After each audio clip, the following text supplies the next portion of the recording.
Fuck it, we'll do it live. Fuck it, we'll do it live.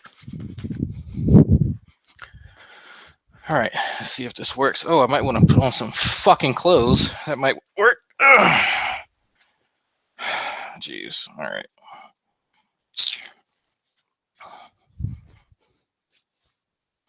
It's cold as a bitch. Hold on.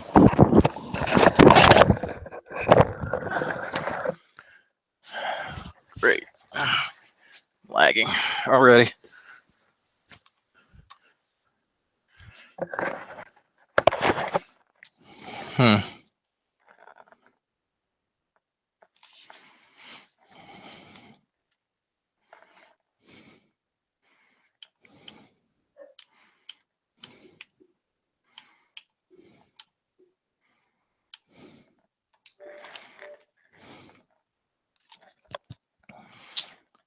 Let's see.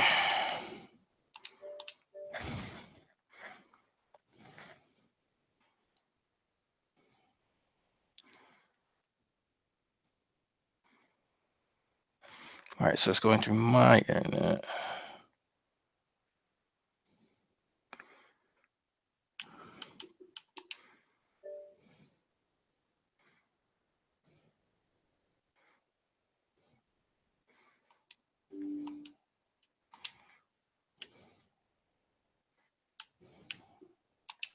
Shit, I didn't mean to do that. Damn it. So sensitive. Okay, that's much better. All right. All right, let me check the stream on this end. I should have it connected to the local here. All right, who's that? Christopher? Oh. No. What you playing? Hey, what's up? Final Fantasy. It's a new one that just came out. Oh yeah, it's real good. I think you're coming in staticky. Oh, I am? Yeah. I have to reload.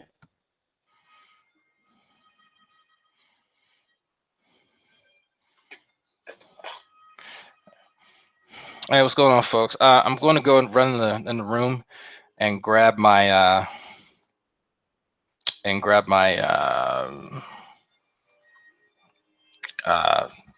what the fuck is that thing? iPad. Yeah, there we go. I could not think of it for nothing. Jeez.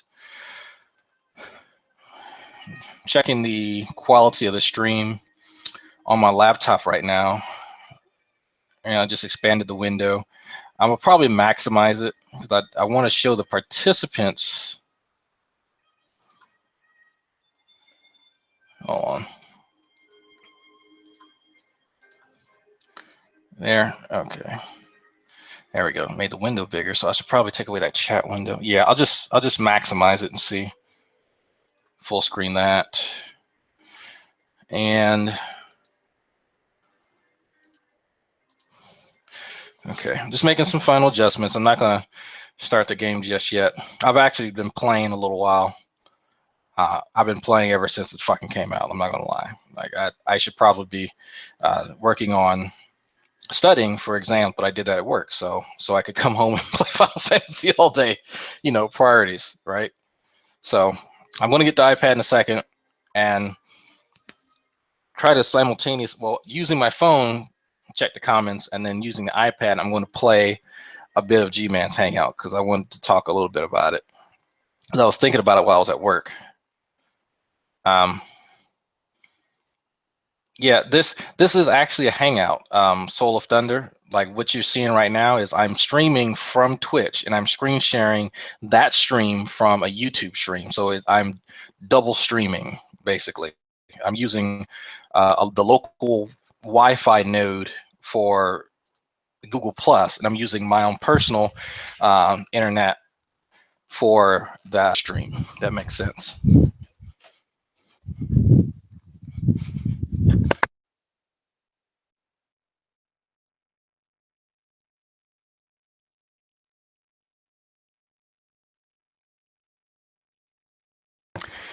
All right, you hear me, Chris? Yeah, I can hear you. Okay, that's much better. Yeah, whatever you just did, it would work. No more static. No Um, more stack. Okay, good. can you hear me, Will? Yeah, I can. Okay. Make sure I'm not too far away from the laptop. This should be the ideal range, but you should be able to see me. Uh, little screen there. Oh, bring up my own fucking stream. I don't know if there's any other streams going on today. Honestly, I just I don't came know if home. I've been banned from one channel or not. Really? Yeah. So I'm just making an assumption. Hey, Shani. What's up? How you guys doing? That's Shani for Hey. Christ. Yes, sir, it is, mister. What's going on? Nothing much. Just saw that you're trying to get Gman in here, so I figure I freaking help. Well, he usually comes in by himself. I know he likes to send out invites at weird times of the day. So I But figure, that's because he doesn't really want to confront people. That whole Gman versus the world thing last night was full of shit. well, yeah, He I didn't. was listening to it, and because I got a notification late at night that someone was trying to call me, and then I looked at the time, just now, like this was after 11 o'clock. I'm like, dude, I gotta work at 6 o'clock in the morning. I know, right? I think he forgets that people work and He have does. lives. Yeah, I've talked to a few people who reluctantly, gave him their personal number, and so he feels obligated to call them at really odd times, and for some reason doesn't understand the concept that some of us actually have a work to do at a job, so we just can't pick up the phone and take personal phone calls in the middle of the day and answer his stupid fucking questions. Like I kind of didn't understand, but now after having him berate me like during his work time and walking outside and accosting random people, I kind of see why he believes that, because his work ethic is shit, and he's able to do stupid shit like that, so he thinks other people can too. Oh yeah, I saw that hangout too. I was shocked he would be yelling at people in the street about you being an atheist. I was like, dude, no one gives a fuck if you're an atheist or not. What the fuck? I don't give a fuck if you're an atheist or not. I don't care about that shit anymore. The whole great debate has turned me off so much on the topic of religion. Fucking Yeah, I hate mean, it. I think it's sometimes a showcase for people's personality defects, and I'm not immune to that. I'm not an exception to that by no means. Uh, but this is one of the times I like to say, well, you know what, let's just everyone come in and chat. If you have some of the people who watch my channel are gamers, so why not try to talk a little bit about the great debate, or just some of the people, the stupidity that we see, and actually enjoy some gameplay, because you can get both at the same time. And doing one of my favorite genres of games, Final Fantasy. I mean, Yes, ma'am. it works for me. Um, but actually, I came in here actually to talk to you for another thing. My husband, you said you're help people with college. Sure. My husband's actually thinking about going back to college. Okay. So yeah, he if there's a way you can get a hold of him so he can ask you some questions in private, that would Uh, be helpful for him. yeah, just tell them to send me a message or two on G plus, and whether if it's biology, that's my strength. If it's calculus, I kind of somewhat have a grasp on that. There are people in the great debate community, quote unquote, who know calculus way better than I do. So whatever I can't help him with, I know people who can. Okay. Okay. So you don't only work with people of color, because No, that's kind of how you made it sound. no. And that's the thing. When G-Man misconstrues my goals, he does it in a way that it makes it seem so disingenuous that I just it, it's hard for me to try and come back and say, all right, here's what the deal really is, because I don't know. It's just, so my personal goal is to uplift other young men of color so that they can help remove themselves from poverty, and like hereditary poverty and open up new doors as far as getting degrees in the STEM fields. And so especially if they come from a troubled background and have certain adversities in life that are unique to people of color, that doesn't mean that I won't help anybody who's not black or not a minority by any means. Most of the people that I tutor aren't minorities, and there's quite a few people in veterans and non-veterans that I also help. So I help anybody who comes to me. It really doesn't matter. And whether it be with school or if it's even personal issues, I offer my 2 cents, and I keep it between us. So Okay. There yeah. you go, buddy. You want to thank him? Yeah, if he feels more comfortable talking to a theist, that's fine. I'm looking at the chat right now, and Jade has offered her help as well, and I've learned a lot. Like, people don't realize Jade is a fucking walking like compendium of knowledge. So I picked up little stuff from Jade over the years that helped me out, and Fiona. So that's like, if he prefers a theist, which I understand completely, then by all means, hey, hit them up, because they know a lot more than I do. Limit student, I used to play WoW. There's a funny story about me playing WoW. It's a very funny story about that. I've told it a few times. No, my husband don't care if what you are either. It's just I don't know. Haven't you gotten to the point where you don't care? No, I don't. Just affiliation, as long as they're not a damn dick. That's really what it is. And I think I told Gman that. I'm like, I had a conversation. I've had actually probably 5 or 6 conversations with King Matthew just in the past 2 weeks, and we've had really cordial conversations. It's gotten kind of like kind of contentious here and there, but he went, what, Drag, now look at it, your channel isn't really dedicated to making fun of Christians or talking about Christianity. I was like, it's not. I really don't care, because if you look at the people I hang around, usually half of them are theists. If you think about it, like, think about Talking Shit Tuesday, think about my own channel. I'm usually with 3 or 4 theists in the room, so that doesn't matter to me. I work with theists. One of my buddies at work is a theist, and he's also a veteran. So I mean, that's he and I have some really good conversations that I can't have on Google Plus, because it's I don't think Google Plus is a really good medium to have certain conversations, and so I would rather have them in person. And so I think in that respect, Google Plus kind of does a disservice to some of these topics that should be had, in person. Absolutely, I hear you there. I mean, it's just like there's like, I mean, it goes on both in the Christian side and the atheist side. There's just these certain groups of people on both sides that they just try to antagonize you. Always try to antagonize you, and it's like, dude, I'm just trying to live my life here. Just leave me alone. Just chill out. And G-Man's one of those people who want to antagonize people. But what I saw yesterday, just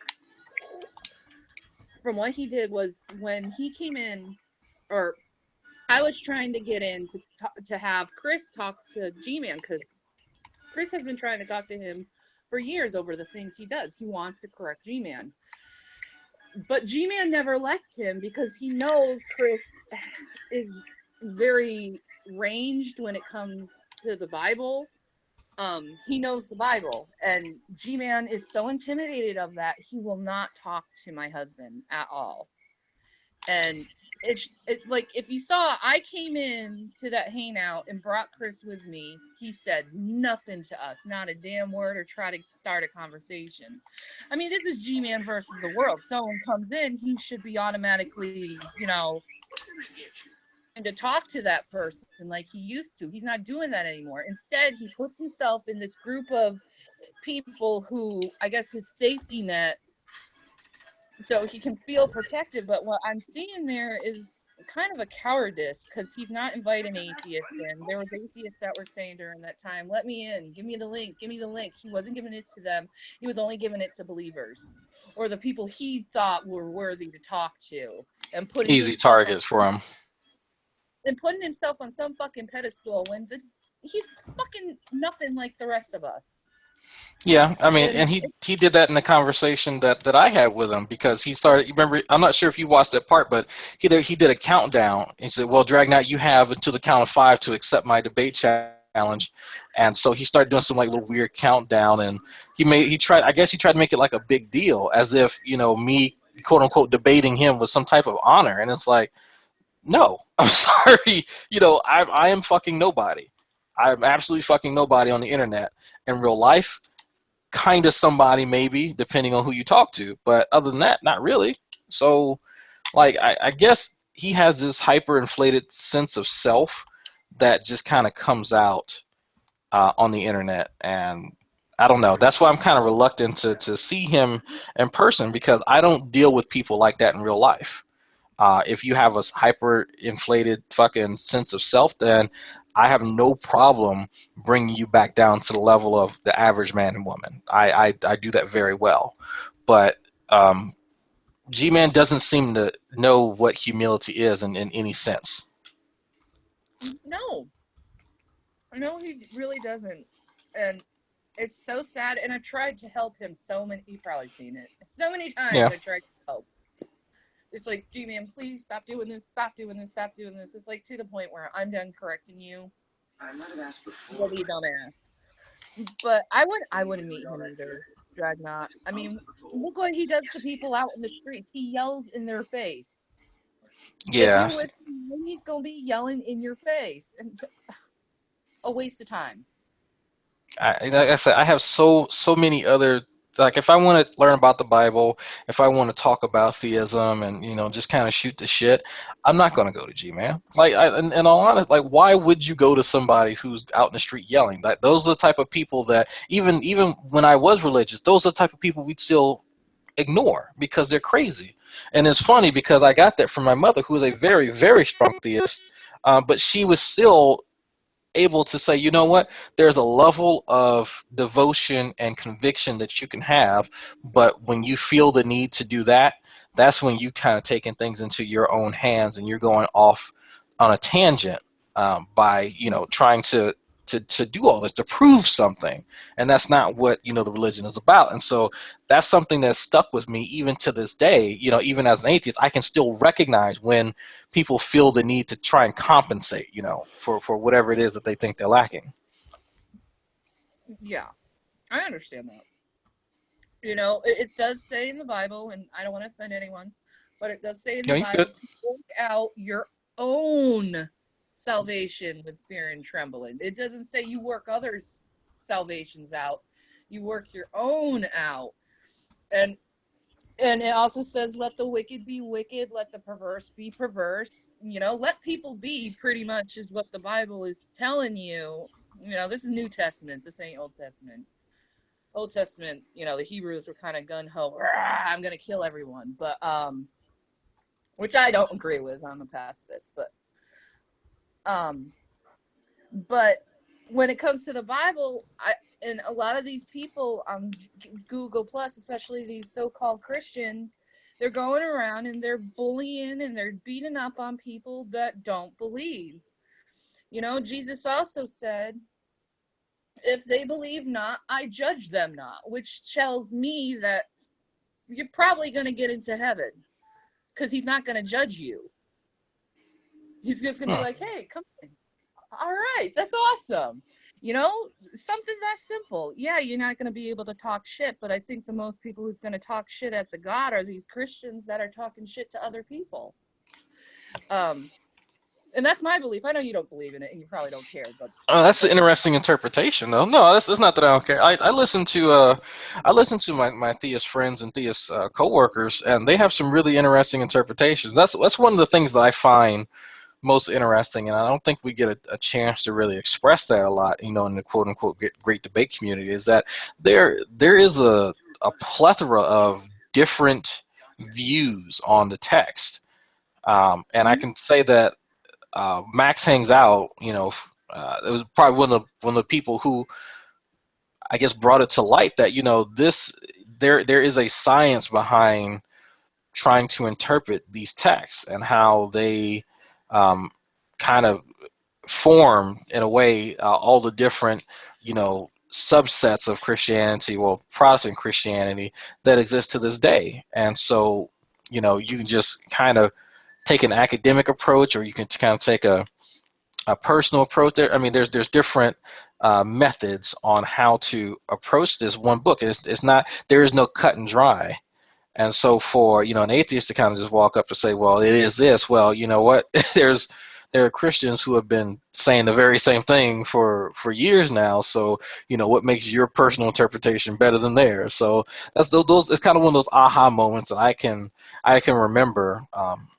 That Yeah. it gives me an appreciation for it, just as a piece of literature, if nothing else. Well, the thing is like my perspectives are completely different than most Christians because I wasn't raised in the church. I wasn't raised as a Christian. I was raised as do whatever you want. You know, I was raised with that mentality, and I found Jesus and I found the Bible, and I opened it up and I started reading it. And my interpretations don't come from other people's interpretations or what they say is what the Bible is. Mine comes from my own personal experience and what I've read. And what I've noticed is a lot of these Christians, Gman is included, they don't know how to decipher or look at the Bible in the correct manner. All they see is the writings of Paul's, and they twist it and distort it and use it as a weapon against people. Now, I'm going to keep bringing up the Bible, but if you look at Jesus, when he was about to be taken in by the Roman soldiers, Peter automatically strikes the ear of the soldier, strikes his ear off. Jesus is like, those who live by the sword die, guilty man's ear. What I think of it is, it did happen, but it's also a parable. If you go out at people and automatically strike out at them, you're going to automatically cut them off. You're going to cut off their ears. They're not going to want to hear you. Instead, you heal them. You treat them with respect. You treat them with love and kindness, and they will come and listen to you. And that's another interpretation that I found with the Bible, but they don't see that. They just see the words and they're like, this is don't do, don't do, don't do, don't do, don't do. And they don't really see the clear thing is the clear message of the Bible all through the Bible in any translation in, you know, it's New Testament mostly. Well, some Old Testament.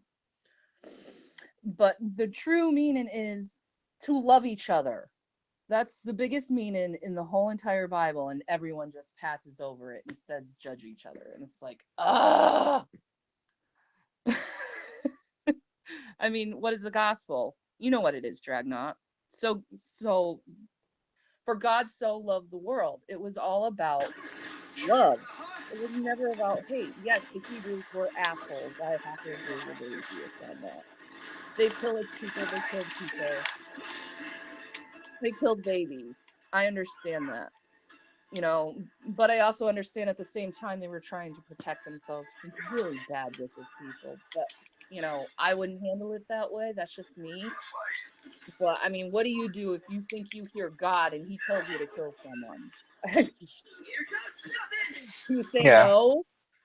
I mean, I mean, we can sit here and you know, say that, you know, what we wouldn't do, but then again, we weren't those people. I mean, but that's like anything in history. It's like, oh well, those people were so horrible and so ignorant. Well, that's kind of part of the problem.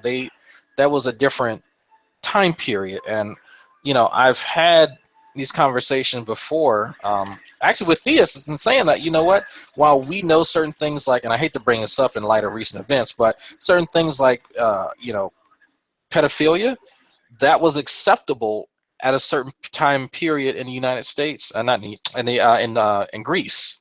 And so it was a very common practice and was actually preferred. It was actually a moral act. But now it's just the opposite, like the complete opposite. And so we can look back and say, you know what, based on my personal, you know, framework, I find that reprehensible. Absolutely.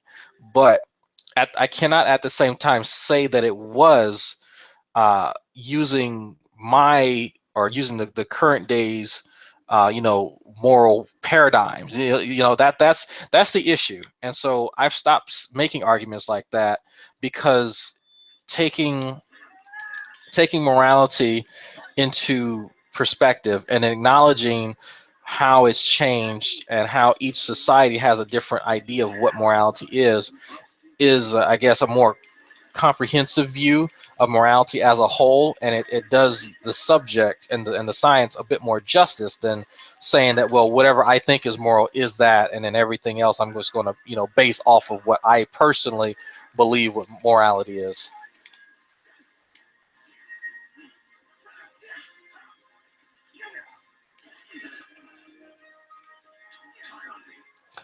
Oh, there's someone sending me messages on Facebook. Can you hear me?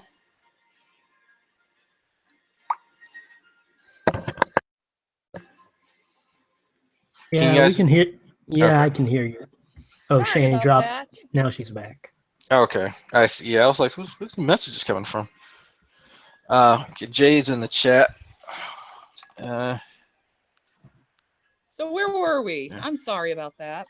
Oh no, it's okay. No, we were just talking about we can find things morally reprehensible, but one thing that I learned from theists and having these conversations about morality is that I can't simply say whatever this is immoral because based on my 21st century my 21st century concepts of morality, I can then just go and judge whatever time period as such. Like that's not really how it works. I have to take into account their moral landscape and their culture and everything, and then say, all right, well, this is what it was during that period of time, you know.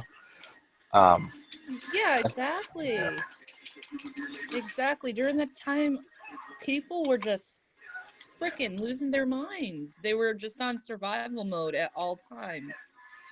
And yeah, you can kind of see I have to say that as human beings we have evolved emotionally and morally, I would have to say, because we're not going out and killing everyone who looks at us the wrong way like we used to.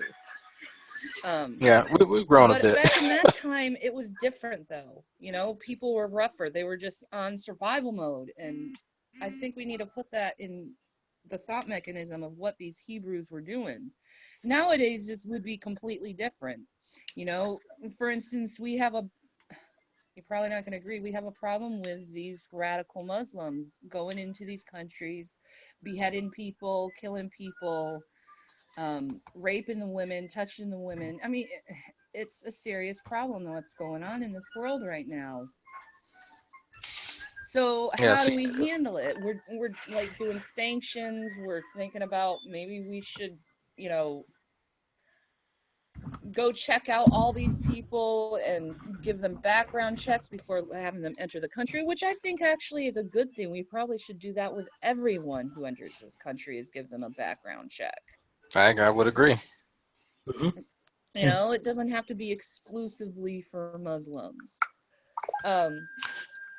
But we learned how to do things without taking the violent route, and people judging what the Hebrews did and then they're placing it on the Christians. But you look at the Christians and they're not supposed to draw any blood. Christians aren't supposed to do that. We're held to a higher standard, one that I fail miserably at, but we still are held to a higher standard. We're not supposed to draw blood. We're not supposed to harm others. We're not supposed to be mean to others or rude to others, even though I fail at that too. Yeah, but the thing is that people can interpret the Bible all sorts of ways. So can't. Well, it's not really the interpretation with how you should be treating people, because if you read 1 Corinthians 13, it's the love chapter. Love is kind, love is good, and our second commandment is to love others as ourselves. So you have to apply 1 Corinthians 13 onto what is it, Matthew 5? I forgot what it was. But anyway, this is what we as Christians are supposed to be doing, and we completely stripped love out of Christianity and replaced it to this: do not do this, you unbeliever, you shall be banished to the bowels of hell, and not even give them a chance. Like, dude, just listen to their story. You know, I was an atheist, so I know how it feels to have, you know, that question in your head, like, is it real or is it not real? Or, you know, hating the Bible, I understand that. I did for the longest time. It took me a long time to reconcile with what the Hebrews did, you know, the bashing the babies on the rocks. And then I come here in Google Plus and they're showing me all this scripture that I knew about and I was still trying to deal with. And it was like, but I love God. How can you? It hurts me, I guess. But, you know, that's my perspective. But anyway, I'm going to have to go. I have to go to work. And then I'll be back, Okay. whatever. It was a Okay. lovely chat, though. Thank you for Be safe. listening. Yep, not a problem. Thanks for stopping by. All right. Well, you have a wonderful day, guys. You too. All Have right. fun at work. Since you actually have to work. All right. Bye. Bye-bye. See ya. That was nice. Miss talking to Yeah. Shani. Yeah, that was a productive conversation, surprisingly. Yeah, well, I'm trying to have some more conversations like that on my channel. Oh. I'm with the hangout that Shani was talking about happened last night. It was a G-Man versus the world. Yeah, And I saw. I You only watched saw all of it? No, I only saw a few seconds of it, and I was like, "Oh man, oh my head, why G-Man, why?" And then I heard about different tidbits of the thing from Isaiah in his like feed, his G Plus feed. That's just, if that is true, that is just fucking ridiculous with Beckel. Well, I'm going to play it. Ugh. So I'm gonna. Okay, I got this. I'll put that there, and can you hear it?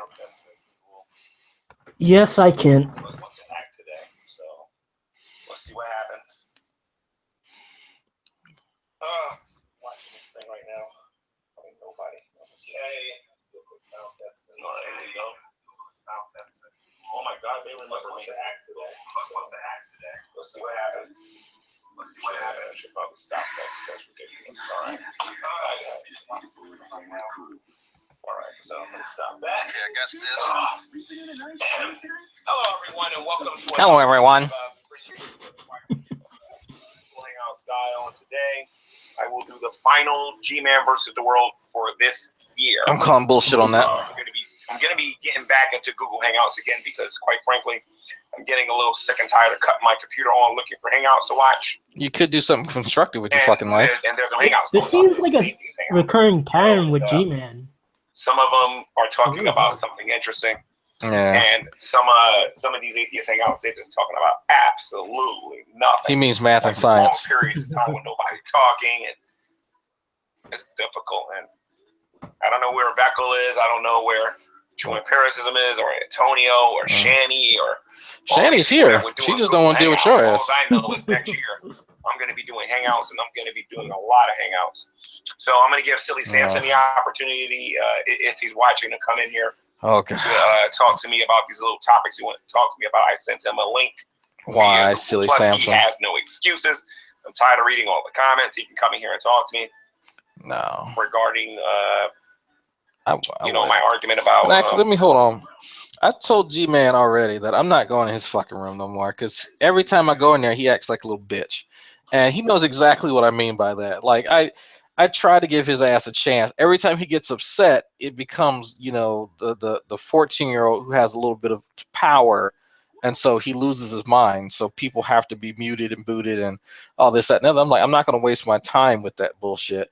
If he wants to come talk to me, when I make a status or a hangout, he's the first one I always invite. The first one. If he's the topic of Talking Shit Tuesday, he gets an invite. He knows where to find me at any point in time. So I'm just like, I don't do that kind of shit to him when he's in my room. I let him come and I let him shit over the entire conversation. If somebody's talking, everyone else shut up. Let G-Man shit over the conversation because that's what he's good at. And that proves my point more than anything ever will. Like that, how he can destroy a conversation, and he has no fucking social decorum even over the internet. So that's my little policy. So if people are gonna be engaging with Gman. Have fucking fun. Don't ask me to do it because I could be like beating my meat to hentai or something. I don't know, or playing Final Yeah. Fantasy.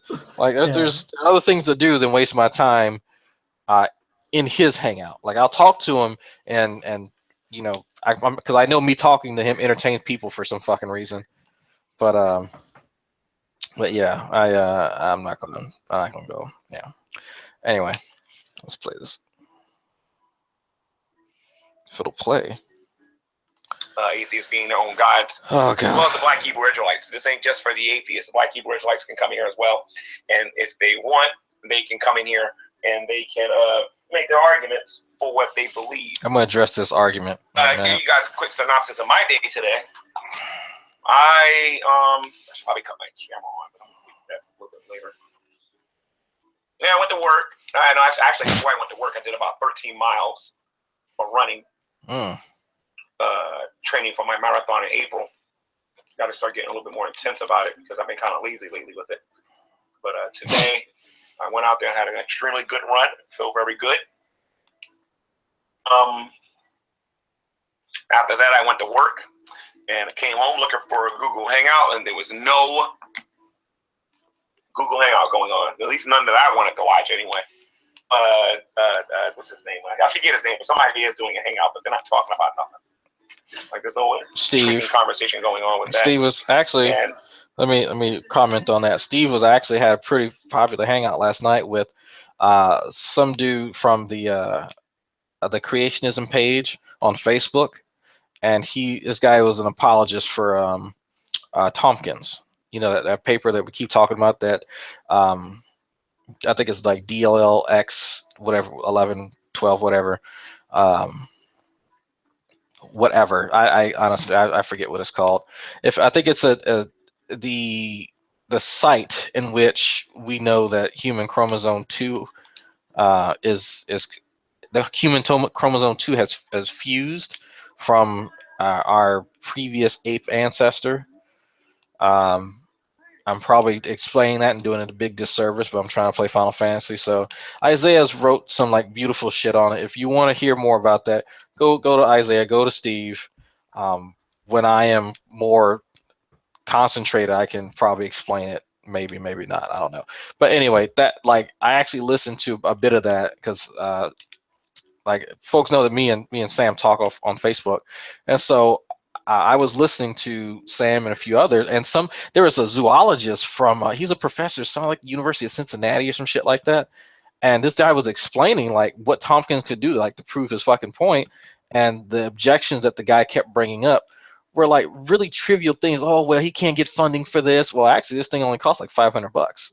Oh well, he wouldn't have to only do that. He would have to do other stuff. And if people find out it was for creationism, well, no, he could just say he thinks that there's evidence to validate a particular claim regarding this. So his results wouldn't really. It wouldn't matter the motive behind the results. The results are going to be the results. You can say that that's indicative of something else later.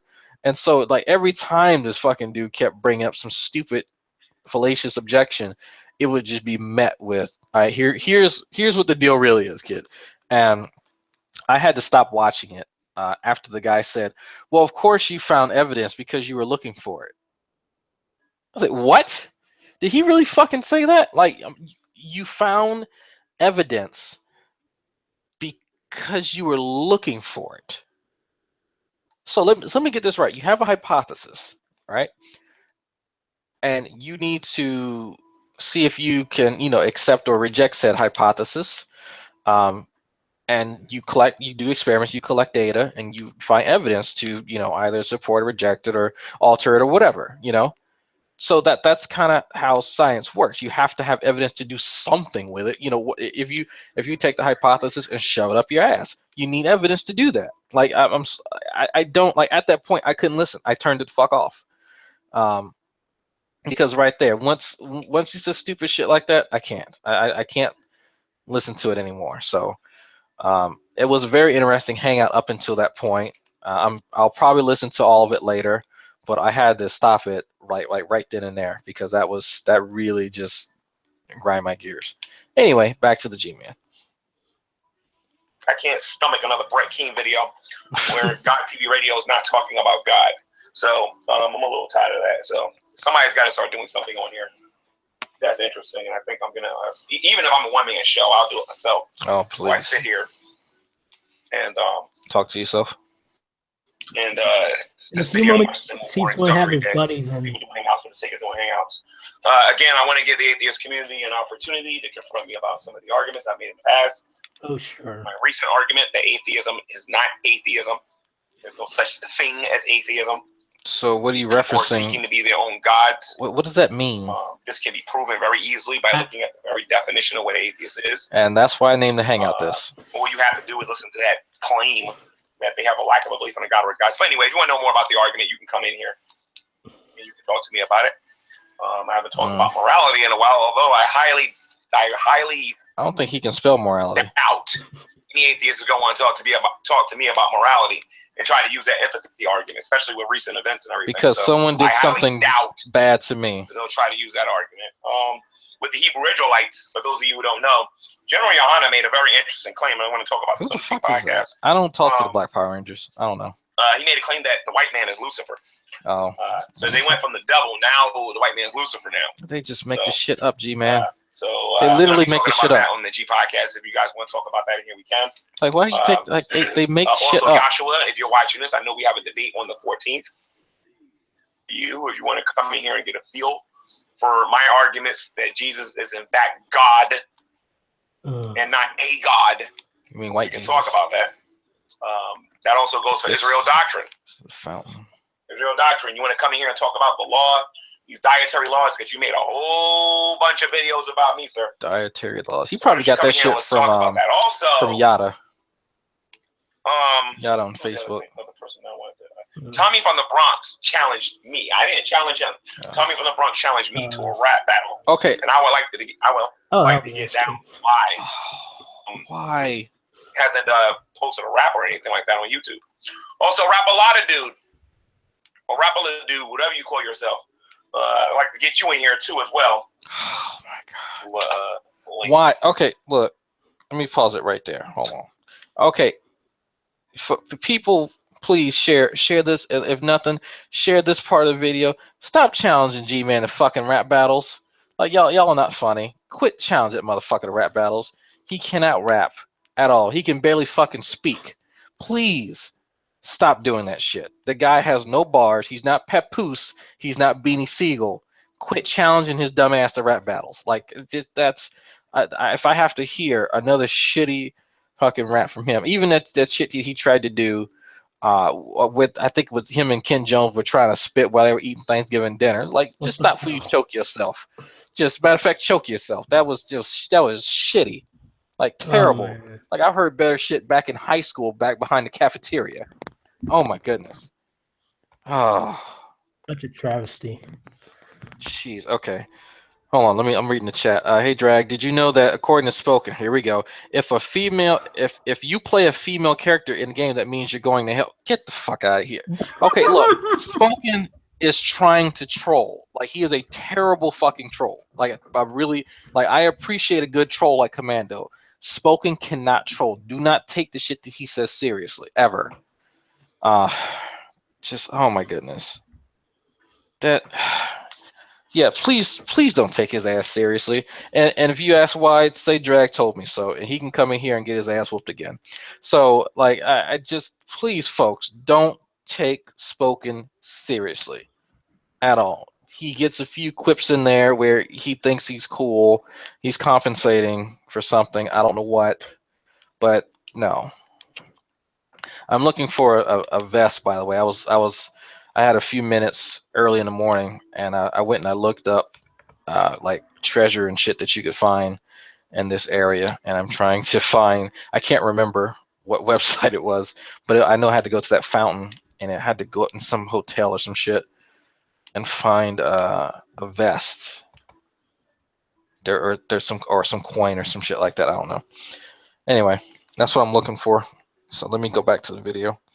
Yeah, Spoken is he's a fucking troll. Like I could appreciate him if he was a good troll. Like, if he actually trolled and it was like, all right, you got everybody, dude. You know, Like I said, Commando, like with the shit, like with the grays. It's just grays or the gnomes. It's the gnomes.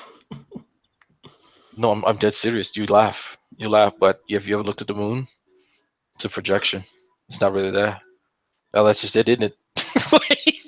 He has these lines, and he stays in character for the most part, and it's hilarious, like, because he's full of shit, like but you're so like he's enticed entire hangouts just with that bullshit, and it's entertaining though. Like he's trolling, but you still engage him, and I've done it too, and I'm like, come on, you argue with him about trolling, and like oh fuck, I'm stuck. God damn it. Are you fucking serious? Yeah, that's the one thing about the controls. They're kind of like it's fluid, but then there's that glitch. Like, are you floating?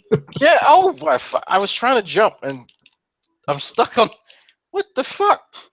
You see this shit? Yeah, I see it. Oh my god. That's hilarious. Okay.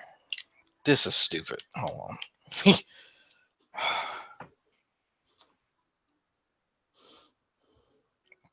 Jeez. I don't want it. Okay. Okay. Okay. I can't. Fuck. This is not good. That's not good. All right. Let me play it. I have yet to have a G-Man versus the world with nobody show up. This might be the first time. I'm gonna make sure I leave these people should have been. No excuses whatsoever. No excuse. You don't invite people at 11 o'clock at fucking night. 2017. Again, if you got a grievance with something that I've said, or a grievance with something I've done, or particularly, I really want to talk to those people out there who got arguments against my positions. If they want to come here and talk about them things, we can talk about it. Because if you don't, I'm going to talk about mine, and I have no problem doing that, and I can do that for hours. I have no problem talking about why I believe evolution is false. I have no problem talking about why Christianity is superior to that of secular morality. I have no problem talking about why the atheist experience is cracking at the seams and why their argumentations seem to get weaker and weaker every year, because more and more Christians are getting informed on how to deal with them. I have no problem sitting here talking about why Christianity is superior to that of Islam. I have no problem talking about why atheists are sinful and they need a savior and they need Jesus Christ. I have no problem talking about that. And if no one wants to challenge me, they can't argue censorship. They can't argue they didn't get an opportunity to come in here and make their points, not their points, but to make their argument, to have other people make their arguments. They can't argue none of that. And you don't argue, then you concede to defeat. And you know, like I already know, that the great debate is finished. There's really nothing to debate about at the end of the day. It's just you listening to me tell you about your position. Listen to that. Right. Listen to that. Listen to me tell you about your position. G-Man knows your position better than you do. That's the trick. Because he's got it all figured out. This man can barely fucking read. But you know what? He can read your mind. He can do that. He may not be book literate, but he is psychic fucking literate. I love that's one thing that I honestly like about G-Man. The balls on fucking G-Man have got to be like 10 pounds each. Like his scrotum must be at least 25 fucking pounds. Like that's the one thing that I really like about G-Man. It doesn't matter how fucking stupid he really is. He thinks that he is top ding-a-ling. Like he is number one. And you can't tell him otherwise. And you know that, like, people would die for that kind of confidence, like that blind, unjustified fucking confidence. And so I have to give it up to G-Man because he shines like by far over anyone else. Hey, Rag, what video is this? Well, this is a final. Oh, this is a G-Man versus the world ellipsis. Come get some ellipsis. Yeah, I wish I was asking G-Man, give me the link. I want to come in here and fuck with you. Yeah, he wasn't giving people the link evidently, so he says there's no excuse, but he wouldn't give out the link. Yeah, the only other opposition he had in there was General Han Solo and maybe Isaiah, maybe too. I think Isaiah, but General Han Solo, and then he had Veckel, Ken Jones. I don't know if True was there. Maybe. No, True's he's up on the rock. Me and Sam Okay. fucked him pretty good recently. Oh So wow! yeah, I I gotta don't. see that. Oh yeah, yeah. By the way, if you haven't seen, because that response to Sam video that he made, Sam and I did another hangout, another Sam and Drag coffee hangout, and we double teamed him on there. So yeah, it was pretty funny. You're talking about Ronnie. Yeah, good old. That's Wrong Ronnie with hasn't been around for a while, but I don't know. Maybe he picked up some extra shift at Wendy's. I don't know. But anyway, yeah, he's kind of been MIA. Yeah. I remember the last thing he did was make a call to the Atheist Experience and basically made an ass of himself on there for a little bit of time he was. Yeah, he tried, but he can't understand that his audio is shit. Even though people have been telling him that for fucking years, he still doesn't understand. But Or that Ronnie be understand. or that being obnoxious on someone else's show is liable to get you hung up on real quick. Well, that was the goal. Like he wanted to be a victim, so he got exactly what he wanted. I mean, that's why Gman comes in hangouts and like he'll come in an atheist hangout where there's 6-on-1, and then he'll antagonize people just so he can get kicked out. And when he doesn't get kicked out, you'll see him mention, "All right, here we go. I'm about to get kicked out. All right, here it comes. The atheists are getting upset," and then no one kicks him, and then so he has to kind of amp it up more and more and more so he can get that fucking victimhood that he desires so much. I remember one of the last hangouts he was in, like it was a couple of weeks back, where he was at his work, and I remember you were talking to him, and Okay. it was actually getting really interesting about black people in education and stuff like that, and giving back to the community. And it really got interesting. I was almost wanting to make a video about it, but yeah, it was hard to find a main video, for example, where you and Gman were talking. I mean, it was really interesting. You were talking about going to college. You were talking about like, oh, you going to college is the be all end all solution for society, and it got really crazy just looking at it. Yeah, well, G-Man has this weird obsession with me. And so when he hears the things that I say, that obsession kind of kicks in and he has to put it through his crazy filter. And so, that's part of the problem. Like that right there, because if there was any doubt in my mind that he had an obsession with me, then that hangout right there kind of validated it. But one of the things that I talk about on almost on a daily basis with quite a few people is that what are different ways that we can help people within our own communities grow, and how they can edify themselves, because if you want to solve a problem, you start with yourself. And that's one of the things that I always look for. If I have a problem with an interaction between me and a group of people, or me and another person, I look at myself first. So I take that and I apply that to the macro, to the macro verse, or whatever you want to call it, to outside myself. And so I say, well, what's one issue that can be tackled personally? Well, education. Instead of people getting degrees in photography, maybe get a degree in a STEM field and enter a high-paying, high-demand field. That would be one solution that could, definitely improve things. But I can't get to that type of conversation with G-Man because he thinks that it's about me, and it's not. Like that, the entire discourse is about folks as a whole. Like if we want to talk about uh, generalizing folks, then we can say, well, you know what, if we want to focus on creating opportunities for young people of color, then let's address this aversion to mathematics. So how do we address that problem, and then try and approach other problems that kind of branch off from that? And that's the kind of stuff that I talk about in my free time with other folks. In fact, one of my personal friends, Alicia, She is actually changing her degree. She has a master's degree in political science, but she's going back to school for a degree in mathematics so she can help with that effort. And so I'm helping her while I'm in school and helping others tutor. And the more I learn, the more I can help her. And in turn, she can then help other people. And so that's how we are approaching it on a smaller scale. But, little things like that end up having a domino effect. And this is seen with each one teach one, back in the day. And, that's the kind of stuff that I actually talk about and I actually do. But G-Man does not see that. All he sees is me come on here and call him a fucking idiot. Well, because he's a fucking idiot. And so I can't have that conversation with him because honestly, he would be more of a hindrance than anything. Like if let's put this in a fucking perspective. If I said, you know what, G-Man, I know some people up by your way. Hey, you know what? We want to get in contact with teachers of color in your area, and we want to try and create a program, after school program, where we're tutoring, young kids of color, and we're trying to get them into STEM fields. How can you help with that effort? Well, I can teach them the Bible. Well, that's cool. That the theology, unfortunately, is not a STEM field.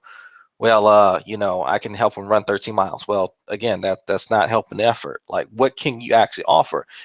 G-Man's barely fucking literate, but I'm sure there's something that he could do if it's just, passing word of mouth from people that he knows or just with connections. But that takes some time. That takes effort. That takes some selfless acts that I don't think that G-Man's up to. Like, I really don't. It's one thing, for me just to shit on him because he's a fucking idiot.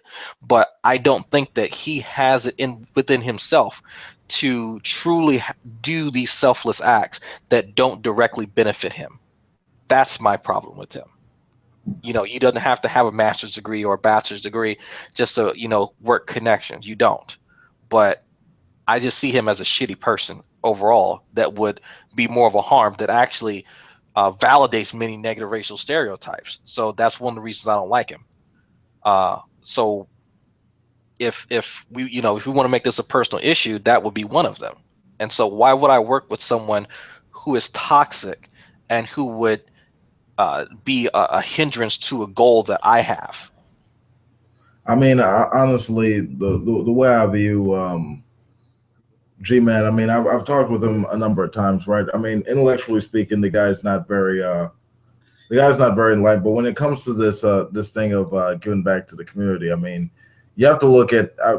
I think there's a very interesting thing in the Bible when it says, by your fruit shall you know them, right?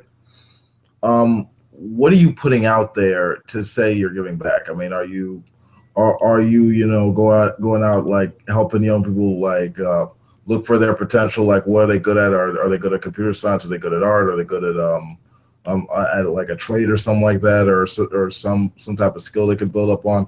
Or are you doing like are you taking a bullhorn and shouting at people to get to repent or whatever? I mean, it's crazy. I mean, in some way he has some issue with education. I remember talking to him a couple of times. He said like I rely on what I learned in school or whatever, or some nonsense like that. I mean, the dude when it comes to that one aspect, it seems to be something like he's not really all that invested in. It seems like he's just more just about preaching and shit like that. Yeah, I mean, that's really seems to be his goal. But it's like, if you want to be a preacher, well, the preachers that I've personally known, they've been pretty knowledgeable in the Bible, but they've also been pretty knowledgeable in other areas. Like, they actually have day jobs and they actually have some expertise in something. And I don't feel, and maybe it just may be my limited interaction with G-Man, I don't feel that he knows much else other than like wrestling fucking trivia, which, okay, well, I know like 500 fucking Pokemon. Like, outside of G Plus, I actually have a pretty good resume when it comes to retail. That's actually what I do on the weekends, and that's why I'm able to sustain myself, because I have that set of skills. Not to mention my previous skills working as a paraprofessional for the military as a combat medic. Like, I have other skills and assets other than my education. Now my education adds on to that, but Like I don't know what he actually has to offer, but maybe like if he comes in here, maybe he can school me. Maybe he has some abilities that I am not aware of, and maybe it's just overshadowed by his just really awkward social habits. Like I doubt it, but I'm not beyond being corrected. Mm. I don't really think there's actually much there. I mean, one of the major things is this he's more with that like in line with um he, Drag. You remember that thing with B.O.B. believing in the flat Earth, right? Yeah, there was some line in some song that he had made where he was talking about that or something. Yeah, and Neil deGrasse Tyson and his nephew had to come out and explain that that's bullshit. A main thing here is that I feel like is the issue with Black Americans now is the need to cling to this like to a sense of spirituality or superstition, and I think one of the main things here is we have to purge that. We have to lessen that. We have to put more emphasis on actual like education, like how does the world work? Like basically have more promotion of science literacy and education. Seeing them actually go farther than what's actually going on here. You're gonna have a hard time trying to purge religion or any type of spirituality, but that's if I mean, that's I'm not trying to purge religion. I'm just trying to say like purge a lot of the superstition. You know what I mean? yeah, that's easier said than done. I actually at one time would have agreed with you, but as of now, I'm simply putting a focus on trying to promote critical thinking overall. If they lose a lot of the superstition as a result of that, then that's fine. They can keep the religious beliefs, you can keep the juju or whatever, but folk know at the end of the day you're going to go to a doctor before you go to a fucking medicine man. Like it's at the end of the day, that's what's more important to me, because there are lots of people who fully operate within the realms of their professional requirements, and they're able to function as scientists and as let me get Matthew the link, as functioning members of whatever field, whether it be physics, whether it be engineering, whatever, and they still have these really funky beliefs. But that's a type of duality that isn't always present in a lot of folks. You see like kind of either or sometimes, and that's part of the problem. Can one of you? I'm not at the computer. Can one of you guys add King Matthew to the call? I can't seem to do it on my phone. Hey, I'll send it to him. Let me see. It's Matthew. He's on my list. Okay, there he is. okay. Did you add him? Yeah, I'm about to. Add Isaiah too. Even though Isaiah talks every third day, I don't know. Cold hang around. Yeah, he be quiet sometime. I miss Mac. He funny. Mac is just Mac is like Gman's instead. Mac is just like his retarded cousin. I shouldn't say retarded. It's Mac is just the if Gman were to reproduce with his own ego, I think that would be Mac. I mean, okay, bro. I mean, let's give him a break. I mean, he's my age. He's not really he's not really all that invested in his views. I don't really think he thought most about it. I think it's just out of tradition. Because I had to remind him I had to tell him what original sin was, and I had to explain to him about that. Precept, right? That whole vicious circle, virtuous circle thing. I had to explain to him how that was bullshit. He actually tried to say that he tried to precept you. Yeah. Oh yeah, dude. That's his go-to. I had to explain to him that whole vicious circle, virtuous circle was bullshit. Okay. He was in my hangout one time and he said that 2 + 2 = 4 is an example of virtuous circle, of a virtuous reasoning or whatever. What? Yeah. And after I explained to him that that's deductive reasoning and not virtuous or whatever, I basically showed how that's just those are just economic terms for like explaining what happened in 2008 with the subprime lending thing. So yeah. Oh my goodness. So yeah, I mean, hopefully now see if there was actually more attempt at I guess critical thinking, as you would say, Drag. He'd probably wouldn't make this mistake. Yeah, that one of the biggest issue. Well, with a lot of folks that have those kind of funky beliefs, their critical thinking skills are almost absent, and that's kind of the common thread that I've seen. And that's something that I've been grateful that G Plus has kind of revealed to me that everyone thinks that their thinking is fine. Like you don't inherently assume that your thinking is flawed. But I at some point, many years ago, I had to stop and go, you know what? I've been thinking about things in a certain manner, but I've been going about thinking about it the wrong way. Like I had to take a personal inventory of my beliefs and say, all right, is this really justified?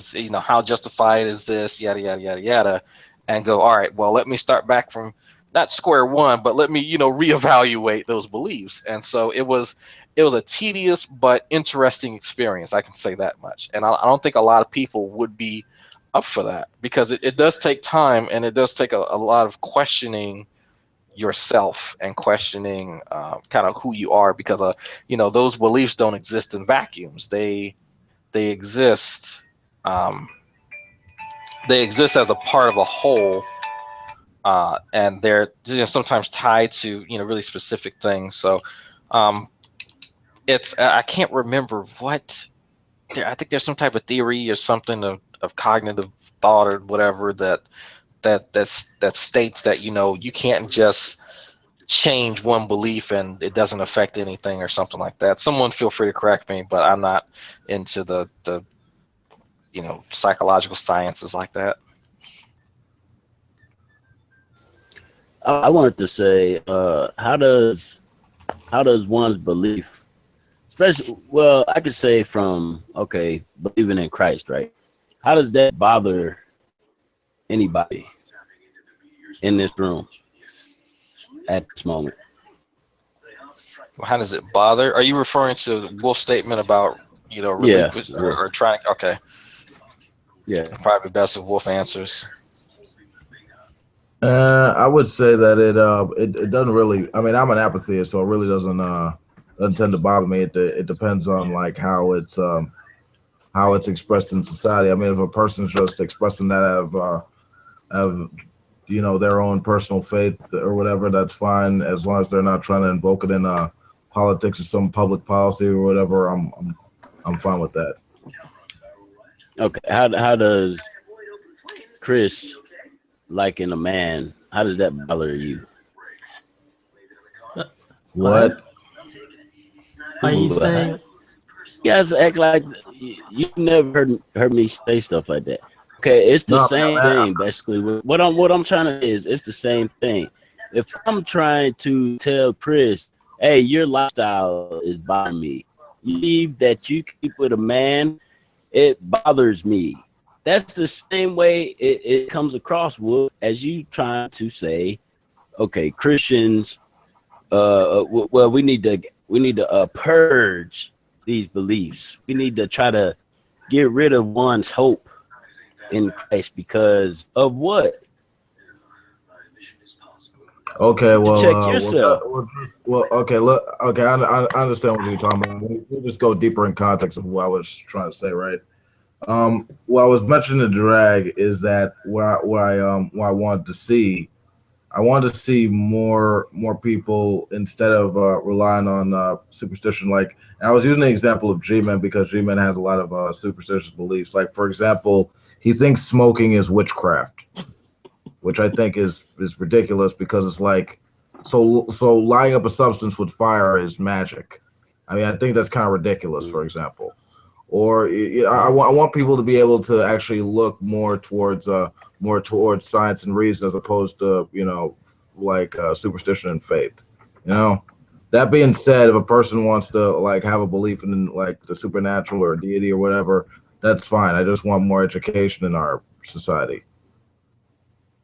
But you know, you thinking that you have this belief, I mean, it's fine. I mean, as long as it's not enforced in like some public policies or whatever.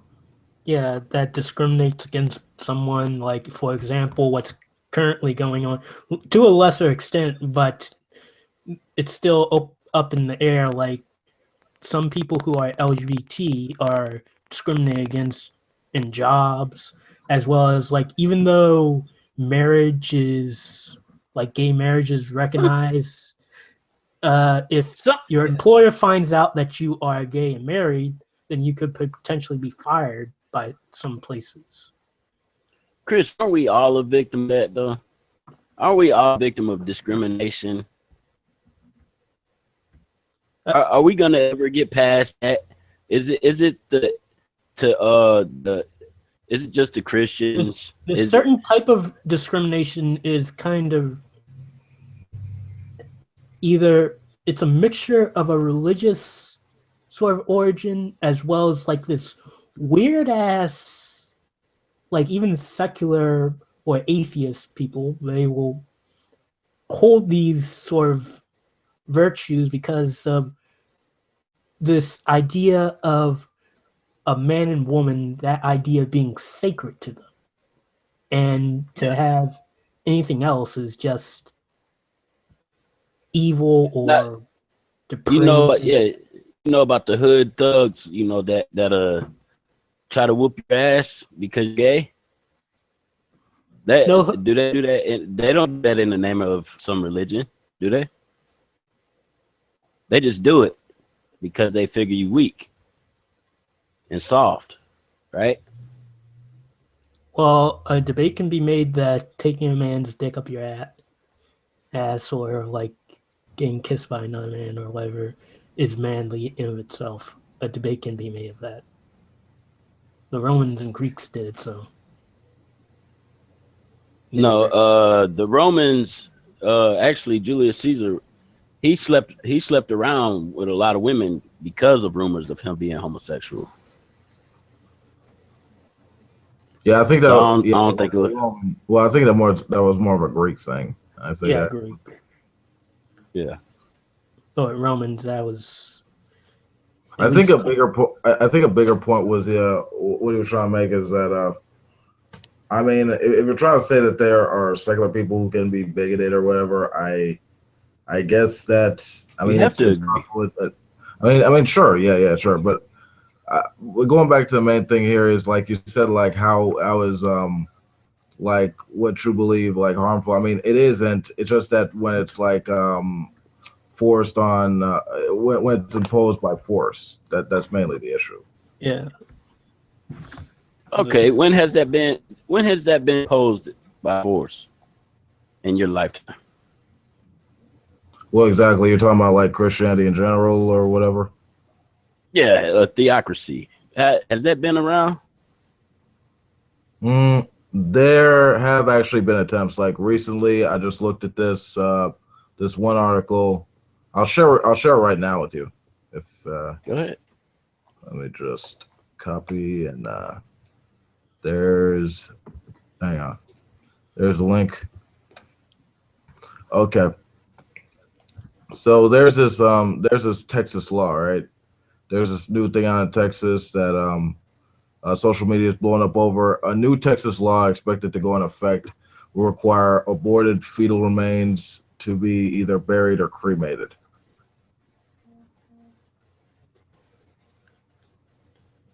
Which is basically so if an abortion takes place, either it has to be buried or cremated. And that's there are people like the Satanic Temple that don't want nothing to do with this law. You know, because it's a violation of one of their tenets. Okay, sue over Texas law requiring burial. Why that a big deal to Satanic people? why is it a big deal to the Satanic Temple if people want to bury the aborted fetuses or cremate them? How's that a big deal to want to sue? Well, it's a big deal because one of their tenets is the inviolability of. Oh, I see. I see.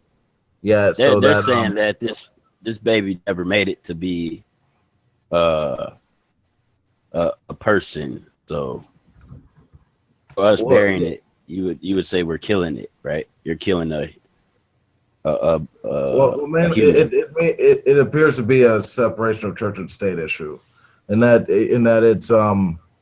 this is more of a religious funeral rite thing, and that's just that's not what they're into. They're not supporting that a fetus is a life at that point. Okay, so to give it a funeral rite or something like that, to be buried or cremated, I mean it seems to be very inappropriate. But in the real, when on the bottom, say the bottom line of the matter, is that really worth the fuss? Because people want to. Is it worth the fuss at all? I mean, is it my place to judge the worth of beliefs within Christianity? I mean, what I'm trying to say is, how is that the fetus is dead and gone? Is that just like you and me when we're dead and gone? Does it bother if we're just tossed in the gunny sack, or if we're thrown into a fire or shipped out to sea? Does it matter what happens to us after we die? Yeah, well, I mean, I don't get the way. No. I think it does, because it doesn't. If I have a wife and family, they may want my remains. They may want my remains to be donated to science as per my own wishes. So, I mean, it's not for me to decide what happens to your remains. Yeah, I don't think the government. I think this is a matter. This is a matter of. I hate to interrupt you, but I'm just saying that. I just wanted to say that it's a matter of personal liberty, right? I don't think the government has any right to decide what happens to an organism's remains. I think that's left up to like the person. I mean, I can understand that, but is it enough to enrage you to say, "Hey, we got to get rid of Christianity because of this right here"? I'm not saying get rid of it. I'm not saying get rid of anything. I'm just saying get rid of this law in particular, because it seems to enforce on personal liberties. I see if Christians were, like chopping people's head off because they didn't show up to church. I understand that. A theocracy can entail just simply asserting one's religious beliefs as law. It doesn't have to be something extreme as some kind of draconian law. Drag, I thought Christianity was on the downfall in America, right? Isn't it? Well, are you talking about people in power or the population? The overall statistics based on people in power or population? I think it means population. Yeah, if you're talking about population, you're right. But the people who have rank and who have the ability to change public policy, there's plenty. I mean, there was a few running for president, and now there's a few in Trump's cabinet, as a matter of fact. Yeah, including the vice presidency, Mike Pence. Oh, Mike Pence is a rabid evangelical, evolution denying, anti-climate change, just complete an utter scientifically illiterate individual. Like it is astonishing that this man is able to be at some of the highest ranks within our society and know little to nothing about science, and it's scary. And in fact, there's my classmate of mine whose father-in-law works for John Hopkins now, as a dean at John Hopkins, but had a stint over at the EPA. The second Trump got inaugurated, him and his team were given pink slips, notices, you are to resign. The day after the election. So Why? the EPA is already, because he's already said he's downsizing the EPA. He doesn't feel that they need to be as big and as I guess, have as much control as they do over, how companies do business. So, that's scary because we've already seen what happens to countries that don't have these type of regulations. For instance, there's a place in China right now where you can't even walk outside because there's almost 250 parts per million of a particular metal that's being spewed out by a factory nearby. And so that's hazardous to health for old, young, and in between. Like there's no kind of coming back from that, once that's started. I mean, that's why the EPA is around. But you have people who are like Mike Pence who believe in this crazy shit, Christian or not, is irrelevant. But it just so happens that he is a rabid evangelical that, has no problem denying science. Just outright denying science, and it's pathetic and it's scary because her degree is in environmental science. So it's like she's stressing herself out learning calc and taking physics and chemistry for absolutely fucking nothing, for somebody who can't tell you the difference between a fucking atom and a molecule. Like that's the sad part, and that to me is where I become personally offended, because this dude he has an incredible amount of power as a vice president, but people who have spent doubled his amount of time in office that they spent in their careers researching this and adding the textbooks and to the available body of knowledge for science all around the world can just be shat on by this fucking reprobate. Like, that to me is insulting. That to me gets under my skin, because that's taking your hard work and just throwing it in the fucking garbage because he's ignorant. Yeah. Okay, let me explain to you something. Right, and I think my fellow Christians feel the same way. Jesus says, "Give to Caesar what is Caesar's, and God what is God's." There is no part in Jesus' teachings where we are to strive to take power or make the theocracy here on earth just because then have tarnished the name. Just as say, okay, if we were to implement the transsexual bathrooms, right? Like, I brought this up a long time ago. There would be people that would tarnish that right that we allowed, that will allow the secular society. Okay? Hey, give them their bathroom. All right. Now you have people, not bathroom, let them go into the women's bathroom. Now for the perverts and people who want to get in there and little girls and stuff, not saying that, I'm pretty sure it will happen, right? With or without that, right? But in either way, they're gonna around and say, them damn transsexuals, this is why this has happened. They will turn it on them. They will turn it on transsexuals. And transsexuals are being persecuted. Now, you cannot tell me one part in scripture that tells us to do anything in power. But guess what? Man is striving for power. Man is going to continue to sin. He's going to do this and that. And guess what? We're all turned for it because of that. Now, it's the same thing for everything else that we do. It's going to happen either way, we like it or not. We're all secular.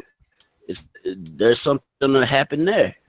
It's going to tarnish secularism. So, I mean, that's all I'll say.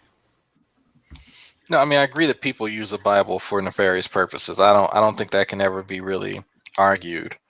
One of the issues, I think, is that it seems to be in our society that a lot of the cause for that is strictly coming from religion in general. And if you look at the pattern, you don't see atheists actually doing that.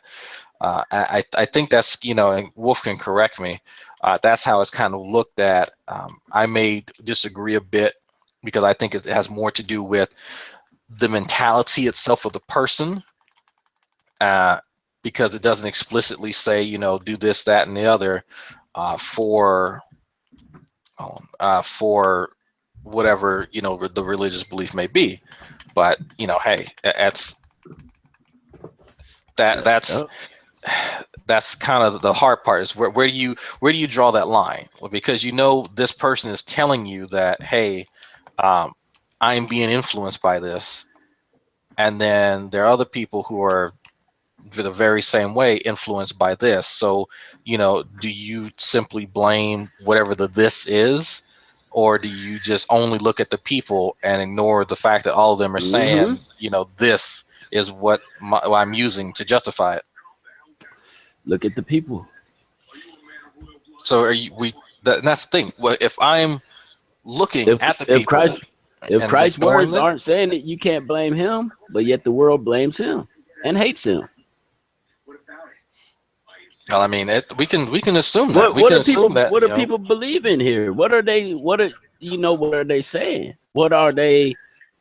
Just because some people that are crazy go off and use religion to do a hate crime or something, you can't blame the word. Word is blameless. What did Pontius Pilate say? I find no fault in this man. He was blameless. But yet still we persecute Christ's words to this day. I think you can share the blame a bit. I mean, if you were under the impression that I think you can blame anything. Hell, you can place blame on damn near anything you want to. That's just how shit is. Like there's nothing that exists that's just perfect, that's blameless. But Jesus. at some point, well, you can assert that. I don't believe that for a second. But at some point, there's something within the text that they are reading. Regardless if they're misinterpreting it, that's fine. But there's something that's there that they are grasping upon, and something that's perfect by definition can't be corrupted. Like if something is perfectly round, you can't change it to another shape, because that's only going to be that. You can't, on the one hand, say that something is only X, but then you're telling me that it can transform into something else. You see what I'm saying? Like that to me seems contradictory. Well, it's called fallen state. Look at the example we were bringing up earlier. Well, I brought up earlier. Okay, you can have some killer thugs out here in the hood that will harass a homosexual. They don't put forth God before they harass the homosexual. Matthew. Here's the thing with your example. I mean, the difference between that. Hold on, I just want to say real quick. The difference between that is it's not passed as a law for thugs to harass, gay people or anyone for that matter. There are laws being passed that tend to have biases for religious people, and I gave you an example of one. That's not good either. Yeah, but that's the point. I mean, the whole origin from which this conversation sprang was you asking me like, what's your issue with religion and stuff like that, and it usually stems from issues regarding separation of church and state. So, well, it should be separated. Yeah, that would include. I'm down for that. That would include laws that try to sort of set up a theocracy, if not like be friendly to something like that. That tend to prop up one view over another, as opposed to having like a plurality of views. I wouldn't mind getting an island with Christians. If all the Christian nations just say, I mean, hey, we believe in God and we want to set up our empire over here in some desolate land, I'll go there and leave you to your secular life. I would be happy to do such. But why does it have to be that? Hey, even though I'm talking like this, I'm no perfect man. What? I think you're kind of missing. Island. Well, I think you're kind of missing a point. The whole thing. Let me simplify it for you. It's like this in this country, in secular America, right? You got freedom of religion, right? You can be whatever you want, Christian, Jewish, Muslim, whatever. You also have the freedom from religion, be atheist, agnostic, any of that stuff. As long as that's maintained in society, that like it's equal and it's all cool. That's sort of what we're arguing for. Can we all agree to that? Yeah. Pretty sure Yeah. Greg and Chris. Yeah, Yeah. Okay. you and I agree. Mm-hmm. Okay, so I can and you won the argument then. I'm down with you. Yeah. We shouldn't be trying to make laws and stuff to force people to do anything. Exactly. Well, There you I go. think there needs to be a balance between people can be influenced by their religious beliefs. Like that, I can't say that. Well, if you're a Christian, you can't vote because you have beliefs that I don't like. Yeah. I don't agree with that. But I think to some degree, we can't say, well, people can't then use their religion as an excuse to try and discriminate against other folks. And when I'm talking about discriminate, I'm talking about the radical evangelicals who say, well, I should be able to fire someone who's homosexual simply because they're homosexual because I'm a Christian and I misread Leviticus.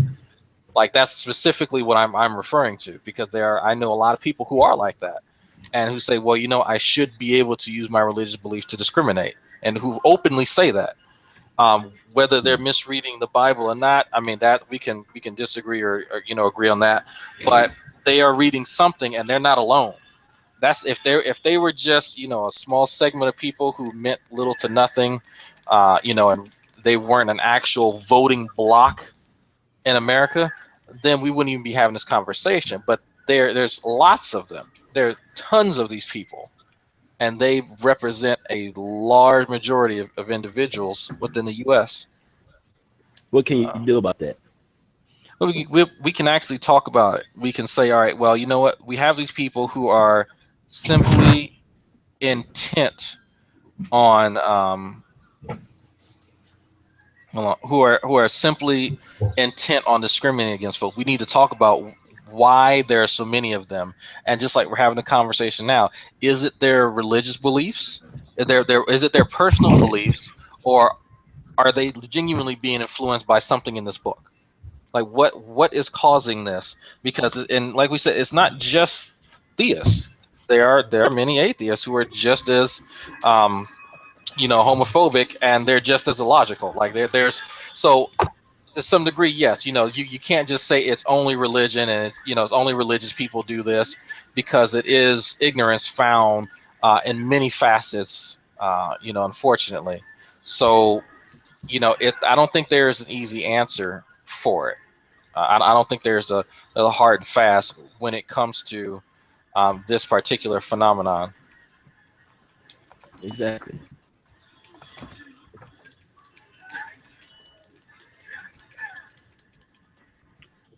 How you in the game, Drag? Hmm? How you liking that game? It's really fun. It's all right, for those who have played Final Fantasy, you'll get all the classic Final Fantasy stuff, the chocobos, the all the characters and stuff, but it's with this combat system, man. It's crazy. Like I can't even begin to describe this combat system. It's so active that it's almost too active. Like you get tired of getting in fights sometime, because it's like, man, I know that I'm going up against this dude and it's rough. Is it repetitive at all? No, like you can't use the same strategy for any two monsters, or any two fights. Like you have to constantly innovate. You have to constantly, be aware of what's happening, because even right now, like I have a lot of options that I could use against this big dude, but they're different.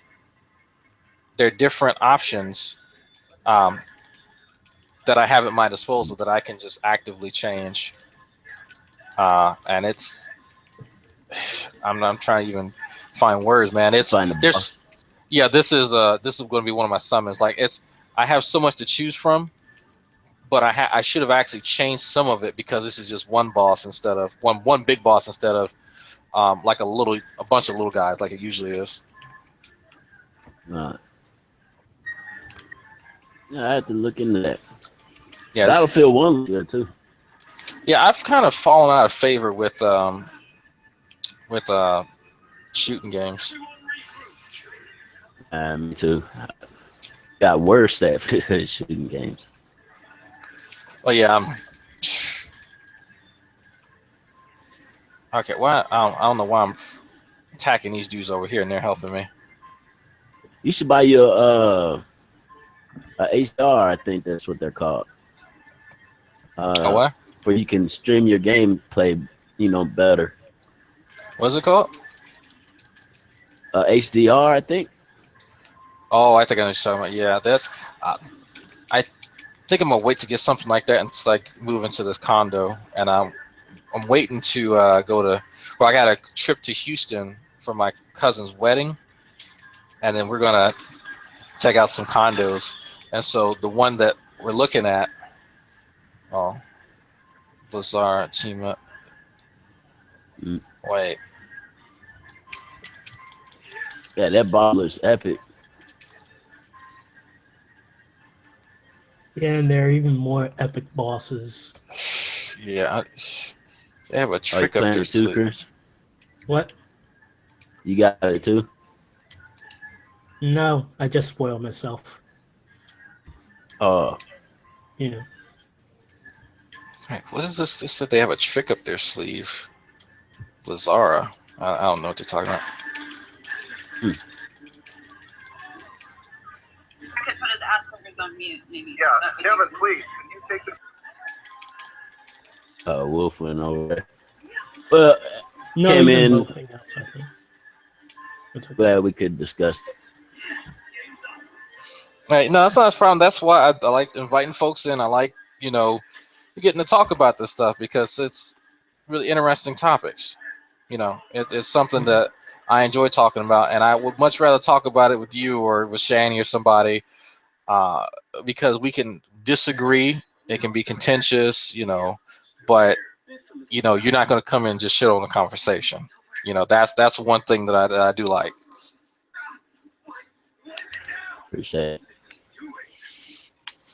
Yeah, that's not a problem. What was that? Oh yeah. Yeah, I'm the same way as you guys. And it's in the scripture that we should not be worried about kingdoms and all that stuff. It's gonna run itself. That's how I feel about it. I don't see why any other Christians should feel any other way, but I can't say no that's me, So you have people in office, whether I like it or Yeah, Yeah. I mean, I don't think you are responsible for what other Christians do, but I do think that when you are part of a group and that's just for any group, you will kind of be looked upon with scorn once, a lot of members of that group, when they do something. So it kind of one of those things where it comes with the territory. I was called a baby killer because I used to wear army uniform. I've never, shot anyone, but I was called a baby killer because I was part of that group. So, that's unfortunately a side effect of having labels and living in society and how we tend to generalize a little too often.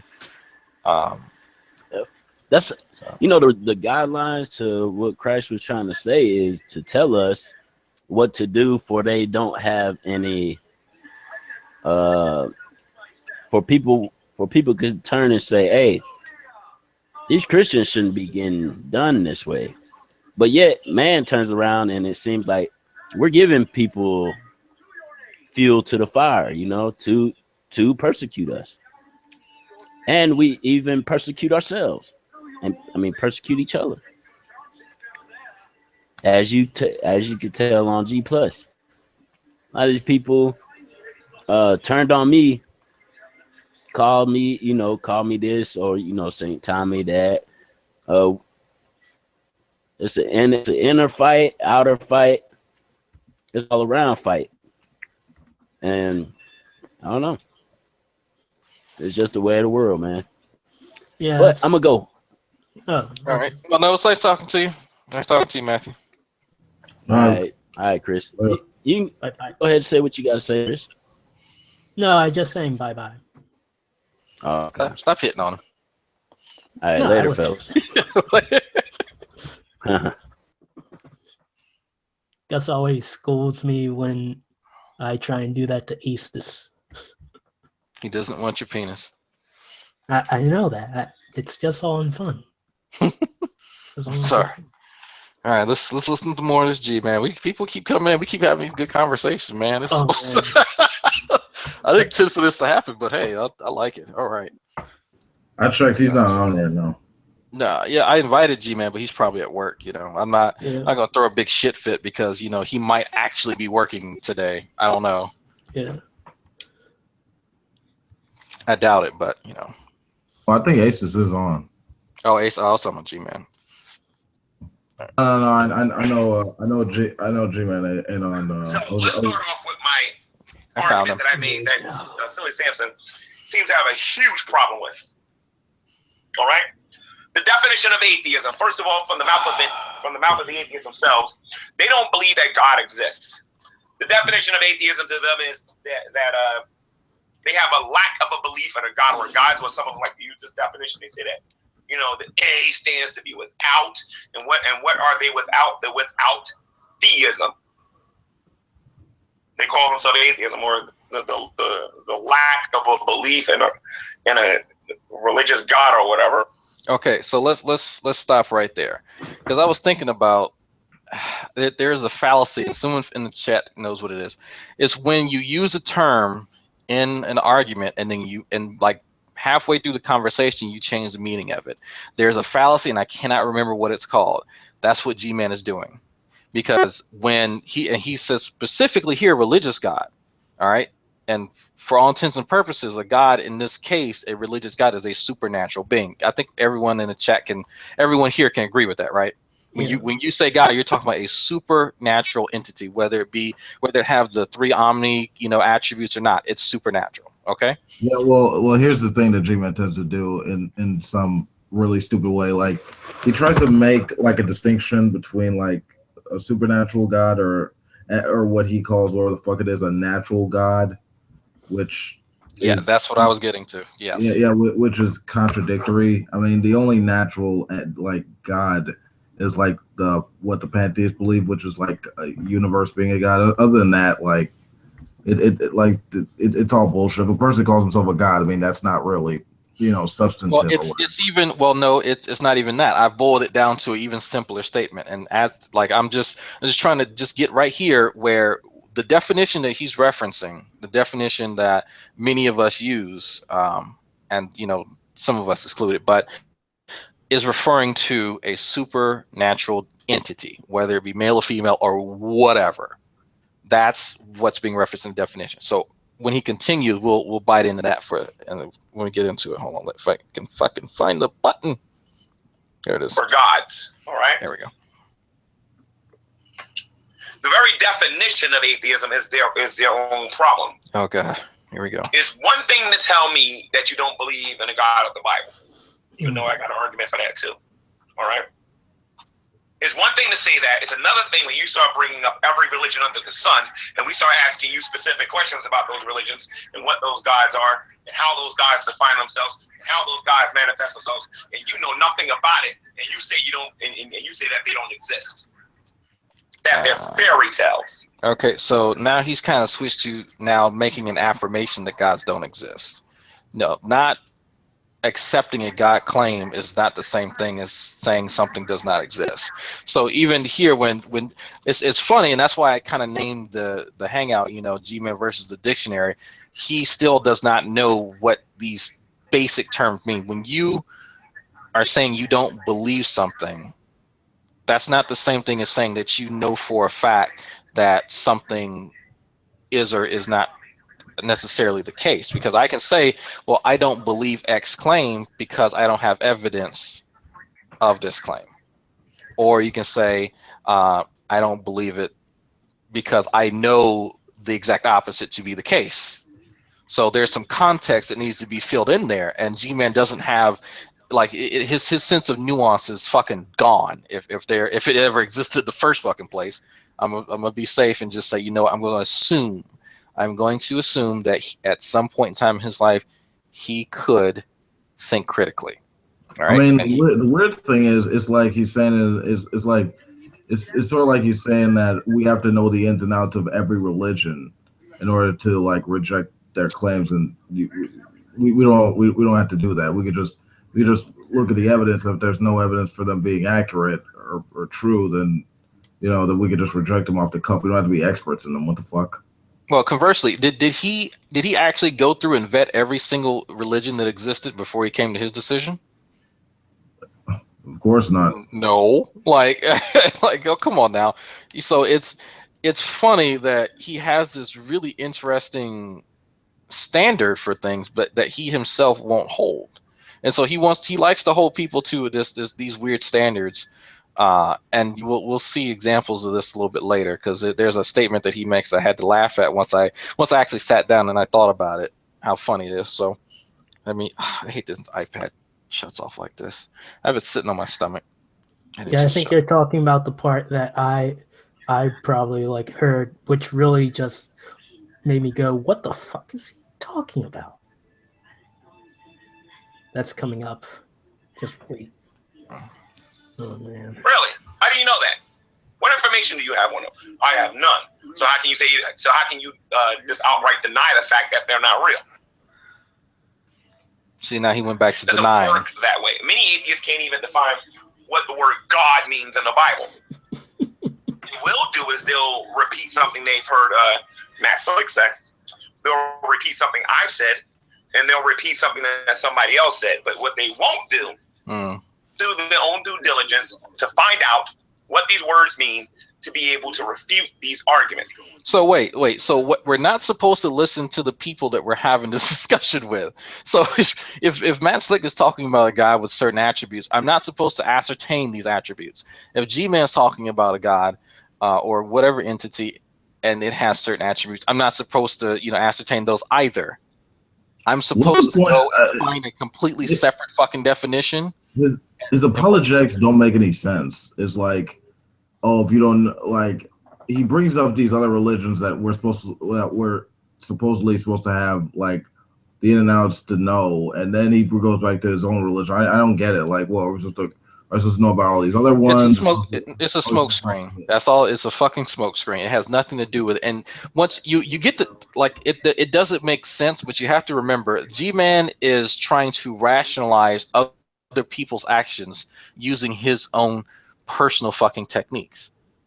So he's prescribing a set of actions to people that he himself would do, but it doesn't make sense because he's fucking stupid. So once you look at it that way, it starts to kind of make more sense. The shit that he does not make sense because he himself has no sense. So therefore, when he tells people things, they don't make sense. So rather than listening to people and having an agreed upon reference point, as far as a God in this case, he then goes to find his own definition of things to try and refute what someone's saying. That's why he's saying, oh, well, when you talk to these atheists, they're using definitions that I gave them or that Max Slick gave them. Well, that's what a rational fucking person would do, because we're trying to talk about the same thing rather than talk past one another about two different fucking things using the same word. We're going to agree upon one solid definition that we both can agree on. So that right there, that's why I had to stop and laugh, and I went, why is he saying that? Oh, that's what he does. That's why we can't talk to him. That's why people have to constantly correct him and say, I'm not going to simply acquiesce to your fucking, your definition of whatever this is. That's what he expects people to do. So let me play this. All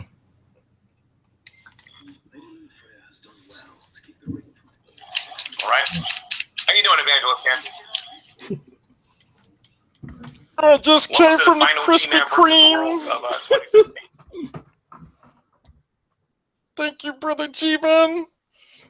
About 3 biscuits away from a heart attack. Getting his equipment together. So I'm just kidding. I'll go back with my argumentation. I love Ken Jones. Sampson wants to debate me on this topic because he believes that my topic is pointless. Because what if I'm right? It doesn't prove that my God exists, right? That's No. Silly Samson's ace in the hole, right? No, it's If just, I'm right, no. it doesn't prove that my God exists. It No, just proves you're it takes stupid. away from your credibility as an atheist. What? You see, if you don't even know what the definition of, if you don't even know what a God is, you shouldn't be talking about it. You should be educating yourself on what a deity is and what a God is for whatever particular belief it is before you start denying its existence. It's like me saying there's no such thing as aliens. Well, G-Man, what's an alien?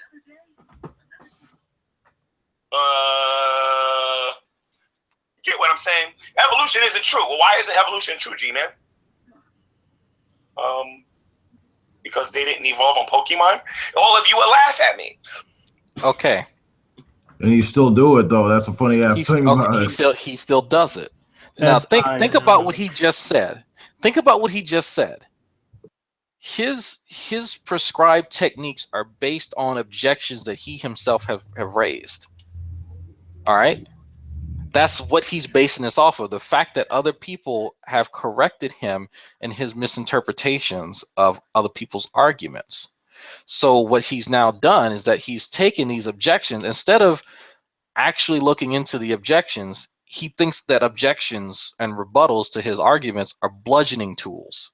So what you do then with this bludgeoning tool is then try and use it against your opponent rather than, you know, reinforcing your own arguments. That's why he switches to different arguments.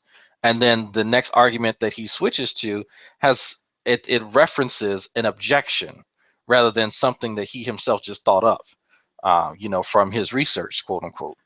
So it would be the equivalent of me coming to beat you with a bat, you taking the bat from me, wrapping it in barbed wire, and chasing me down. So that's kind of what G-Man has done here, and it took me a while to realize this. It was probably 6 or 7 o'clock this morning when I kind of realized that if you look at the pattern of G-Man's arguments, they're loosely based on objections that people have given him to his previous arguments. And so he has kind of a history of doing this. And if I ever feel up to it, I'll actually sit down and try and find the like a chronological story of how G-Man's arguments have changed and how they loosely resemble the objections to the previous one that he's made. And so this is another case where he's kind of overtly stated that, well, what I'm saying now is based solely on objections that people have had with me when it comes to evolution or a belief in, like I think he said, aliens as well. Well, it's based on his ignorance of the topic. His objections are solely based on his ignorance, and his willful ignorance at that. So now he said, well, you know what? I am going to simply deem atheists ignorant to a God, and I will define it as such. And so I will change that definition accordingly so that I can now use this bludgeoning tool that they've used against me for, you know, X amount of time.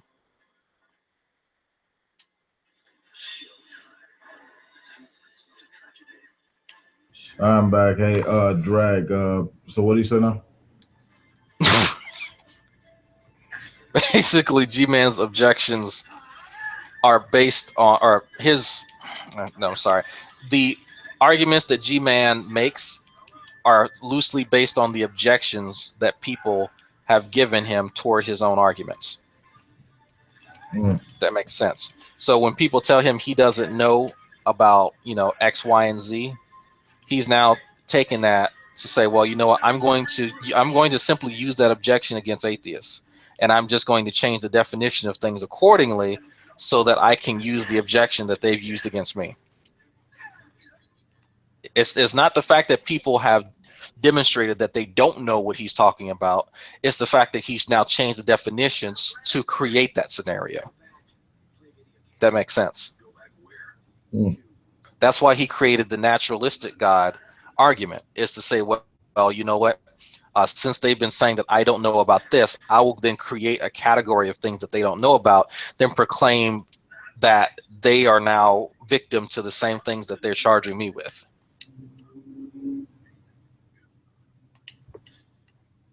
It's actually pretty funny once you think about it, but he, and at least in my mind, has a bit of a history of that, taking objections and then creating scenarios in which he thinks that he can then exploit this objection and use it as a bludgeoning tool against atheists and his other detractors.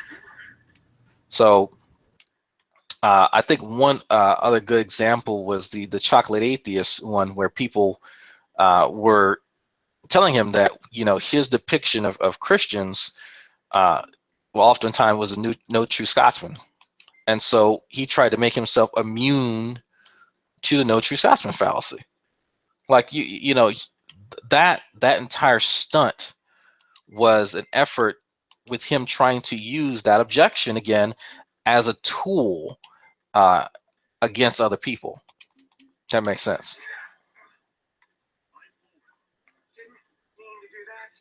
It kind of does, but the stunts he usually does don't really make all that much sense, and kind of shows how much of a jackass he can be over stuff, as opposed to just asking the person like what they believe or think or whatever. Well, G-Man's not intent on actually listening to people. And this is kind of one of those times where it's painfully obvious that he's not actually listening. It's just, well, now he's simply saying things because he heard someone else say it. And I'm not sure if you or Chris remember me saying this, but I'd said it a while ago. I say certain things to see if people will pick up on it and start using the terms. And so one of those things was Pokemon evolution. I'm the only one in the community who uses Pokemon evolution as an analogy, and it's been picked up by a few other people, but they've been people who largely agree with, you know, the points that I'm making. Now G-Man has picked up on the whole Pokemon thing. So he acknowledges that his depiction of evolution resembles Pokemon evolution. He knows that now. That's why he referenced it. So rather than addressing his misinterpretation, he simply now shifted to, well, I'm going to create a scenario in which I can then exploit this rebuttal that Drag and others have posed. How much of this is just him being an idiot and he can't think of anything new to say, so he just copies whatever you say? No, I think that has a lot to do with it. Like, I think that he genuinely cannot, like, use critical thought. And so he has to go, well, they said it, so I'm going to say it now.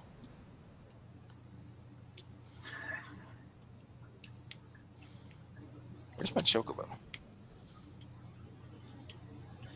Oh, hold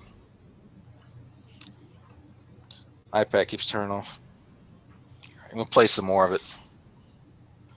So why can't I do that when I get an atheist that tells me they don't believe in any gods whatsoever, and I start bringing up certain religions, and I start bringing up gods under the definitions that those religions are using, and then you guys just automatically just go like, well, those gods ain't real. Why do you know that? Well, I haven't seen any evidence. Well, what kind of evidence would you need to see for this particular god? You get what I'm saying? The arguments of the atheist community is weak. And don't tell me I didn't send you guys the link. A lot of you watching, I think right now, have the link. All you have to do is request it, and I will be more than happy. Bullshit. Because I'm not one of these people that want an echo chamber. I thought Christian Anarchist was doing. All right, so let me get Christian Anarchist a link. I'm going to send it to you on Google Plus, Christian Anarchist. And the only people he had on that hangout were only Christians. That's Helen Handbask in here. She's pretty cool. Oh, she doesn't might have gotten get on my nerves. Like well, you know why G-Man and his love of white women. White women. Yeah, there you go. Not getting here trolling me. Although I don't think Helena is heavy enough set that G-Man is as into her as he was into. So whenever I make this argument, I put my reputation out there. Well, he's into Hannah, and Hannah looks pretty good. To be able to make these arguments to the atheist community, and to have the atheist community to come in here to show me whether or not I could be wrong about what I'm saying.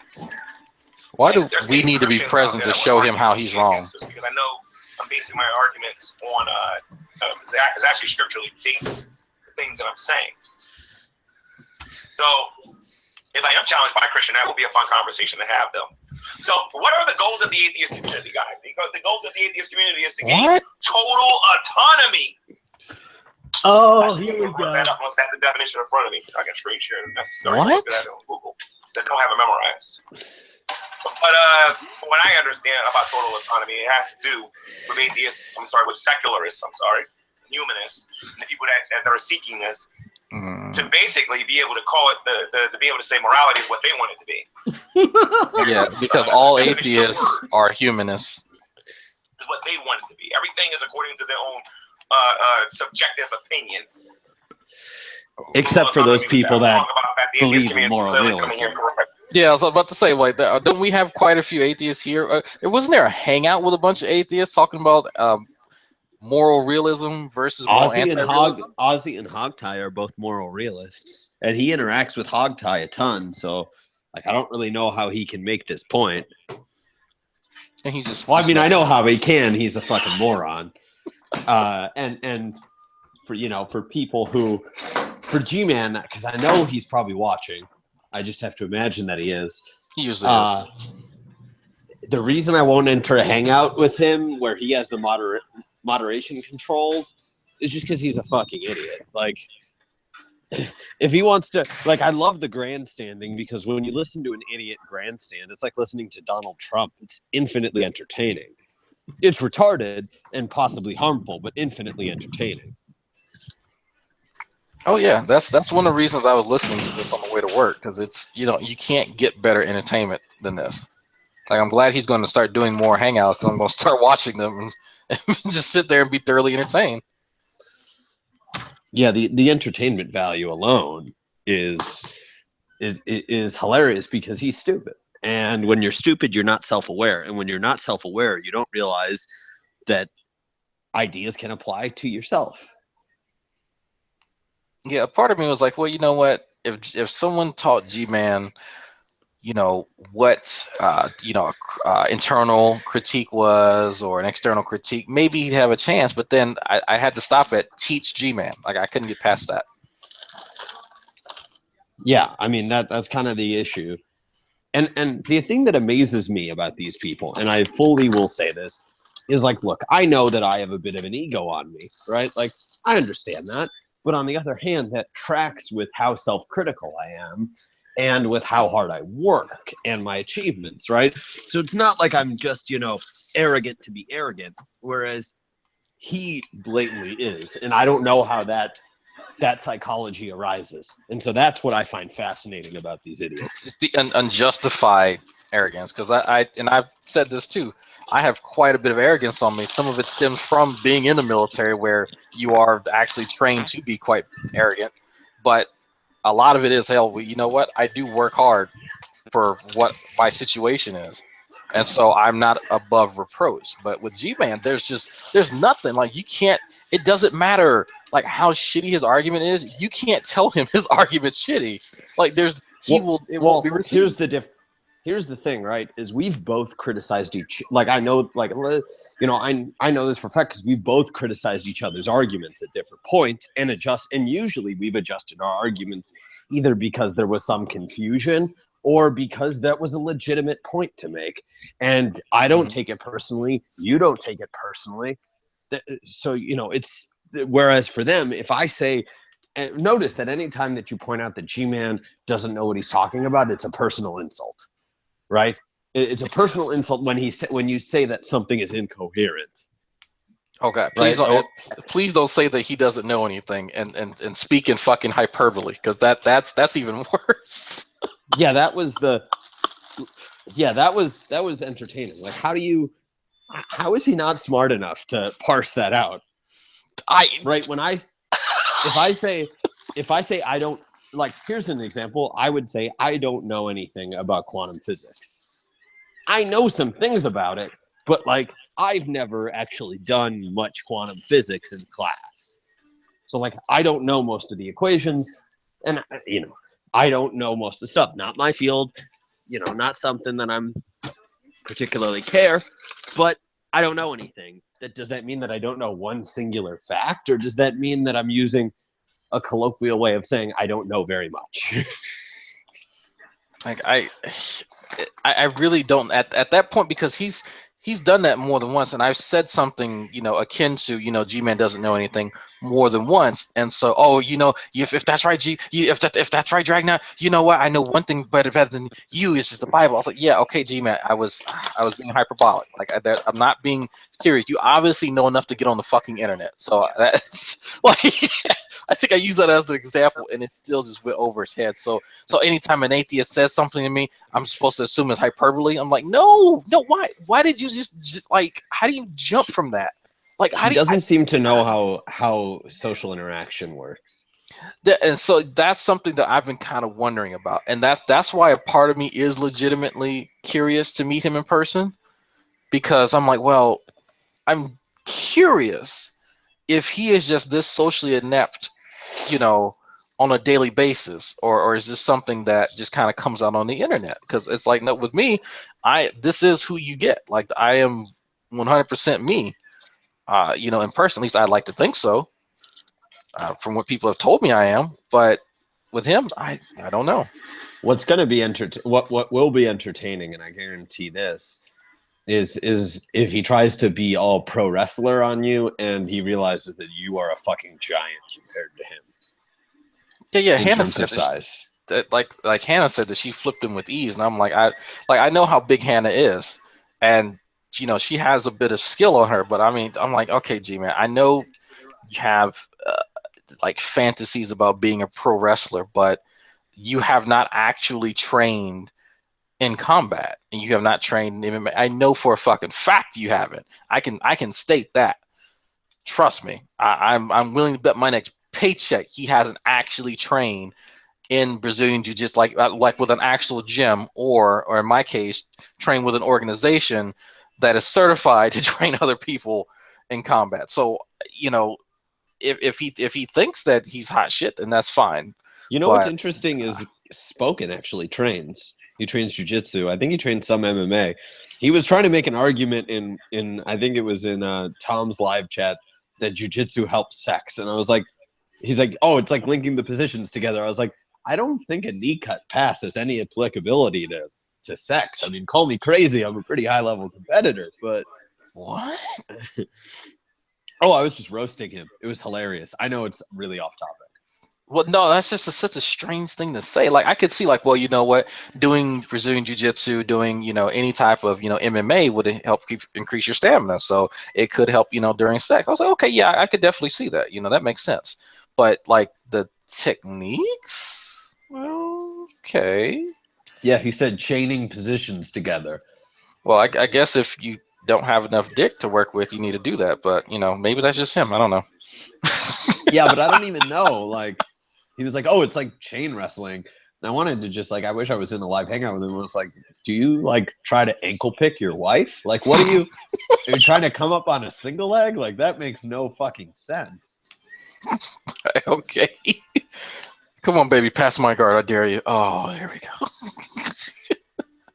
Well, that's the thing, is, like, Spoken seems like he's honestly a cool guy. He's just retarded. Yeah, no, he would be one of the few people I get along with. Wolf, I can't understand anything you're saying. Yeah, I was just saying. I was just saying. Yeah, I was just saying. I agree. That's it. Yeah.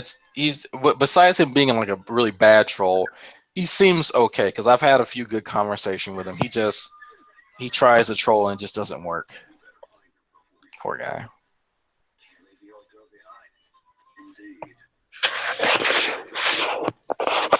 Oh man. All right, let me turn this iPad back on.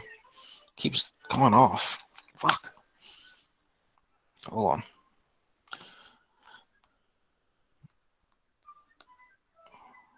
Here is any day now. Okay, so right now Ken Jones and Christian Anarchist in the room. About that, give me the proper definition. I have no problem with that. But if you're seeking your own total autonomy, then that means you're seeking your own godhood. Because at the end of the day, who do you know that has total autonomy besides God? I'm listening. See, this is now odd. Who do you know besides God that's got total autonomy? Well, who's trying to get total autonomy, right? Like, I know I'm evangelist. He claims that's the goal of all atheists is to gain total autonomy. I'm not sure where he's gotten that from. Like that's one of the things I want to know, because I know, and I was thinking about this at work because he's asked me this question before. Well, who do you answer to? And I said, my wife. Well, no, well, you know, if you didn't have your wife, who would you answer to?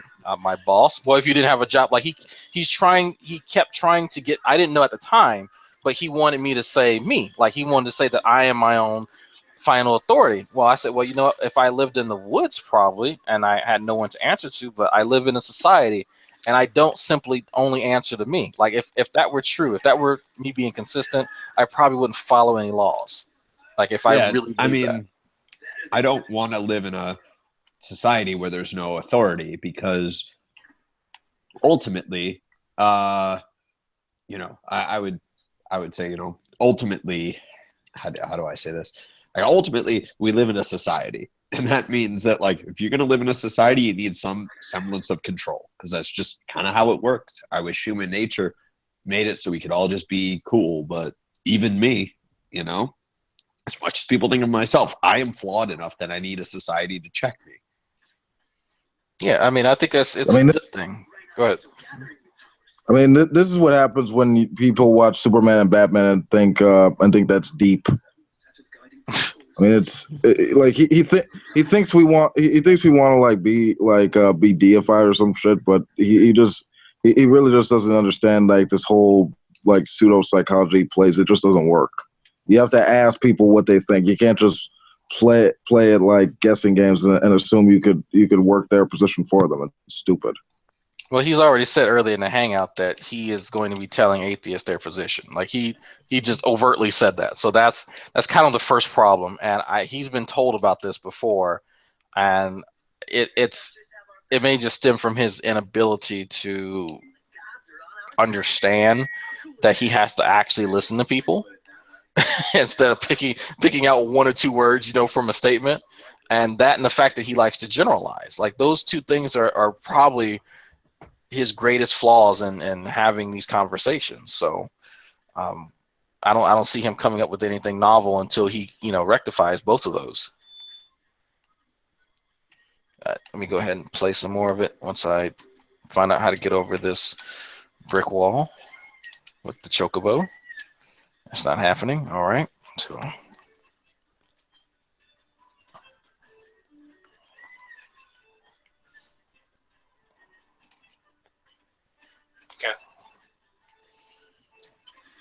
All right, Shot Calvinist on for size. How you doing, Christian Anarchist? Shalom Aleichem. I just got done with my show. Yeah, how did it go? Well, we didn't get as much questioners for this one. We've had Cameron Lennox and a guy who goes by the name of Christian Man so far. Okay, all right. So let me ask you something, Christian Anarchist. Who do you know besides God that's got total autonomy? Well, I haven't looked up the term of total autonomy yet, so if I answer that question, I probably would look like an idiot because I have no idea. I gotta tell you what, go on Google and get the definition for me, and then read it out for everyone. Okay. You can get the definition of the Google definition. Total, how do you spell it? Let me screen share it. Hold on a minute.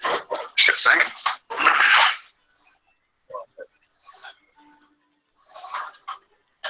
Total autonomy. Uh-oh. I want to know who he's spoken to that said that they want this. All right, it's total. Obviously, you know how to spell that, right? Autonomy is AUTONOMY. Total autonomy, yeah. Yeah. Wait, can you rewind that? I don't know if you spelled autonomy correctly. Hold on. 316.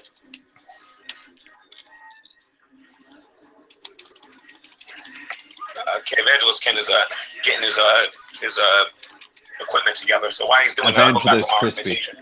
Yeah, Telly Sampson wants to debate me on this topic because he believes that my topic is pointless. Because what if I'm right? It doesn't prove that my God exists, right? That's Telly Sampson's ace in the hole, right? If I'm right, it doesn't prove that my God exists. No, it takes away from your credibility as an atheist. You see, if you don't even know what the definition of, if you don't even know what a God is, you shouldn't be talking about it. You should be educating yourself on what a deity is and what a God is, for whatever particular belief it is, too far before you start denying its existence. It's like me saying there's no such thing as aliens. Well, G-Man, what's an alien?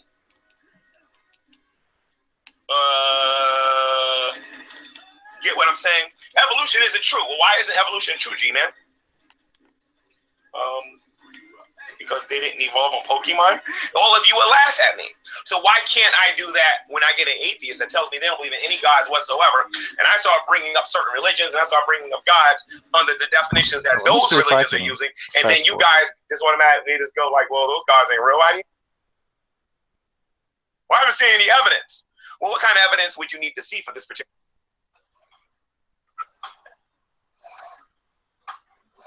I'll give you the. All right, it's total. Obviously, you know how to spell that, right? Autonomy is AUTONOMY. Total autonomy, yeah. Yeah. Okay, I think he spelled it right. He was reading it. Personal autonomy, the same as total autonomy. You can put the definition for me in the side chat. That'd be great too. So I can read the technical definition for when the atheists come in here. Let's see, much better look up on Merriam-Webster. Ellen Handbasket, I sent you a link if you want to come in here. You know somebody else that actually likes to have conversations and not troll, let me know and I'll get them the link so they can come in here. If you never met me before and never been in a room with me, this is your opportunity. Okay, so you guys want to come in here? So I only see autonomy, but I can guess what it would mean by total autonomy. Say the quality or state of being self-governing, the right of self-government, self-directing freedom, and especially moral independence, and a self-governing state. Come in here. Self-governing state. Put that definition in the side chat. Christian Man, I'm going to give you the link on D+, if you're on D+. So check G+, Christian Man, and you'll be able to get in here. All right? Sending you the link right now. General Han Solo wants that link. It's not a chicken, it's a chocobo. Yeah, you can give him the link if you want. But just send it specifically to him because I don't want this to be public. Okay, yeah. Again, the definition for total autonomy is, let's see something here. The quality of state of being self-governing. Be the own final ruler and total ruler, whatever, especially the right of self-government, self-directing freedom, and especially moral independence. They're a self-governing state. An atheist wants to be, he wants everything to be totally subjective and be totally up to him. How did he get that from? That they want, and this is what they believe would be best for them as a person. But again, the only person I know is Almighty God. So, from my perspective and where I'm standing, an atheist is trying to be God or a God. By trying to get total autonomy. But I would argue that a lot of them are already there. Because if you ask them about morality, they're going to tell you what their opinion is. They don't care about somebody else and whatnot, right? If you ask them about science, yeah, they're going to quote some scientists, but at the end of the day, everything's going to be according to their own opinion. I disagree with that. Even the methodology about how they come to their conclusions. How do you? Now, that's not true. Obviously, the atheists will come in here and show me where my argument may be flawed, but a lot of them don't like this line of argumentation because they agree with me. Because they agree. I'm going to say this again. A lot of the atheist community don't want to come here and talk about this because they agree with me. A lot of them find this line of argumentation very difficult to deal with. They would rather me talk about answer prayer. Let me talk about... I don't give a fuck what he talks about. Either of those arguments are totally retarded. Well, I'm really trying to connect the dots here, and I'm struggling. This is your first time... Like, who did he talk to get these arguments? Like, how did he form these arguments? How does he think he's intelligent? I don't think that's great. He thinks that he's not a moron. I don't think he says he's actually pretty smart and pretty clever, but he claims he's not a moron. And I'm like, I disagree with that, but I don't know. Like I have a really hard time trying to figure out how the hell he even comes up with this shit. Like, I'm at a loss for his reasonings behind things. This is unrelated, but has he followed up on the fact that he thinks everyone is doc dropping him after he doc dropped himself again? He still won't relent. He's out to get people's docs. Did you watch Talking Shit Tuesday last week? Or just the side chat? Okay. Did you see him in the side chat? I did not. Okay, so in the side chat, he appeared a few times and he kept saying a weird word, and it was Billingtist, Billingn,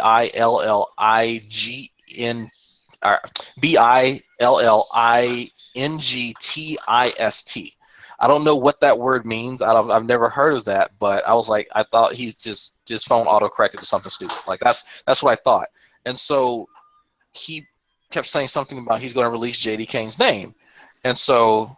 But that's not his last name. He's released his last name publicly. He said his last name, and actually he said his whole name in the last Talking Shit Tuesday. So, oh shit. So Wait, so how incompetent is he? Yeah, you're right. So here's it gets better. So he kept saying Billingtist, and we were trying to figure out why is he saying Billingtist? Like, what does that have to do? Like, what are you saying, G-Man? JD Kane's real name is JD Billingtist, and I'm like,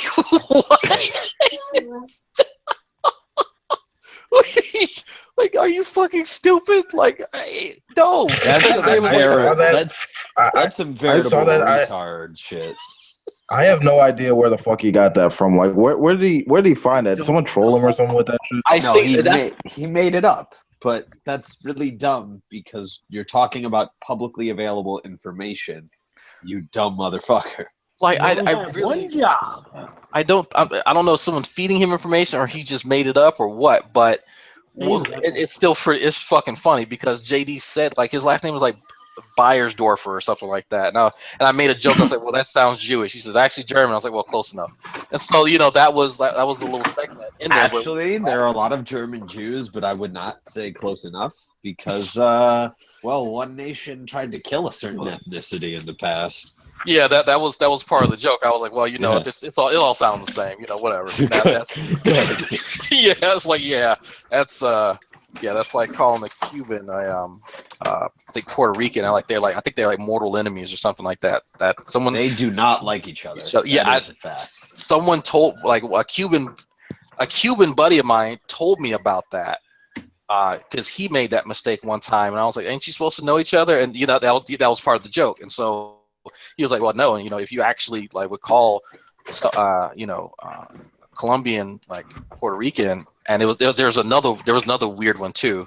And I say weird, there was another like ethnic rivalry where you don't call one the other, and vice versa, where people would get highly offended because there's something in that background that I don't know. Someone will have to explain it, but yeah. So he then threatened once we said, hey, in the last Talking Shit Tuesday, JD Kane releases his real name, and then he said, well, I'm going to find your real name. I said, okay, my real name is Alfred Mims. So he shut up for like 10 minutes. So I'm like, oh, you didn't expect that, did you? Like, I have a really uncommon name. It's really, really British. Like, dude, I don't fucking care. Like, what do you think that's actually going to do? Yeah, you sound like Batman's butler. Yeah, exactly. And I heard that joke so many fucking times. But that's Alfred Pennyworth, but not exactly. Alfred Mims. But because I'm a nerd, I know that. But I mean, that's a part of the joke. It's like, well, hey, I can laugh about that. It's not a real big deal. But I know my personal information is out there. If someone has a Facebook and they're friends with, a few people, they can clearly see my picture and see me see them comment on a page or whatever, and it's not like it's hidden. It's not like I try to hide it. And I said, in fact, G-Man, if you were really that fucking smart, you would see that every time I screen share PowerPoint, my name appears in the top right corner. And I've been waiting to see how many people actually recognize that or realize that. And it's funny. So it's like his great fucking detective skills have failed him. So I don't know. That's just to further piss him off because I don't give a shit. So he's on a rampage to find. I think he said at one point Redline's real name, and I'm like, well, you know what? He has a really generic fucking name, and I don't think anybody like why. What did he do? Oh, he didn't do anything. It's other atheists doing things to you. Oh, okay. Yeah, he's just being a really shitty person. So, just to get payback on him, he's before I forget, shit, I'm going to interrupt myself. He claims that there's video evidence of my infidelity. So I can't make this shit up. Like I really can't make it up. Like he said, he had like video evidence. So I'm like, is it me banging a really hot blonde? Like, can I get that? And he's like, it's he didn't say anything after that. Oh, I gotta invite Max. But yeah, it's like I don't know where he gets this shit from, but I think someone's feeding him information, and they're just fucking with him. That's what I think. Maybe Rancam. Maybe Rancam. It might be Rancam. Yeah. Well, that's what I have. I have Rancam on LinkedIn. That's the weird thing. Like Rancam would I think I don't know if JD's on LinkedIn. He might be. I don't know. I can't remember. Oh, that's Max. That's what it was. It's pretty funny. I will say Ramcam's pretty funny with the whole Gussie dogs thing. Oh yeah, I forgot to ask Gus what that's about. So apparently, like he just made it up just to troll, Gus, where it said that Gus was the hot dog king of Ottawa, and it just pissed Gus off, which is hilarious because I don't know why it would piss you off. That's weird. Like I was wondering what that was about. It's a really bizarre one because who gives a fuck? I don't know. It's just wrong. Like I wish I had a hot dog empire. I don't, but hot dogging. That's so random. Hot dog empire. Yeah, I don't have British ancestry. It was just a name given to me by a family friend. It's a really weird story. I might have told it at one point. I tell lots of stories. Most of my friends are stories. You should meet them. That was a loose Donald Trump reference, but yeah. So yes, my name is very, very, very, very British. Up to the way that my last name is spelled is British, because the American way doesn't have as many M's. Yeah, that's that. But it helps me get jobs. I can say that.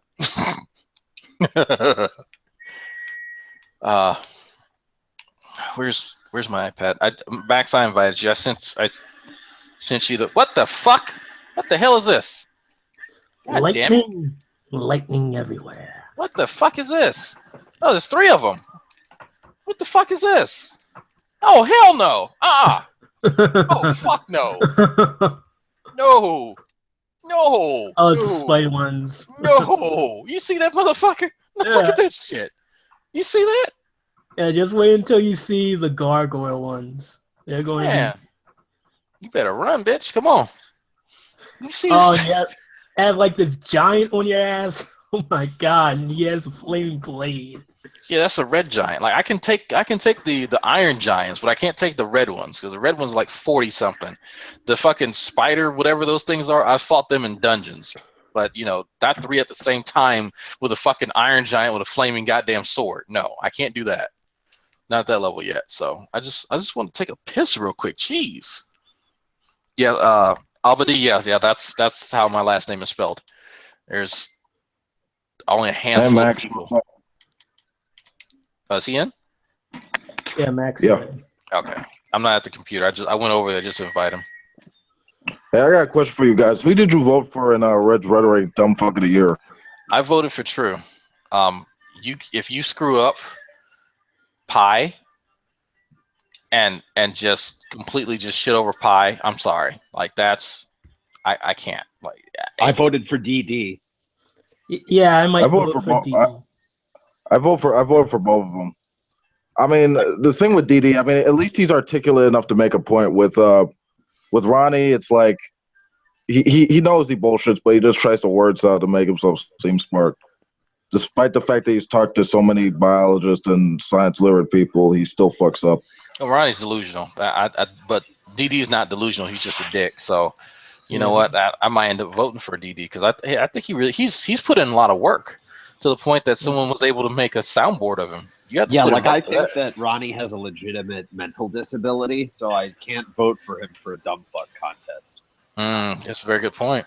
I gave it to Ronnie myself. I think he is deserving of dumb fuck, mostly because he's put in years of effort. I mean, come on, years. literal years. Darwin's deity comes in and he thinks he's ready for MVP. I'm sorry, that shouldn't apply with me. It's worked Yeah, hard. pretty much. Besides, I think you guys are being very I think you guys are being very discriminatory, giving it to an old white man as opposed to a brown immigrant. Well, not immigrants. Says the brown kid. Exactly. I'm white, guilting all of you. Actually, I forget that two of you guys are black, so that doesn't work. And one's a Jew. You're a light male. You're a light male. Oh, hey, Christopher, you too. Yeah. Shit. We are not a very white Anglo-Saxon Protestant group in this room. No. Yeah, it is. That shit is not gonna fly. Yeah, on the one hand, Sam, I would like to see Ronnie win in one sense, which is that like Steve probably needs the Patreon dollars. So That is true. At least Steve was providing content. Like I watch Steve's channel, and I gladly donate to it because I know he's actually putting in effort, like to get some of these people. Just like that guy last night when I almost fell out of my recliner, like listening to that. You mean the guy? Well, it was awful because I looked over the paper that like he was the Chimpanzee Genome Project paper, and he was just straight up incorrect. Really? Just demonstrably fucking false. Well, he goes, all they did was map it to the human genome. I was like, no, they have a whole section about how they assembled it. Yeah, de novo. Yeah, I think that was the term you used, de novo. De novo, yeah. Yeah. And it was one of those things where it's like, you just like don't know what you're talking about. And it seemed like he knew just enough to be dangerous, but not much more than that. Yeah, he kept using the argument for motive. Like, well, everyone has a motive. That's not a fallacy. Like, no, that's not what the fucking fallacy means. No, just like he was there to be an apologist, and that was about it. Like that's, it was cute, but I did get to hear who was the zoologist that was in there. That dude was like he was spot fucking on with his he was really responses. And he also had a sequencer on him. Yeah, he pulled it up and he turned on his camera and showed it. I was like, he's actually, that was actually pretty cheap. Here it is. It was like, wow, he just materialized it. Look at that. Like, oh man. I mean, I kind of feel bad for those people because, like, on the one hand, they don't want to do the hard work, and I think they genuinely have an emotional connection to their belief, but. Yeah. It's just sad to see it, because I don't think that guy was an out and out dullard, No, I not like Ronnie. But then again, we have a very low bar for who is dull. That's true. Or very high bar, I should say. Low bar, high bar. Oh, one thing I actually wanted to bring up with Darwin Steedy is, can he really be considered a dumb fuck? Because I think he's just, what's the word? Evil, maybe? He's a bully who's intentionally dense. So it's a philosophical question, right? So the question would be, I think that Ronnie is genuinely mentally defective, whereas DD chooses to reason in a shitty way. So how do you choose that? Is it the mentally defective person, or is it the person who is willingly ignorant? I honestly think Ronnie is, what's the word? He's an idiot who happens to try to con people. And I don't think he's meant, for example, remember that time when he said he reads all these biology textbooks, and he happened to just place one right over his couch as he was videotaping, as if to say, yes, I read this, fooling absolutely nobody but those who already believed him. It's shit like that tells me he's trying to deceive us, but he's just failing at it. I should show him my little bookcase with my free books I got from the library at school. I haven't even opened them. They were just like they were free chemistry books, and I grabbed them like they were the last fucking rations in World War II. Like I was like, oh, these are mine, okay. But like this doesn't mean anything. Exactly. So yeah, my vote and support still goes to Ronnie. Yeah, there was another guy that Red wanted to win, and I think he said that someone told him to make a video like he was sucking dick, and he did. And I was like, well, that is pretty fucking stupid. That was. I was like, can't argue with that. You have a point. Yeah, that is true. Like to me, it's more of a like that is dumb fuckery at its highest. But to me, I take a lot of things in criteria. For example, like it's like doing one dumb fuck thing is really good, but doing dumb fuck things over the years and being consistent at your dumb fuckery and always managing to be reliable as a dumb fuck, all of that should really come into our matrix of deciding who is that dumb fuck we should nominate for dumb fuck of the year. I think all of that has to be taken into consideration. That's what made Gman so much of a dumb fuck. Yeah, I have a really there's a part of me that goes, you know what? There's something missing in G-Man's mind. There's it, whether it's a maturity issue or a critical thinking issue, or just they may be one and the same thing. I don't know, but there's an adult. Every other adult that I fucking met in my 29 years of living does not think like G-Man. Like they've matured to the point that they can understand the results of their behavior, and so G-Man is different because he doesn't. He genuinely just does not see how his behavior impacts his interaction with other people. So I can't go hard on him as I really want to, and in fact I've deleted a lot of videos that I've done because they've been too harsh. And I mean, he may not believe that, but there's over 30 videos that I've just deleted because I was like, you know what, there's no point in me going in on him like this, That I can see. To me, G-Man is like, imagine if the YouTube comments section tried to become a professional wrestler, failed, and then became a Christian apologist. That's G-Man to me. Yeah, well, that resembles a lot of G-Man's actual life. When someone told me that he actually did try out for the WWE, I was like, I'm not surprised. Like, I actually see that. I can fully believe that.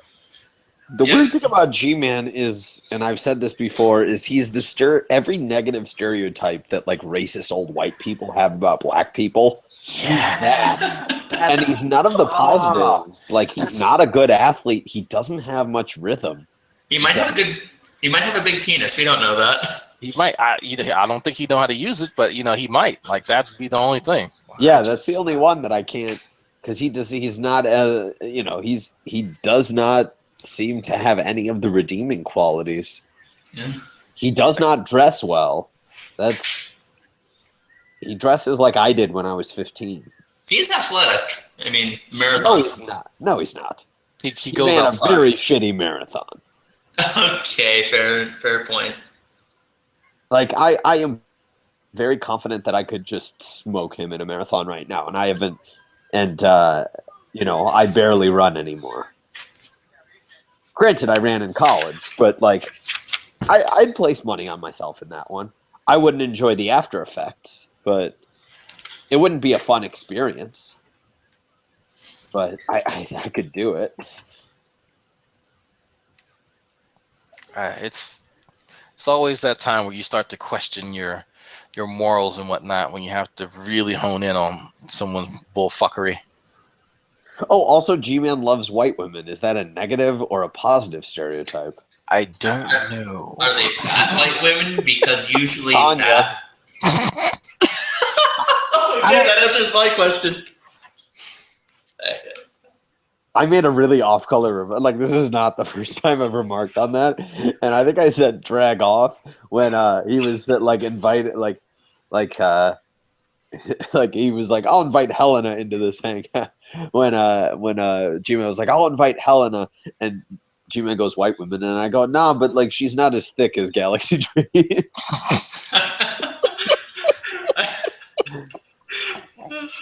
Which I say in jest. I'm not being. No, that's fine. My wife likes thick women too, so you two share something in common. Yeah. No, that's not a joke either. She actually does. But yeah. Women, to be fair, fat women do try harder. Oh yes. Well, no, like as I always say, the technical term is boom boom pow. That's a technical term. That is very technical. Very technical.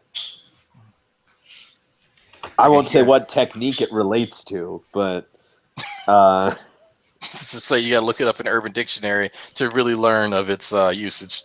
Yeah. And I just went to an area that has nothing. I'm confused. So Phony Beatlemaniac says that he has nothing positive to say about DD. I have a few positive things to say about Ronnie, though. He does have great hair. Oh, yes. Luxurious hair. He has wonderful hair, better hair than I do. And he's not terrible at the guitar. Better than I am. I wish he'd take better care of him.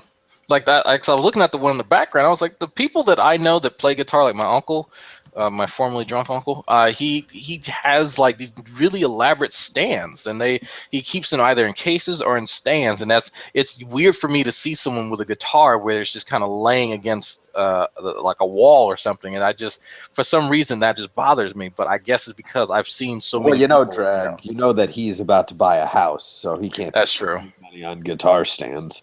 That is wait, that's not how money works. Sorry. Right. Oh man, it's the pissing contest with Ronnie. It's so weird. Like, I don't like. What do you say? Like, my dad can beat your dad up. Oh, did you hear him get into that when we were in? I forget. We were in the live chat with someone, and I said like, "Oh, funny story. My dad played college baseball, and he when he made the team, he found out Drag probably knows who this person is. He was the backup for Larry Doby Jr. Yeah, he was, I think, within the Negro Leagues at one point. Larry Doby Sr. was the first black player in the history of the American League. Okay, yeah. I know it has something to do with that. That's because I'm not a big buff on sports, unfortunately, but I remember that name being tossed around during February, so that's... yeah, it's a February name. Yeah, and that's... My dad was like, you know what, fuck that. I'm gonna have fun and join a fraternity and drink. Yeah. Instead of play baseball where I'm never gonna get to play. And that was just like I just think it's a funny little story. It's not anything. You weren't trying to show off, like it was just like, hey, by the way, you know. Well, you guys can correct me. I think it's an entertaining story. No, it's the funny. It's just like when I mentioned like what my biological father does, and people just look at me fucking crazy, and it's like, well, no, he really is a horse rancher in California. Like, I'm not making that up. Like, that is pretty funny. Yeah, it's like it's so random. Like, you can't make like, I'm dead serious right now. My father is a horse rancher in Lancaster, California. I met him while I was in the military. Because my mother sent me a text message one day saying, "Hey, I got in contact with your dad." Like, oh well, cool. The funny thing was Ronnie responded in the live chat by being like, "Well, my dad can bench press 400 pounds." I saw that, dude. I was like, dude, that's awesome.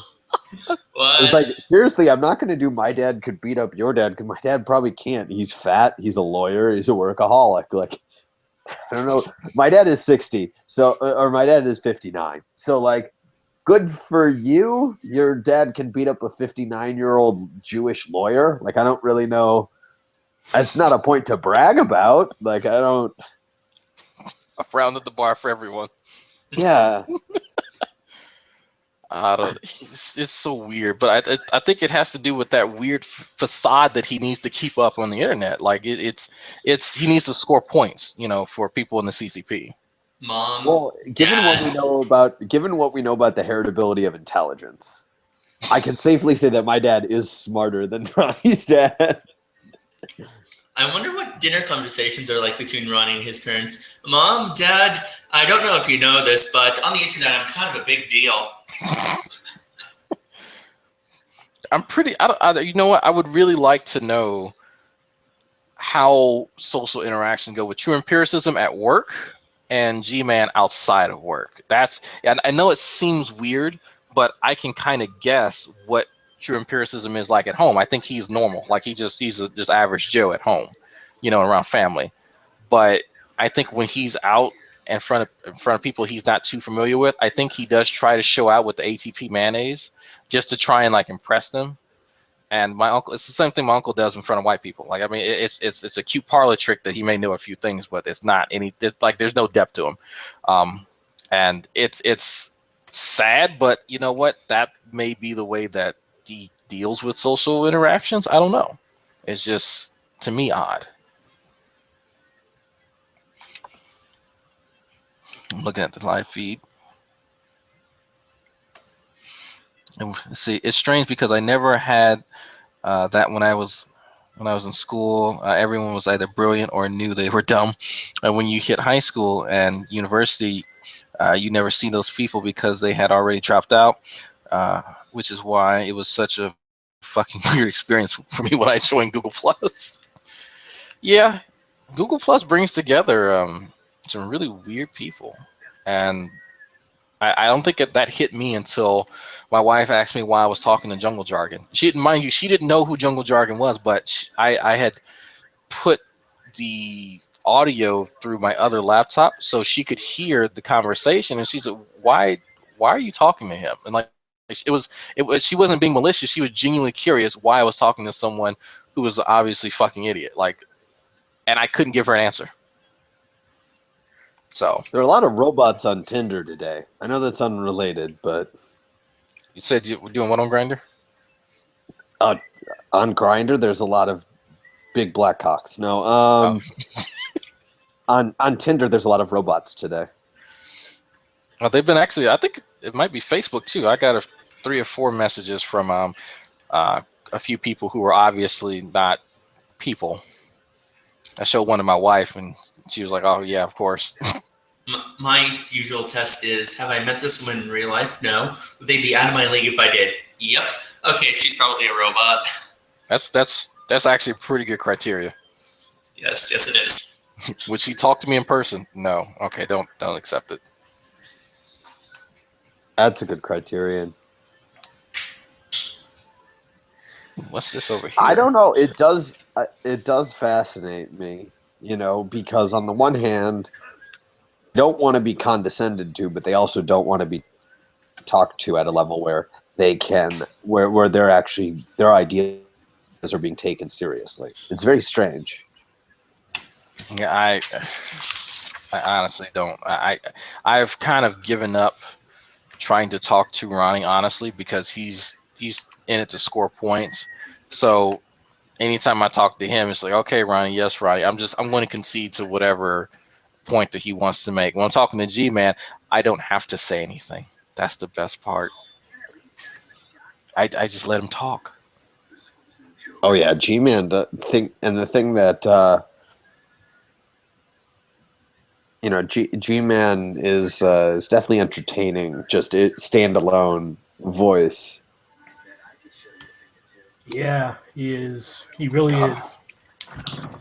What I do is when he makes a stupid hangout and I want to exercise, I have that on while I'm working out. Just a lot of motivation, just work out. So I thank G-Man. I don't want to listen. I disagree. I don't want to listen to G-Man while I'm working out. I don't want to be angry. I want to be amped up. Doesn't anger usually amp people up? No, man. If you're angry, you're tense. Okay. I don't want to be tense. I want to be. If you look at like crazy explosive guys, they're super flexible until that one moment where they need to tense. So you want to be very loose because a loose muscle is a strong muscle.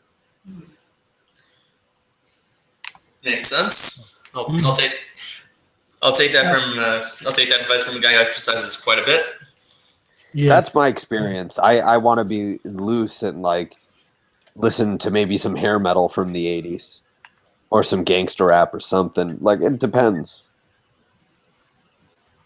Yeah, that's what I had a playlist for working out, and I had a playlist for just like playing video games. I have playlists for different things, but I enjoy like heavy metal working out just to kind of get me pumped up, and then as I'm actually actively working out, I can do some like rock from the 80s, or just like old school rap, like back when Lil Wayne actually knew more than one word. So it varies with me, but I had to stop going to the gym when I was pissed off at work, because I would just go and I hit the pull-up bar and then just pump out some really shitty pull-ups just to burn off energy. But I couldn't work out efficiently, I should say, and that really didn't help out. All it did was make me sore, but it didn't improve my performance for like my PT test. So what Sam's saying is right. It's like you when you're working out, you have to be in there. You have to be focused and not just go in there and fuck around like I see a lot of people do to this day. They'll just go and they'll walk around and touch this machine for 2 minutes, and then there's not a real rhyme or reason to what they're doing. And the reason I know this is because if I'm going in there, I'm working out a certain area of my body. I may be trying out different techniques, but I'm not trying to overload my body with doing legs, core, and arms all in the same day, and then go back the next day and do the same thing with no recovery period in between. That's really inefficient. So there is a reason why people have degrees in workout science, because it is a science and it's legit shit. I think I remember in one of the comment sections, Ronnie was bragging about how much he can lift. I bet he can put up some weight. He looks like a thick dude. Yeah, I don't doubt for a second that I think he said that. I'm sorry for the shitty streaming, guys. There's some inclement weather about, so I'm going to probably pause the stream and restart it in a second. But I'm going to keep the hangout on, so I'll take a break anyway from playing. I think Ronnie could probably bench more than me. Well, definitely right more now, than me. I can't bench very much. I never really did much as far as upper body. What I excelled in, amazingly enough, was sit-ups. Like I could pull out almost 100 sit-ups in 2 minutes. And it seems weird being a big guy, but the way the PT test is set up is that they don't. Well, they're telling more people now when you have to do a certain number of proper sit-ups within that 2 minute span, a lot of people force themselves down. And it doesn't make sense. If you're expending energy trying to push yourself up, and then you're expending energy pushing yourself down, well, you have a force that can do that for you, the fucking earth. Like you're going to fall naturally. If you just let yourself go and maintain the form, you can use that momentum to spring yourself back up, and that's less energy you have to do or utilize when you're trying to stop yourself once you're down and then force yourself to come back up against gravity. So, yeah. I used to do old-timey exercises, which is like, if there's this great blog and channel called The Art of Manliness. They actually had this pretty interesting workout where they took a regimen from a 1920s bodybuilder, and this was simple 20-minute exercises where you do things like crumple up paper as you stretch out your arms and go between push-ups and sit-ups, and then you finish it off with a cold shower. And that's usually, it really did help me back when I needed to wake up in the morning. It just depends what your goal is and what your body is, right? Like there's no one size fits all. It depends on what your goal and what you're able to do. Like I've been doing more powerlifting style workouts, and it has been great for me. But then again, I wouldn't recommend it for everyone, because you just got to evaluate it based upon what works for you and adjust from there. For me, the best workout I got was just doing cardio, and most of the cardio I did was really on a treadmill that had all these various different regimens where you can run up hills or have just pretty stagnant walking. Usually by changing it every day, my body would get a new workout. And that usually did the trick. And my muscles got toned afterwards by just doing basic push-ups. That's all I really needed.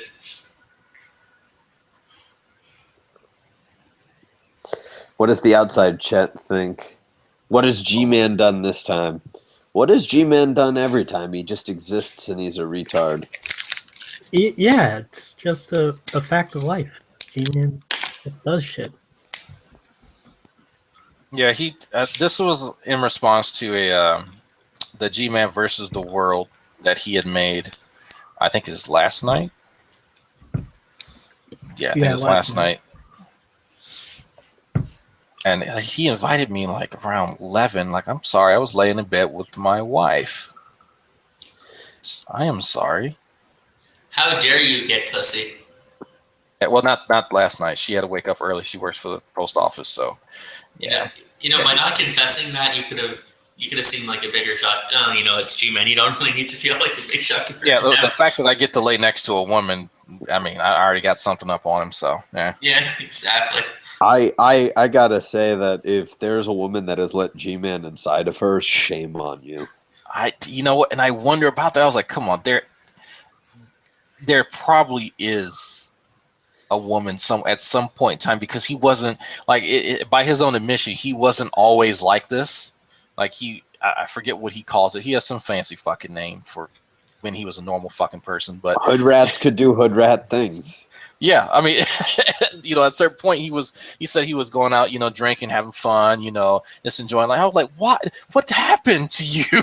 Like, the way he makes it sound is like, it sounds like he was a regular fucking person, and it wasn't a big deal. It wasn't, like he was going out slaughtering children every fucking night. Like, he just lived and he worked and he had a female friend and something happened with some crazy. Wow. Sorry. He might have been getting him some. I don't know, but like it sounded like he was. He was at least set up to get some, and so he had some weird run-in with some preacher somewhere, and I guess that's when the crazy kicked in. I don't know. If G-Man comes in, maybe he can tell us the story, because I'm not digging through his channel looking for that story. That was several years ago, and I'm pretty sure he can retell it and make it interesting or whatever. What if she was a white woman? That would just make it so much better.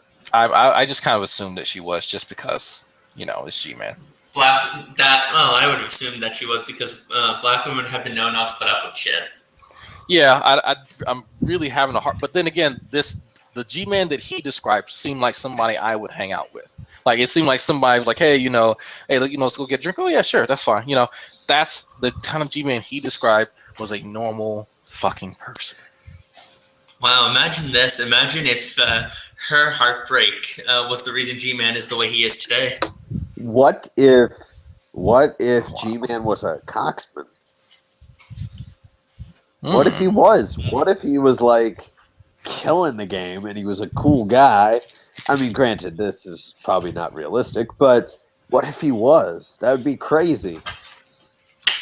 I would have to break out the notepad and take some notes then. Like, man, my goodness. Yeah, I don't think he was, because apologetics can sometimes, when you're a self-described apologist, what you want to do, ideally, is to be very welcoming, is to have polite conversations, not be off-putting.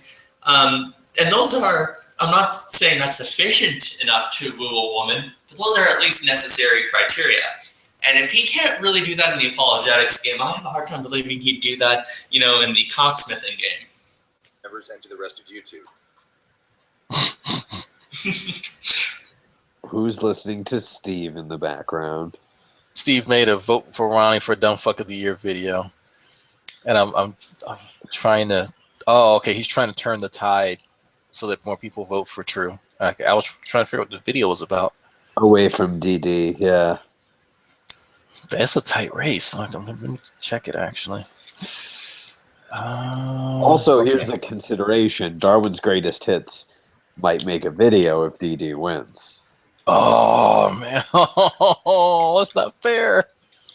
Oh, that's not a good advantage. DD's in the lead with 189. Actually, it's 200. You have to add in the dislikes. Oh, you adding dislikes too? Okay. Oh, damn. Dislikes. Yep. I actually thought of making a video back when that Anthony guy was ahead. The one who did that really gay shit. I was gonna say, my whole video was about, hey, I'm here to advocate for true empiricism. This is a hardworking American, and I know some of you want to vote for Anthony just because he made one really dumb fuck mistake. And granted, it was a big one, but hear me out. It takes hard work and dedication and lifelong commitment, which is what Ronnie has. And besides, do you really want to give the award for Dumb Fuck of the Year to a foreigner. You know, someone who's coming here and taking the job and the dignity from a hardworking American citizen? I think not.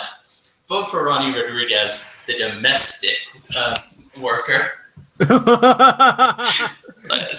along those lines. I was just gonna pitch it, but now I think I might dispute with Darwin's deity. But you know, make it about you need to vote for a brown guy like Ronnie as opposed to an old white male.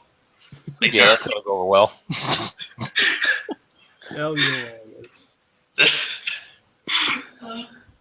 I don't know. Maybe Steve will like it because right now Steve is on this whole anti-social justice warrior kick, and I think he'd sympathize. No, Steve's just an old white man. It's not an anti-social justice warrior kick. He needs to stay away from politics. He doesn't really know what he's talking about, unfortunately. I don't know. I got tagged in that thing between Steve and Alex, and I started reading. I was like, nope. Which Alex? Alex he spells his name ALX. Brother Ned on YouTube. Brother Ned. Okay, that's his name. Yeah, the Brother fucking Ned. retard. I got tagged in that, and I was like, "What the fuck is this?" He is one of my least favorite people on YouTube. Yeah, I think he has good intentions, but I you know what? You can take things too far. Well, yeah, but he may have good intentions, but he's a moron. And I hate stupidity more than I hate bad intentions. Like, at least with dicks, you can kind of get along with them on their dickishness. In general. It's like, hey, that's a dick move. Yeah, I know. Oh. Like, well, at least Matt Bell's not a retard. He's just an asshole. That's what I've always said in his defense. It's not the best defense, but it's probably the best one he has.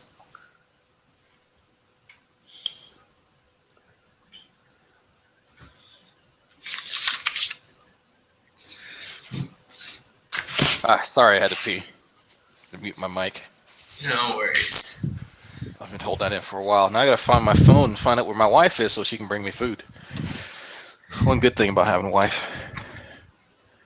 I kind of wonder, like, I always wanted, when the Idealists were around, I wanted to, make almost like a comedy sketch of, like, I guess in this case it'd be Antonio Fletcher, G-Man, and Ronnie trying to hit on girls at a bar. Oh God, I could imagine. I mean, you know what? If G-Man could control himself, I could see him picking up a woman. Antonio looks like he got smashed in the face with a bag of wolf pussy. Like, there's no way he's picking up a fucking woman. I'm sorry. Like, he's not attractive. He is not great looking. No. He fell down off the ugly tree and hit a lot of branches on the way down. Like, God damn, dude. Like, you can talk about women's reproductive rights, but you ain't going nowhere near the reproductive system in this fucking century, so. And the first line I would imagine any woman telling Ronnie is, so, what's it like working at your night job? No, I think, what the fuck is wrong with your eyes? Yes, no. Just like I'm sorry, I have no love for Antonio after the shit that he's pulled. Like I tried to stay away from the personal shots with him, but he's just been a dick. So I'm going to be a dick to him. Like it's petty. I'm a petty person. Wait, remind me again. Is Antonio the one who flaunted his money by showing, hey, look at all these cool burritos I'm buying? No, that was fucking Spoken. That was his doing. Like, because he was trying to shit on Steve, and I'm like, so you have money, so you went to a fucking Mexican restaurant. Yeah. Okay. Well, it's like, this was voted one of the best shrimp burritos in my city. I was like, that's great. It's probably not a good burrito, and you overpaid. It was like, I don't live in Southern California. I was like, great, that's your fault. Fuck you. You know what? After everyone said, wow, what a, like, when we were talking shit about him, he came in and just talked shit right back, and we're like, oh, well, he's not. At least he's aware. Like, he knows who the shit. I explained, like, his issue is that he's not good at insulting people. He tries. I'll give him that. He makes a good attempt, but he's really bad at it. Like he called me Drag's a big buff insecure nigga. I'm like, really? Drag, guess who's in the room? Who? I'm not. Guess hold on. who?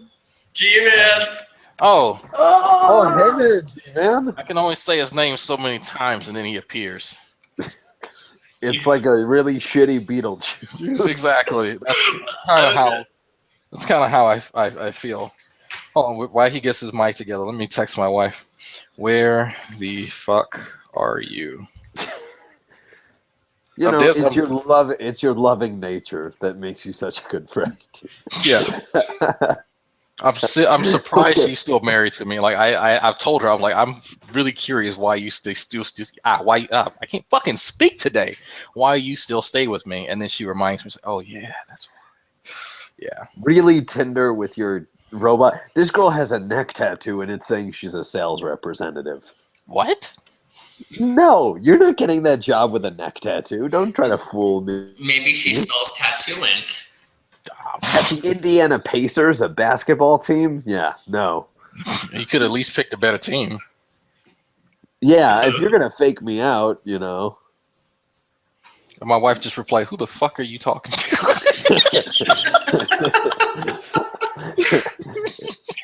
I'm just kidding, dear. And now there's a sassy-looking black guy by the name of Antoine who is somehow in the women's section on Tinder. I almost wanted to swipe right just to see what happened. Hey, don't assume Anton's gender. If he has broader shoulders than me, we're gonna have a problem. Like, I'm all for trans folks, but I'm like, all right, man, there's a limit. All right, you can either be a really pretty one that has the feminine qualities, the feminine features, and the really small penis, or you can be, Hulk and dress. Like, I'm sorry, there's a limit. If you say you're trans, but you're like, I'm wearing a beard and men's clothing and doing everything we typically expect men to do, I'm like, I'm sorry, I don't care how much of a construct gender is. Like, at least try to engage in the performativity. Yeah, see, that's why. Go ahead. I was going to say, like, it takes a lot of work. Like, for me, like, shaving my hair and getting I have to shave my groin, too, as well. Which is kind of difficult. Yeah. Why? Try to get because I just don't like the hair that I have, and at some point I'm going to get lasered off. What? Is it nappy? No, I mean my body hair. Oh, I thought you meant your groin hair. I was like, shaving my legs. It can get itchy at times. I'll give you that. Yeah. Yeah. Well, see, that's if you're trying to go through transition. Then you know what? I would rather help younger folks go through their transition than have them wait later on in life, because it's like once you get past puberty and a few decades past puberty, it's really hard to turn back the hands of time because of the years of having so much testosterone develop your body. And it really does a disservice, and that's why you have a lot of people who are like later on in life now that it's more acceptable to be trans, well, somewhat more acceptable, they're trying to transition, and it's hard for them. And we crack jokes about it, but that is just simply a symptom of having an older generation that was not acceptable, or did not find that acceptable at all. And it's still in a lot of cases isn't, because a lot of trans women have been killed because dudes feel that their fucking masculinity was being challenged because they liked a trans woman who looked good, and it's a shame. G-Man, are you there? Would you like to explain your shitty argument? No, I don't want to talk about my argument. I want to talk about a comment that you made in this hangout about me. Okay, Is it about all the videos he just I've made a lot of comments. So yeah, I was like, you gotta yes. specify, like really specify. I'm only interested in one of them. You said the bad work ethic. About work, you picked work ethic out of all the comments that I made, really? Oh yeah. I mean, if there's anybody in this room that's qualified to talk about my work ethic, it's certainly you. Well, considering you've been in the Army and all that. So, you tell me what I did yesterday and tell me why I have a bad work ethic? Your bad work ethic was in reference to you going outside and accosting random people while you were on the clock at work. Okay, so how about we stay on topic and you answer my question and tell me. That's what I was referencing. What I do that tells me that I have a bad work ethic. I know what I did yesterday. The question is do you? Okay, G-Man. The reference to your bad work ethic was not the statement that you had made about what you did yesterday. It was in connection with what you did historically in the past. I'm not sure if you understand that. Okay, so now let's talk about my job and my workplace and whatnot for a moment now, okay?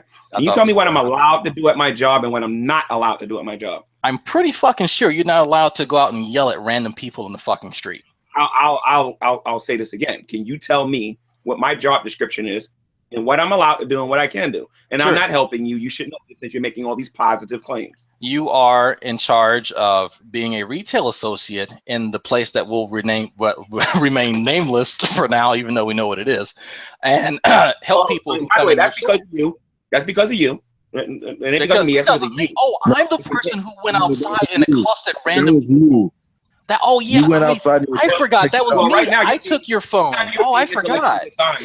Right now, you're being intellectually dishonest. You can't spell intellectually dishonest. Stop saying okay, that. so again, let me tell you why you're being intellectually dishonest. And I said this before, and I'll say it again. Please. All right, that happened in Tom Rabbit's Hangout. Okay, nobody knew about it until Dragnut made a video about it and made it known to everybody. Okay, you can sit here and lie to these pea-brained atheists on here that don't think for themselves, that don't have any critical thinking skills whatsoever, and convince them. Dude, I watched that Hangout. I watched that Hangout for my apprenticeship. You went out 5 or 6 times. That was you. Bingo. So camera. You didn't sit your ass down. I told you to sit down. It wasn't that serious. So tell me what my job description is. Remember what you're representing right now. You're not a theist. You're an atheist. Can you act like description is fucking depressing because you work at a goddamn store as a 40-year-old male. What, dude? What you? Ladies and gentlemen, here's why I say atheism is immoral. Pay attention. Okay, you should have sat the fuck down because here's the thing. I watched the Hangout. I don't work for you went out my employer. Can you tell me what my job description is? Hold on. Gman, are you going to let him talk, or are you going to talk over him? I mean, you keep asking a question. Him be serious. Actually, tell me what my job description is. It kind of requires you to shut up for 2 seconds. You gotta let me talk though. Okay, here's the thing. I'm working in an apprenticeship right now. One of the main things you don't do is leave your post 5 or 6 times if you're managing a store. Okay, you should have said that. Because my boss actually knows what I do. How would you feel if I called my boss right now and you can actually talk to him about what I do? I like. And by the way, I want to remark. I would love to talk to Gman's boss and ask him like how shitty it is out there in the job hiring market that you'd hire this lunatic. That sent those Google Earth images. That is a violation of private. Oh, that's right. You guys don't care about that. My bad. That's a violation of private. You don't care about privacy. G-Man, you gave away your privacy when you film which street corners your job is. Again, you don't care about privacy, do you? You want people to know your information, and you want people to know where you live. My real fucking name out in this Hangout and Talking Shit Tuesday. Well, again, I'm gonna say this again. Dragnut, why is secularism moral than theism again? I'm curious. Did I say that? No, all of you say that. I didn't say that. All of us say that. I had a debate with Wolf King. I'll get to you in a minute, Dragnut. I had a debate with Wolf King about morality, and I still have that one on my channel. Okay, not to mention you, Dragnut.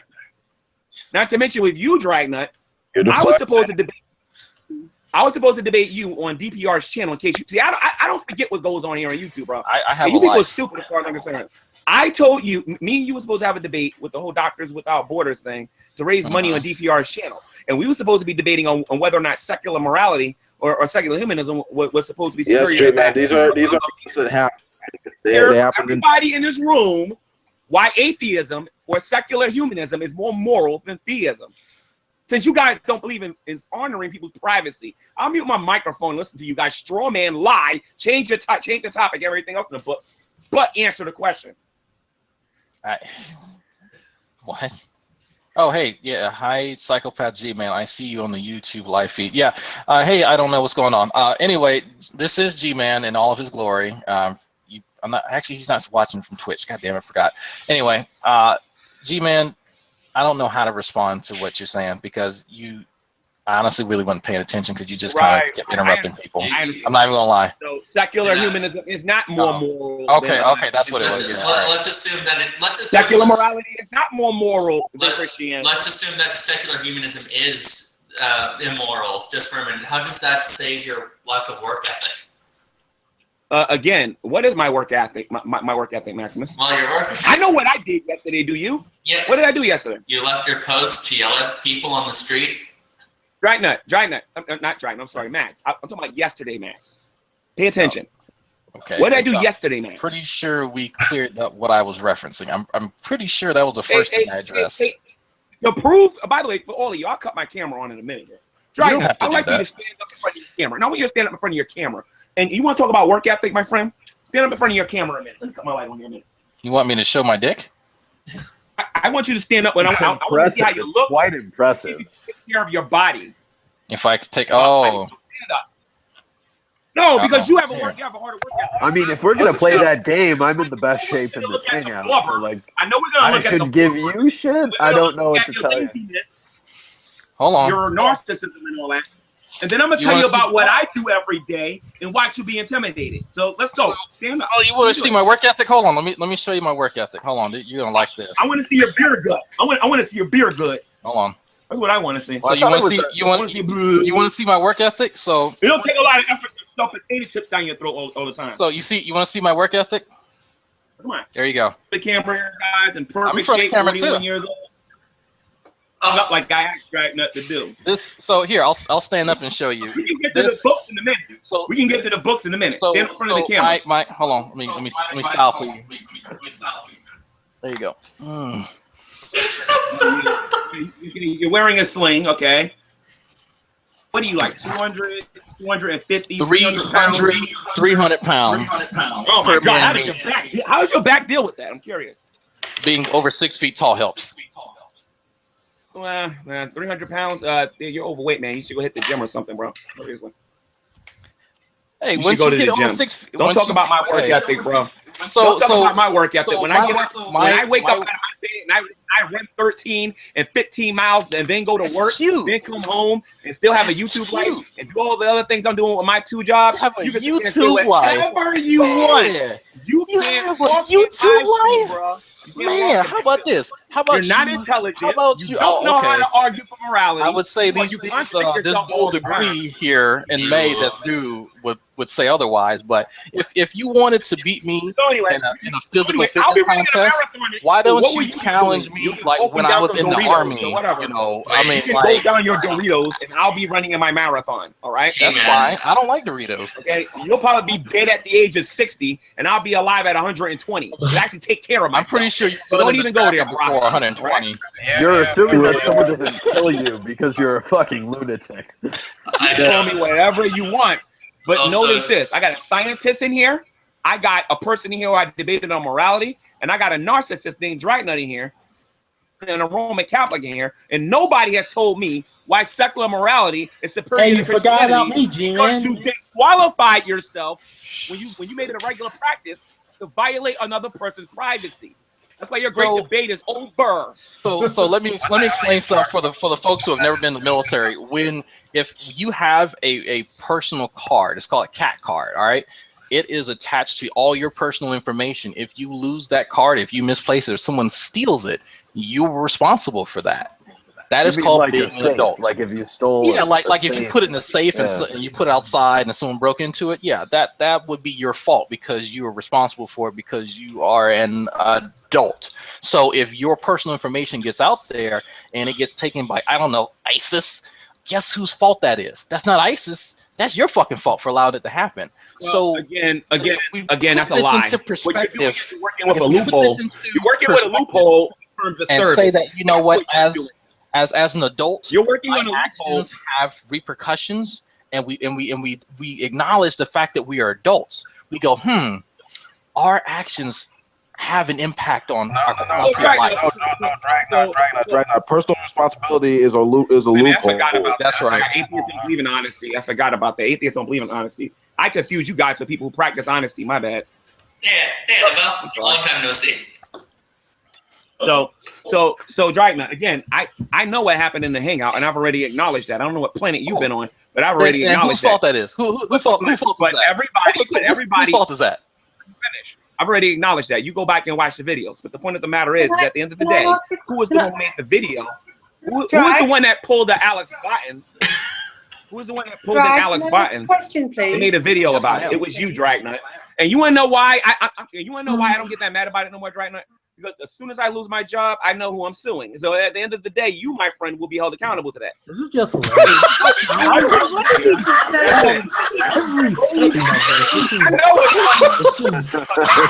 this is prime gold. This is gold. Okay, hold on. Let Annabelle speak. Let Annabelle speak. Can I just confirm that you seem to think that you're better than Dragnot because you're a skinny little man and he's a big hunk of love? Is that what you're saying? Oh no, that's not what I'm saying. How is he going to react to a white woman saying Dragnut made a positive claim in his Google Hangout. Bad work ethic.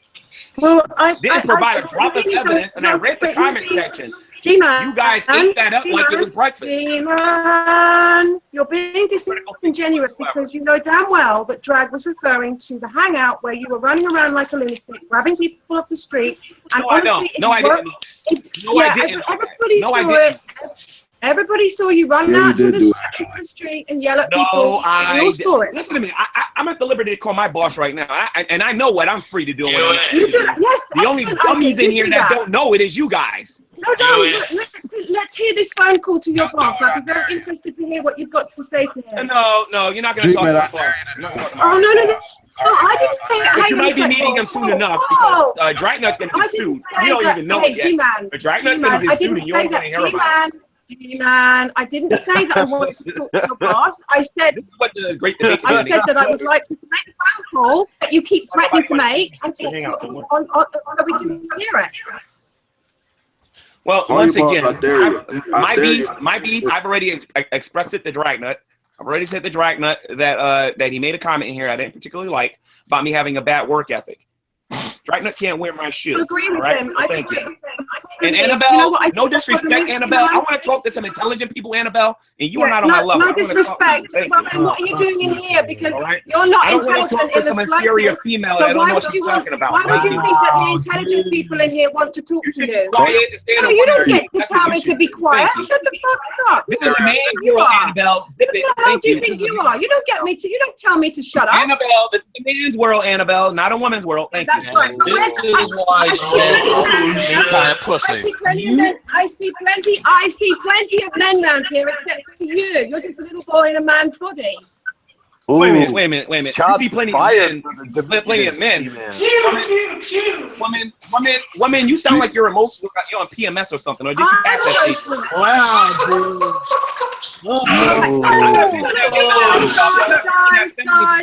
And I do believe in putting women in their place. So don't go there, okay? G-Man, sweetheart, listen, little man, listen to me.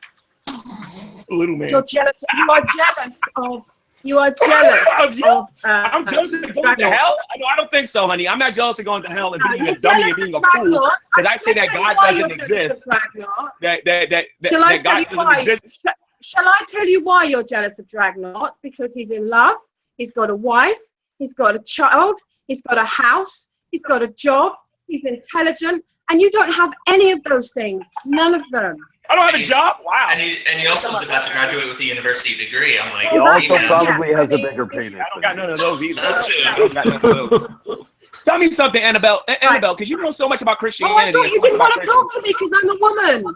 Oh, that's right. You're right. Yeah, can you be quiet, please? Thank you. So Maximus, yes, that's right. Maximus, you pretend to know the Bible. As I was pointing out, G-Man, you are obviously just incredibly envious of Dragnot, and this is very obvious to everybody else in the room but yourself. A lack of self-awareness is very amusing. You got this echo chamber, so I can get another person here who can be objective about this conversation. You can invite whoever. Yeah, because according to Annabelle, I'm jealous. I'm jealous of G.I. Joe. No, I'm yes. Well, former G.I. medic, technically, former G.I. Well, all I know is that all I can tell you is that Drag is a far far more appealing prospect to most of the women in this community. Because he's an atheist. That's why. Because he's an atheist. Because he's a muscular atheist. That's why. Wow. That ain't no it's surprise. because he's a big muscular piece of dark, sexy chocolate. Max, you do know that lust because is both of them pretend that there's no God. That's why. But that's you know what? It's not just the fact that he's absolutely gorgeous. It's the fact he's got an amazing brain and he's so funny and witty. There's the other two things as well. Well, that's great, Annabelle. You telling yourself that, Annabelle? Yeah, not just me. Anyway, hey, you know your two goddesses, Tonya and Eve. Ooh, I'm sorry, say that again.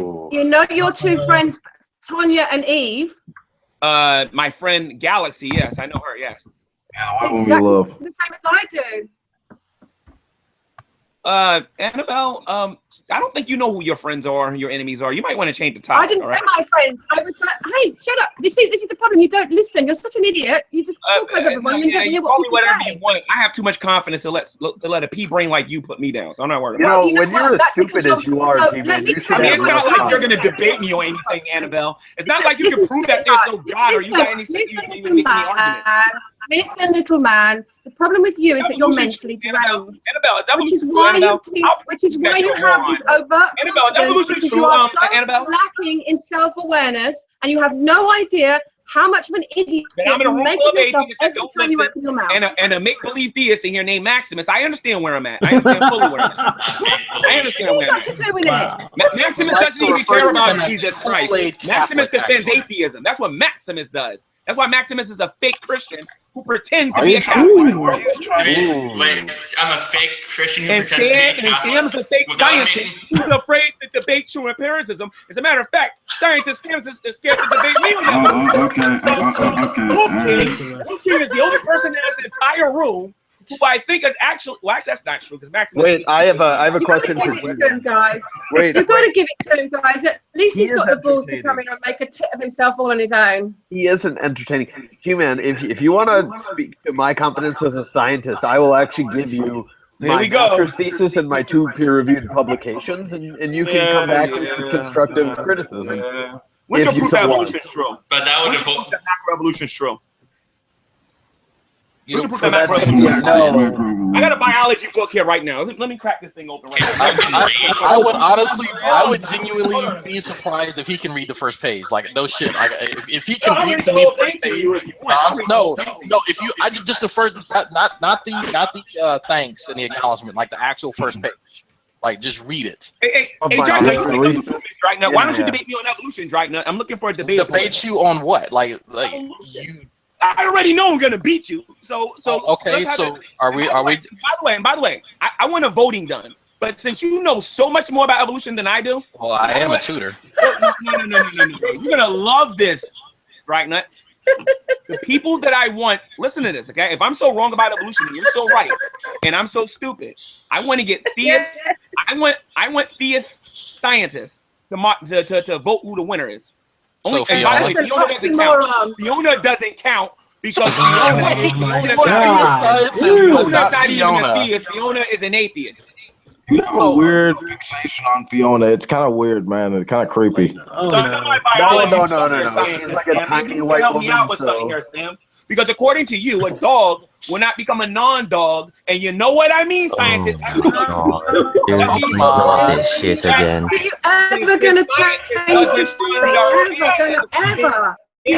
Over time. No original material whatsoever. Scientist Sam won't understand that because it's not a real scientist. It's a fake fraud. Will a dick turn into a non-dick? Like, wait. It needs to be exposed. Man, what makes me a fake? I'm curious. Because you don't. Okay, because if I make a statement right now that a dog will become a non-dog over a long period of time, like Steve Dumb McCrae, you're gonna make a statement and say like, G-Man, a dog is only gonna live X amount of years. How does it become a non-dog? You know full well what I'm talking about. That education that you claim you got. Again, I can send you my master's thesis if you're skeptical. Oh Lord! Listen to me, bro. I don't want your Photoshop degrees. I don't want that stuff. Okay? Yeah. Really? Demonstrated with your mouth and your brain. Really? It's like watching the monkey at the zoo. Everybody knows that you guys work at Mickey D's and it's like watching him throw as much shit at everybody as he possibly can. Yeah, he's the monkey at the zoo, of course. Well, I had to mute G-Man for this. Drag, have you been to my alma mater's master's thesis download page? Yeah, you've actually sent it to me, and it actually has your full name on there. I'm like Hannah, that level of hackery, that I hacked into a secure server at my former university and put a PDF. Careful, Sam, be careful. He'll actually take this literally and go around telling everybody that you actually did that. That's how that I actually did that. That I'm an Oh, sarcasm. Oh yeah, he probably doesn't know sarcasm. He doesn't. He has no sense of humor. Oh, I have no sense of humor. Be like a really miserable time being G-Man. He's admitting he broke the law, and then needs a woman to tell him that he's breaking the law. I didn't break the law. I told you. I called it. I called it. I don't want to talk to you. Go ahead, Max. How did you miss that? The fact that I'm laughing at you. How did you don't talk to inferior females that don't know how to defend their worldview. I'm sorry. What? Literally females just said that don't debate, that don't know how to defend their worldview. It pains me how stupid you are sometimes. Like, she literally just said that you make that accusation, and you did. I think I'm on drama overload. I think I just came.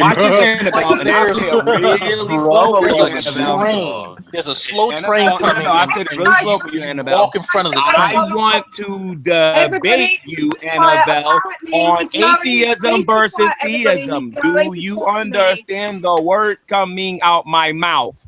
I think he said he wants to date you. What's coming out of your mouth, G-Man? These women no more. It's like Annabelle, because Annabelle doesn't know anything about theism or atheism. What she knows how to do is play the crowd. That's what she knows how to do. G-Man, you're acting. Why you're talking to me? Because you did say earlier twice that you don't talk to women. No, that's right. I don't talk to you. You're not a woman. You're something else. I'm not a woman. You're not a woman. Women have dignity. Women have dignity. Women have dignity. Oh, really? Exactly what. Hold on, no, I agree. Hold on, I agree with G-Man. Hold on, Annabelle. You mean like your fellow Shani for Christ? She's got so much. I know.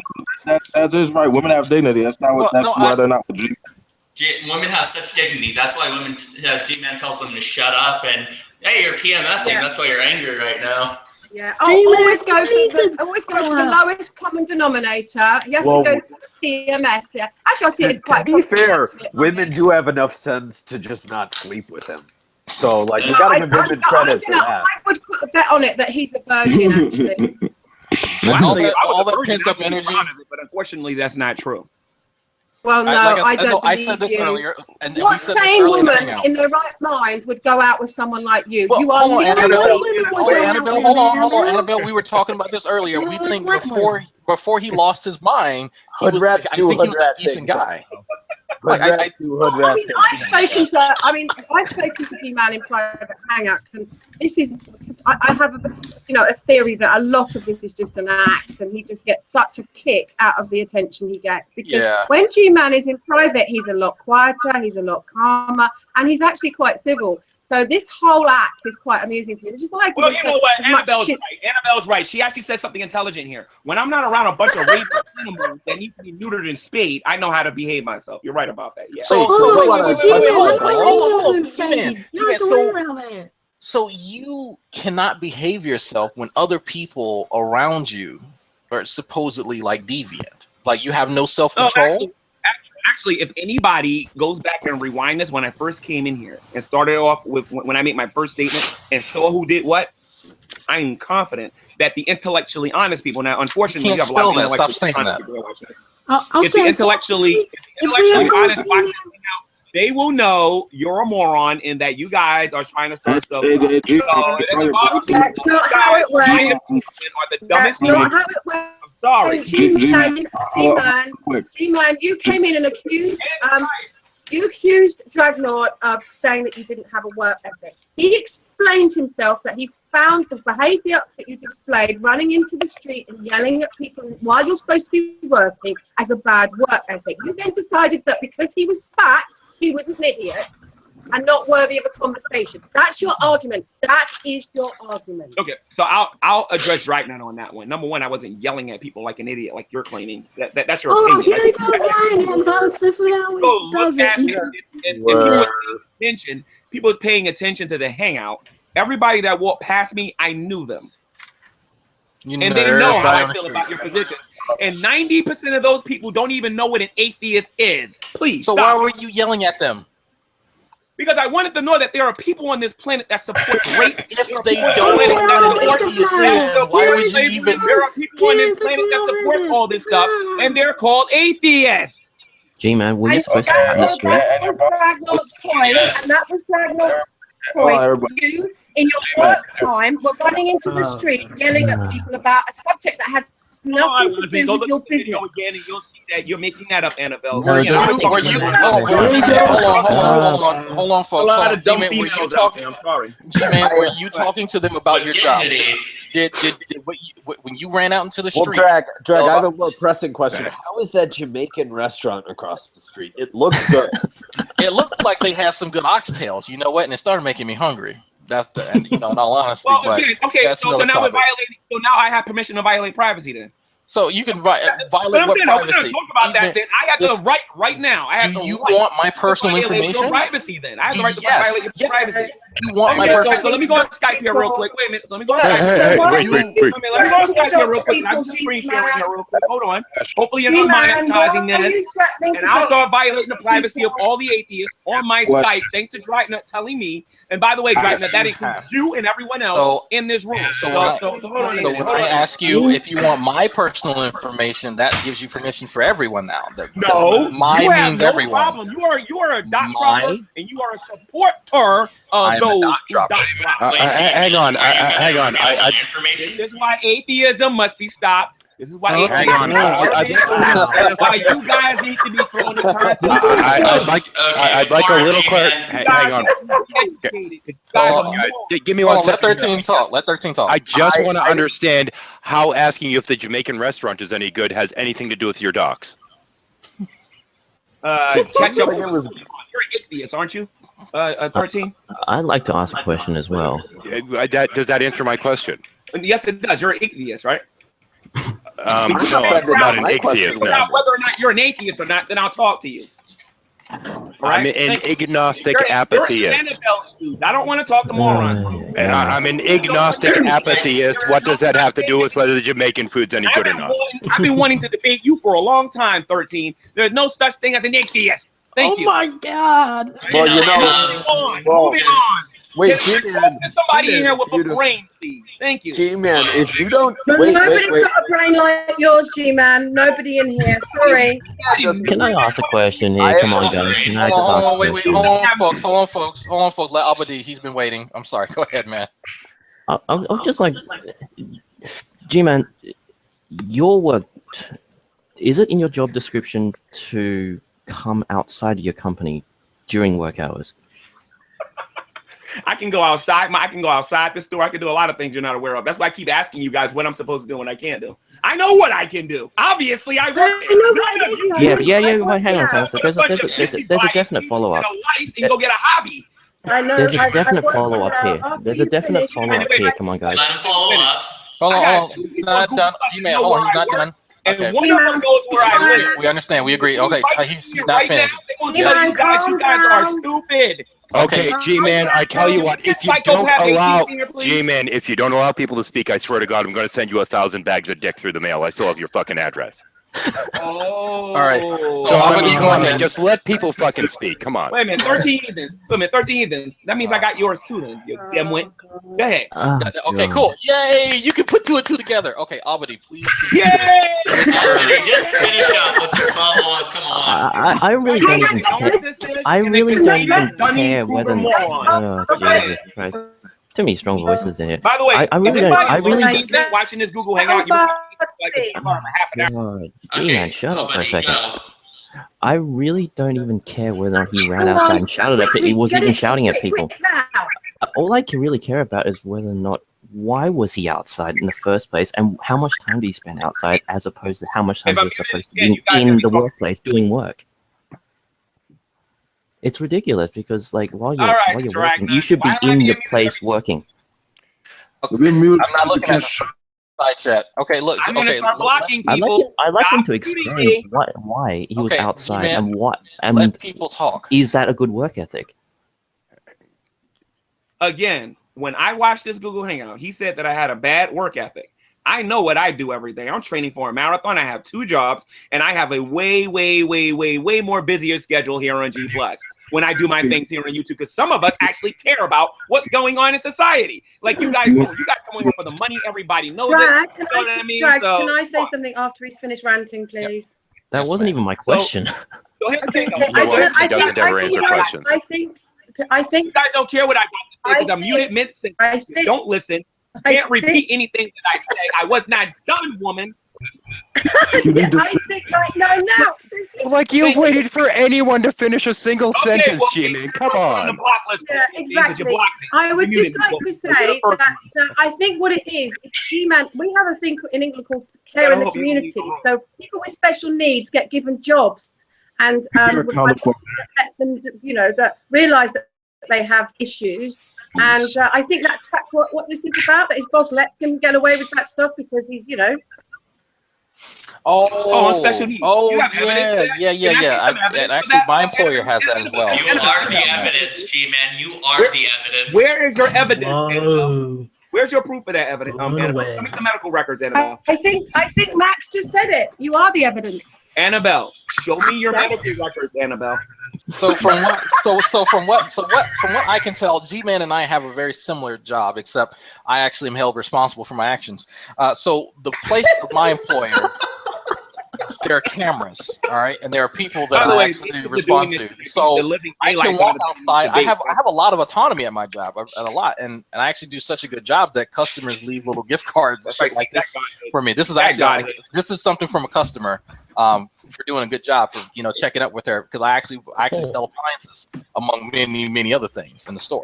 So if I don't show you what I get, it doesn't mean I don't get anything similar to the same. I didn't say that, G-Man. Let me finish. I didn't say that. So the issue here is that if I went out in the parking lot to go randomly accost people, there are people who would say something to my employer, regardless if it was an employee, whether it was loss prevention, whether it be another customer or someone in the next parking lot over, seeing me going and randomly accosting people, whether I knew them or not, because that's strange behavior. But maybe in New Jersey, things are different. I don't know. That may be the case. I may have just had the impression that while you're at fucking work, you're supposed to be at work and not on Google Hangouts. That may be cool with your employer. Whoa, but how do you know that? Tell me what my boss tells me I can and can't do. Because until you do that, that gets called an assertion, you moron. So I have no problem with saying that your employer doesn't mind you. Ooh, actually, she is pretty cute. Yeah. That by the way, your employer may not have a problem with you being online as long as you're productive and you watch the store. But I think that accosting Dragnet, you do me a favor, Dragnet. You got a Bible near you, Dragnet? You got a Bible near you? That has absolutely nothing to do with what we're talking. Like, can you like focus on one topic for 2 seconds? Like one topic, because we're talking about work ethic and things that happen at work. We're not talking about bragging about your work ethic though, and I can't do that.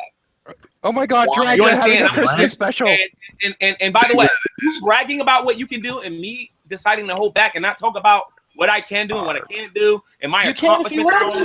You do. I got 1, 2, 3, 4. I got about 30 scriptures here that proves that bragging is a sin, and I think you already know that. Awesome.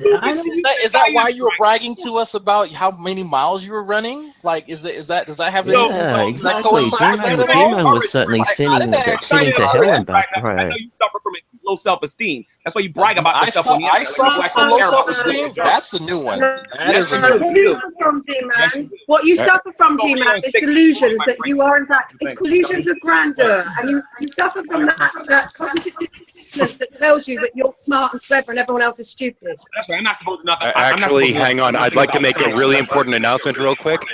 Dicksbymail.com is offering a special for every bag of dicks. You also get penis confetti now.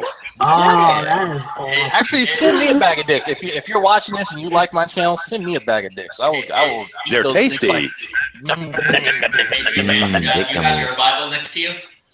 Look up Proverbs 16, verse 18. Hey, G-Man, is your boss cool with you stealing safes? That's low hanging. Come on, that's low hanging fruit. That's low hanging fruit. Okay, let's talk about that for a minute. Wait a minute. Okay, let's talk about that for a minute. I'm about to make a phone call. I need everybody to mute for me real quick, okay? Oh, yeah. I'm about to call 911. No. I'm going to call 911, Will King, and then I want you to provide evidence for what you just said. Call 911. I triple DMCA right now if I want, right? I still don't know what when this hangout is over. I'm hitting you with a DMCA because I did not steal a safe. And if you provide any evidence for that and apologize, you're a liar. G-Man, what does DMCA stand for? Can somebody psychopath atheist in here? Can somebody leave the room? Psychopath atheist lives in New Jersey with me. Can I get psychopath atheist in the room with me? And can I have him on Facebook? Like I could just hit him up right now. Here and psychopath atheist in here right now. She's probably at work. Matter of fact, quit calling her like while she's at work. By the way, like if you don't just call random ass people in the random ass time of day, you text them to see if they're fucking busy or if they're awake. How do you know I call her at work? Because I talk to her. That's why. Because I have her phone number and I actually text her before I call. Okay, I'm gonna mute real quick. I wonder when G-Man's gonna call 911. Like I told that's a wonderful sound. No, that's such a wonderful not here, G-Man. Like I say that I talk to Hannah like outside of G+. He might have missed that, but it's like the reason why she can't get shit done is because this motherfucker's calling her every 2 seconds. It's like some of us actually have to be at work. I happen to know that Hannah finds that quite, frustrating, G-Man. And so you mean that? G-Man's trying to lock that pussy down. I kind of find it very conducive that if you're working, you kind of have to be on site to work. I don't understand what his customer. If he's customer service, he kind of has has to be behind the counter in order to serve the customers. I think it's just there are two claims that's being made in here right now, and they're legal. The first one is: are you really calling 911? No. Oh, wait a minute. I'm being very serious right now. I'm being very serious. Oh my god. Okay, even very serious. This is the black version of Von Houten. Yeah. That's actually pretty accurate. Jeez, G-Man, what does G-Man? Hold on. You're making DMCA claims against my channel. Okay, so I want to warn you. Okay, hold on. I would like to warn you. Man, shut the fuck up. Seriously, just shut the fuck up, G-Man. What does DMCA stand for? Okay, so what's the point of me coming in here if I can't talk? You can't. You just have to let other people talk. Stop talking. Okay, so I gotta let you guys do all the talking. Isn't that what true empiricism does? That you guys complain about so much? Oh, you guys are stupid. So you guys are frustrated. I'm so angry right now. I hope he takes it out. I'm going to say this, and I'm going to say this once. When you have somebody come in the room that continues to talk over everyone else, it turns into a clusterfuck in which everyone's talking over everyone else. And you're the one that's facilitating this, G-Man. As you notice, you started talking over me 4 times now. Wolf King just lied and said I stole the safe. But what's even worse is this. Dragnut said that I call Hannah every 2 seconds, and I can't get her to do her job. I will be talking to her about that. And I will be talk to Dragnut about me talking to her. This is not real. Like, who the fuck are you? I have a question for G-Man. What the fuck do you think Hannah's going to do? Seriously. Hopefully leave your position. G-Man, you broke the law. You're going to jail. Hopefully leave my position. Hannah's acting as a guide for me and Redline, like at the end of the week when we go to New York. So, I mean, I'm not sure what you're hoping that's going to happen. I can tell you what probably will happen. Hannah's going to be taking Dragnut and Redline to Bryant Park shopping, and then they're going to Bryant Park restaurant, I think, for lunch or something. Y'all gonna have some Jamaican food? Have some oxtails. Yeah, but G-Man, the reality is you broke the law. You're gonna have to go to jail now. Quit hitting the red button. We'll quit hitting the red button. So G-Man, you said that you found. So G-Man, you said you'd be calling 911. Okay, guys, I got somebody on the phone here. They want to say something to you here. Now go ahead. Is it true? True empiricism. Go ahead. Yeah, do I call you at your job every 2 seconds and cost you for doing work? Oh no, Hannah, you poor thing. Go ahead, Hannah. Oh my God, he's got Hannah. Let me get hold of her on Facebook. Get your Ron Paul, guys. I'll deal with them again because this is why I don't trust their community. Their community is much liars. Put the phone down, Hannah. He's crazy. Okay, so Hannah couldn't get a word in edgewise because these dummies don't know how to be quiet. So anyway, the bottom line is this: Right Nut just lied again in this Google Hangout, like the 20th time, and said that I cost her from working and whatnot. Hey, Dragna, you want to lie about anything else, Dragna? You're an intelligent man. You got no proof of that. You are a civil human being. Tell me why I can't be. Dragnot, I think you just made the drama. I'm a cum. It's a mess. I'm happy. You are generally a nice person to be around. I learned so much from interactions with you. Oh shit, she's calling me. Hold on. You do not. So anyway. Hello? Not only are dot droppers, but atheists does not. you guys don't even trust each other. You guys can't even trust each other. Oh, you mind if I put you on speakerphone? Shut up. I want to listen in on Drag's conversation, please. You guys are pathetic. Okay, it was a serious. Y'all need to turn from your sins and your evil ways and come to Jesus Christ while you still got time.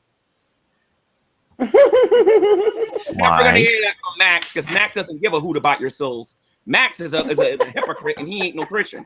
I'm getting my Ron Palm gifts ready because it's happening. Oh man! Wait a minute.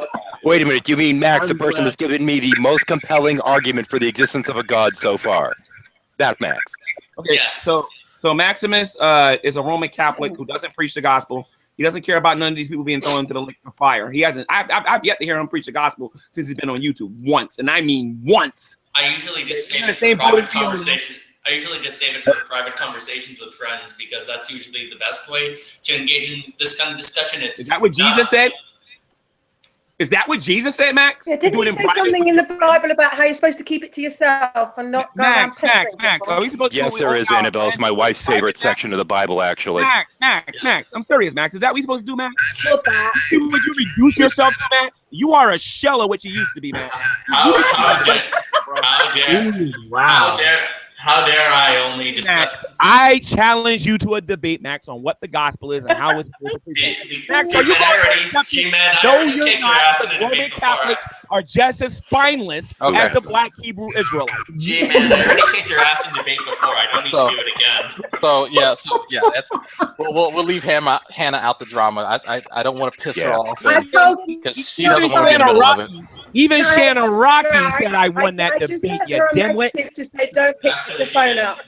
She said we both did really well. Now everybody said I won that debate except for your Roman Catholic. Actually, some of the Roman Catholics. No, quite Should disappointed. I call Shannon Rocky and ask her if she said that? Because I don't buy it. Sorry. Yeah, my comments were pretty much.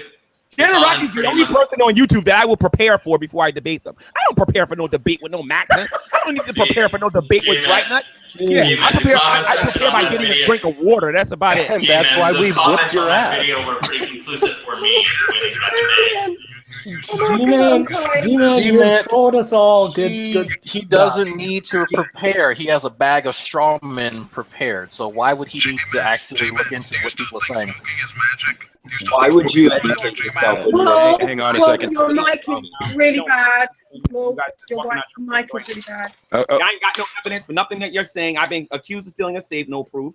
Okay. Well, you either you stole it or you're a liar. There's no proof. Annabelle says to have an intelligence, but the woman won't debate me. We don't need proof that you stole the safe because you confessed to it. And he won't debate me, and he's got no proof. I know Christopher will debate me. I think scientist Sam will debate me if I get on my knees and I worship him. Very naughty boy. Evolution. That's what he's talking about. Very naughty boy. You shouldn't still say. To it. Hang on a second. You said that you stole one. Oh, babe, let's all. Wait a minute, I said I stole the G-Man, hang on 1 second, please. I did. Who said that? Just hang on 1 second. Now, in terms, who said I stole? In terms, who said I stole a safe? Will you be quiet for a fucking second, G-Man? Long enough so somebody can speak. That was one thing. For a minute, please. No one takes the safe thing serious. Not the initial claim, and we give you a shit because. Okay, 13. Whatever, protein. 13. You lost your credibility with me, bro. Wow. G-Man, did you understand the concept when people are talking, you wait till the other person just kind of like stop talking? No, he's a dumbass. Of course he doesn't understand. It's hard to have a conversation when you only have one side of it. The thing is, nobody in the community seems to believe that the safe actually ever really existed. Now, based upon your claim of it, they give you a hard time about stealing a safe. But none of us think it really happened, man. Now I understand what you're doing. We're giving you a hard time because you made a bizarre claim.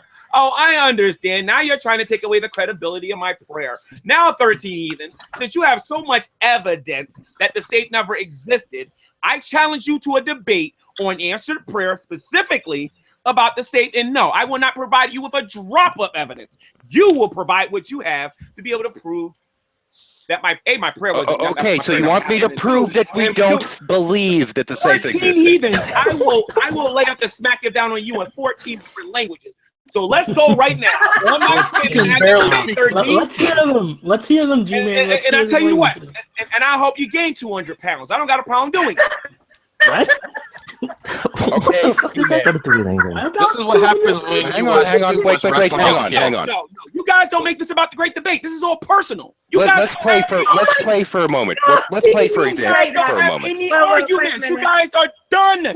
Beaten, destroyed. It's over. G-Man, calm down. You're getting overexcited again. Okay, let's play for a minute, G-Man. What brand of safe was it? Who was the manufacturer? Hang on a sec.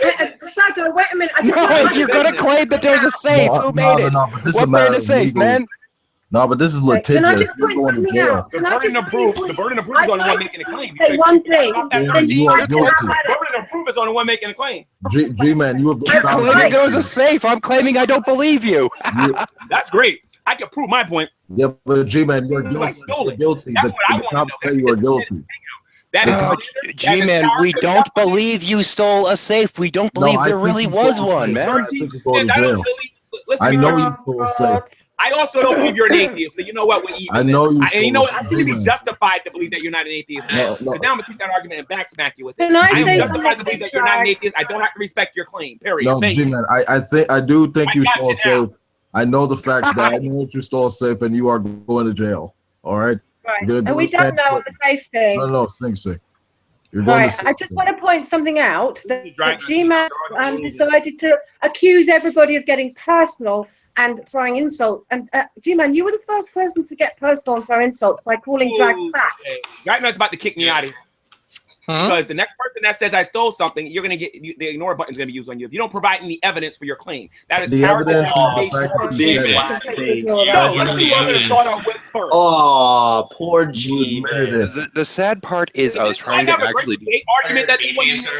The sad part is I was trying to actually be decent and honest pertaining to his claim and stating that since he's changed his statement so many times, he just don't believe it happened, and we're just razzing him about the stealing thing. Does anybody have a great debate argument? Anybody? Does anybody have that video? You have an argument. You don't even have an argument for anything that you claim. Ladies and gentlemen, this is what happened. 2 years ago, they would have said, G-Man, your answer prayer argument is stupid. Now all they got is personal attacks. This is why we have... I'd just like to point out that you accused...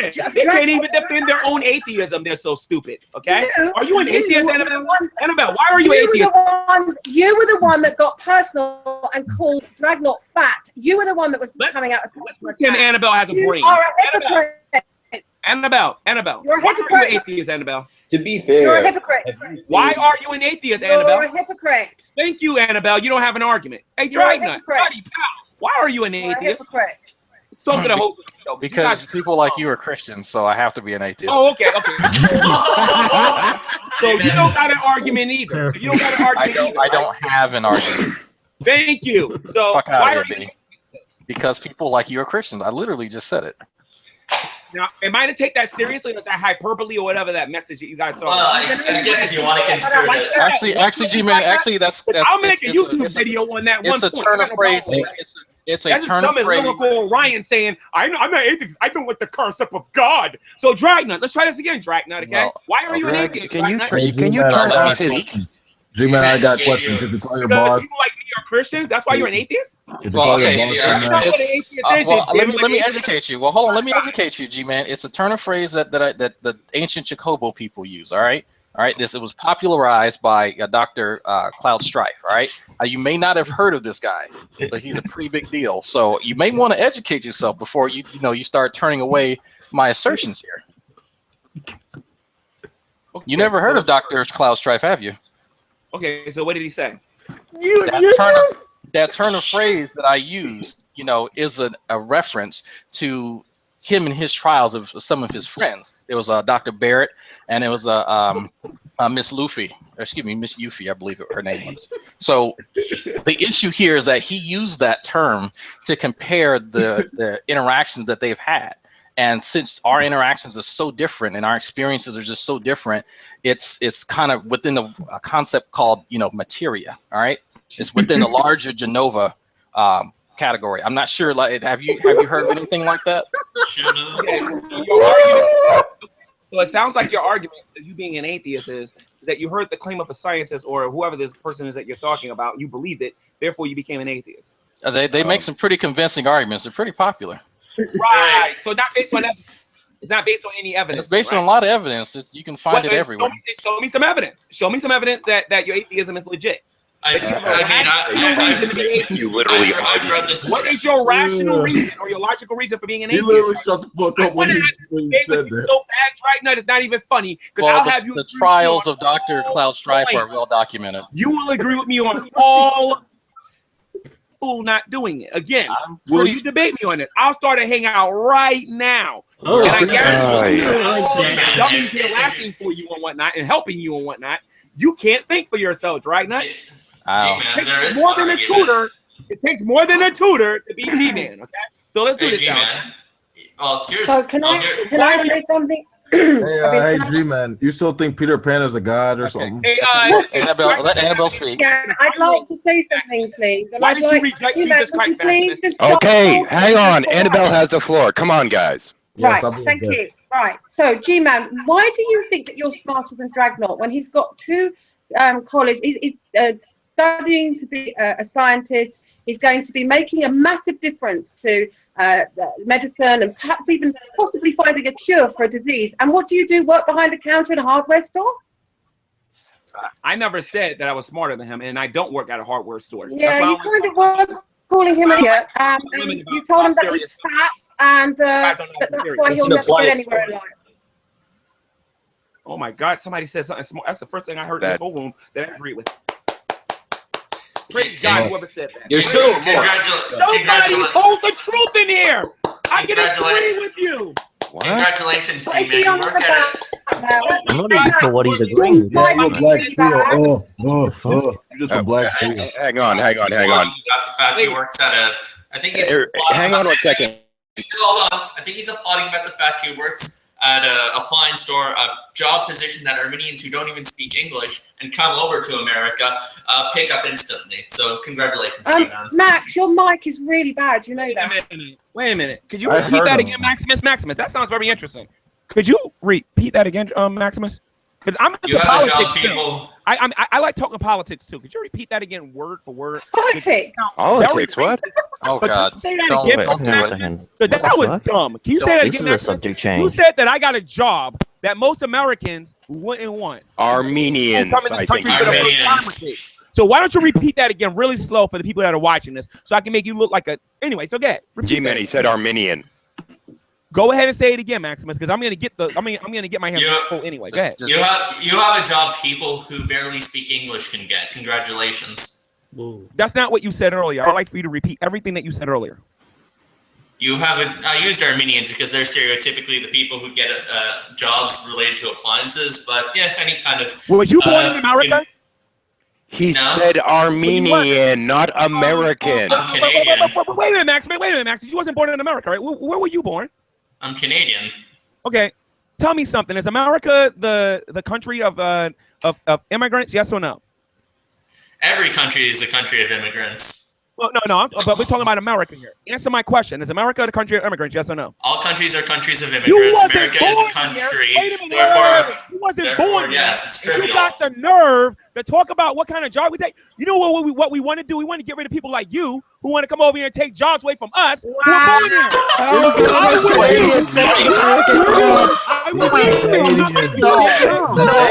are retarded. You really say that Canadians are coming over there? I knew you were racist, but you super cheese stacked. I'm telling you. Quite racist. That doesn't even follow. That is just fucking potato. I didn't mean is Max? Yeah. You know what? No. You know what? No. Shut the fuck up. Shut the fuck up. Yeah, G-Man. Fuck was right. Hey, Fuck Max, was right. how long have you been since you rejected women? You started liking the buttholes, huh? I'm curious. I don't like it. I don't like G-Man. I don't like it. G-Man. Everybody knows you're gay. G-Man. What? Everybody on YouTube knows you're gay, but I'm just curious. Hang on. You need to calm down because what you're doing now is slander. And if you want to continue doing it, carry on. And he's ragging on the only virgin in the room. You guys just said I stole a safe, and you ain't got no proof. That's true. Wait a minute, I got about as much proof that Maximus is gay as Wolf King got that I stole a safe. Wait, you have hold on. Actually, Wolf King. Hold on now. Wolf King masturbates to transsexual porn, so I wouldn't say that. So how do you know that you have evidence? Wait, you have evidence that Max is gay? You have He's a virgin, dude. He hasn't had sex with anyone. You schmuck. I know, but what does he have? Do you have a bloody condom? Like, what do you have of Max to prove this? I have evidence. I actually had a girlfriend on here, so I don't know how. No, you didn't. I went to visit her in Michigan twice. Really hot, actually. I talked with her the other day. She's really fucking sweet. She's great. But I would just like to point out that G-Man is throwing around slanderous accusations, and he's the first one to start crying and sobbing into his pillow if anyone else does the equivalent. Don't make me bring up that stuff that happened with Fiona and all that stuff. And when don't even get me started on slander, woman. All right? Because don't you even don't get me know started what on happened. slander. You know, I know a lot more You stuff about knew what happened. As you're completely out of I'm ashamed of defending you. All right? So you need to stop. All right? I'll give Fiona the ammunition she needs. You need to shut up. I will give Fiona the ammunition she needs to destroy you. Okay? So shut up. G-Man, call your boss. G-Man, you said you were going to call your boss about the Annabelle, I defended you, Annabelle, when I was on vacation. Don't make me started on you, woman. You don't want my focus, all right? You do not want my focus. I don't think any woman wants your focus. Please let me deal with him. For Christ's sakes. Right, G-Man, what is it you're accusing of or that you're suggesting? Oh, no, lady, you do not want my focus. I will creep you the fuck out. Come on, hush. Give him a minute. I will turn you off. G-Man, spill the beans. Since you brought it up, we're going to talk about it a minute, okay? Yeah, okay. Before I do that, I want to provide my evidence why I believe that Max is gay. Because I believe I'm staying on top. No, I want to hear this. I want to hear this. What evidence do I have? You got to be quiet. I'm gay. Get it out my mouth. You guys are capable of doing that. I got a cat. My dick was in your mouth? I don't think, okay, but that makes both of us gay. So here's the evidence, ladies and gentlemen. Look at his icon. That's all you got to do. That's Freddie fucking Mercury, dumbass. Wait, hang on. I gotta put a cherry on top of that particular argument. There are 2 dragons that are clearly in this room right now. Sorry, 3 technically. Can I just please, right now that G-Man's literally in hell right now. Now that we've realised that G-Man doesn't get irony, could you please explain to me why you've got something on me? When your boyfriend, not your boyfriend, what's his name? Mark. Bald-headed guy name. What is his name? Mark. Oh, that's right. I keep forgetting his name. I forget. Mark, you fucking. I was brought back on Dr. YouTube. Evil. I was brought on YouTube to defend you and your honor. No, you weren't. Defend you, your honor, because a claim was made regarding more lies from G-Man. Whoa! You said you wanted to go public with this. Let's talk about it. Okay? But you're lying. Let's talk about this publicly. You're lying. Because new information has been brought my way. You're lying. You're lying. To suggest that you are a liar. And trust me, what am I lying? if you You're mess the with one me making enough, the Annabelle, I will make it deal. I will get Mark in a room. What is it that you? Okay. Let's pretend that you're telling the truth. Then. Let's pretend. Let's hang on a sec, Matt. Stay out of it. Let's pretend that you're telling the truth. What is it that you apparently did to defend my honor? I think that Fiona is owed an apology. That's what I'm saying. I think you owe Fiona an apology. Why? You'll find out soon enough. But I think that, by the way, response is that? this is partially responsible because the Tom Rabbit's Google Hangout, because you came in there and you disrespected me. All right? Oh, I'm sorry. Do you mean I laugh at you? Is first of all, I got to dig up that old Google Hangout. As a matter of fact, I got it. I think I got it. You do that, sweetheart. And I'm going to show you why you owe Fiona an apology. I just like to. And then I'm going to show you why you owe Fiona an apology. G-Man has made yet another claim that he can't back up. I find it funny that G-Man is telling Annabelle to give Fiona an apology when G-Man has called her not a real Christian and atheist. That's why. My broken brilliance. That's all it is. Annabelle broken brilliance. More like broken English. Annabelle don't understand my broken brilliance. Broken ignorance. I'm going to use that. Hold on. I'm going to use that broken brilliance. That if I ever need to describe someone's stupidity in a nice way, I'm going to say broken fucking brilliance. That is an excellent. Broken brilliance. Yes. Broken brilliance. I like that. By the way, I'm so stupid. Dragnet won't debate me on evolution. You're so stupid. Round. Jokes about true empiricism, but I won't see Dragnet debate me on evolution. I won't see scientists calling me on evolution. G-Man. I have more important things to do. Empiricism. And don't think because I'm being quiet this month about you're being quiet. That's a relevant term. I am going to shut up the science books. Mark my words. Shut up. Okay. Hang on. Two at a time. Come on. Hold on. Jeez. I said this earlier in the Hangout. The one thing that I admire about G-Man is that he has the biggest brass fucking balls I have ever seen on a man. Like, it does not matter what is thrown in front of him. This dude is top fucking dingling. Dragnot, you do understand because he has no concept of being humiliated whatsoever. Can I actually slide in and just ask Annabelle a quick question? If I understand correctly, no problem. Go ahead. Didn't you and Mark and Fiona and all them settle your differences like adults a couple of years ago? Yes, absolutely. Yeah, okay. What's an adult? G-Man doesn't know what that thing is. Oh, point. UK, because the UK is full of a bunch of liars. These Europeans that should not be trusted. Wait, hold on. Isn't Jason Burns British? Oh. He's not a European. He's a child of God. He's not a European. Those are mutually exclusive. He's a child. When you never cease to amaze me, G-Man. You reach new levels of stupidity that I had never thought was possible. You've been trying to say that if you're religious and a theist, according to G-Man's definition, and live in Europe, you are actually not in Europe? I don't know. Like, I can read it in the Bible if you want. I can read it in the Bible. Okay, how does that negate? Wait, hold on, G-Man. Hold on. Please. I want this explained, please. I'm curious. So how does? Wait, hold on, G-Man. So how does that? I'll just work out tomorrow. Sam, hang on. How does that negate someone's geographical position? Like, I'm really confused. Because when I said what I said, Dragnut, I meant it in the sense of the people who are dwelling on this earth. Europeans like Annabelle, Alex Biden, one of the most intellectually dishonest people. Yes, and he has a silly beard. Yes. But wait a minute. If he wants to come in here, by the way, I'll talk to Alex if he wants to come in here because I got something I like to say to him. To his face, as he thinks he's all that. I like to talk to him face to face. Someone send a message to Alex and let him know that G-Man's tugging at his. Does anyone still talk to Alex? I thought he'd become completely irrelevant. Get in here and let's talk about Alex. Since Alex don't know how to properly respect my privacy either. Bring him in. Hold on. Let me call Mike. Why you at it? Bring my boy JD Kane in here. Give me a moment, G. Hang on. Sorry. G-Man, please. G-Man, I'd like to point out something to you. Alex Bucken kind of fell out of the community. He's been inactive for a bit of a while. He's kind of irrelevant now in the community. I know that. I'll make him relevant again. Don't worry. Like I'm trying to make you dummies irrelevant again because nobody cares about what you guys got to say. No talk.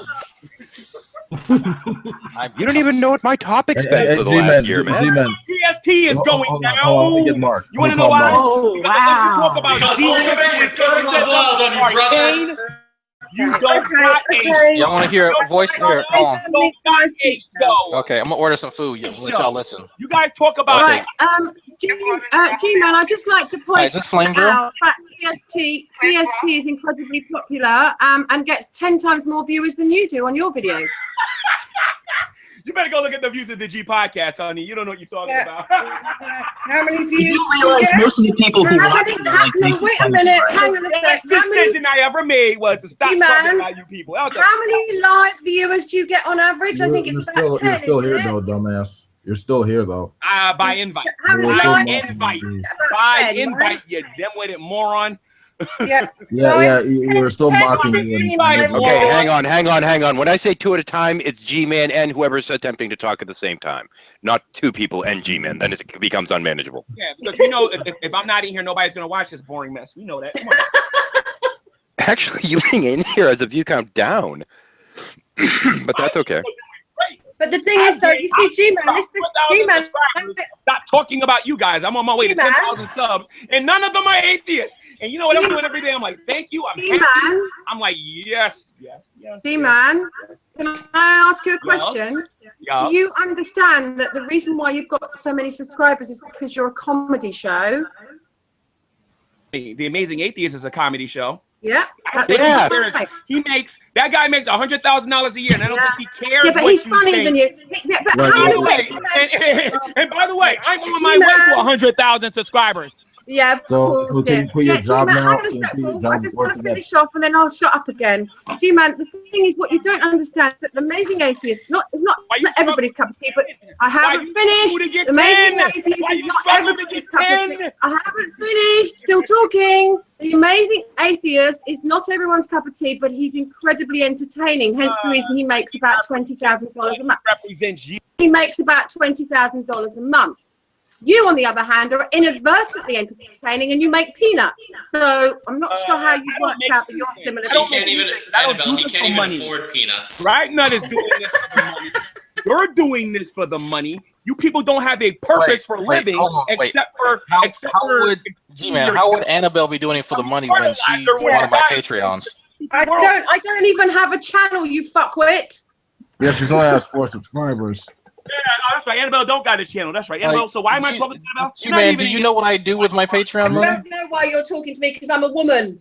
I've actually said what I do with my Patreon money typically. Get that. Because women are just so inferior to men. It's not even funny. Oh, Lord. Ooh. Yeah, that's why you don't fuck them. That's why you don't have sex with them. Don't put your penis in them.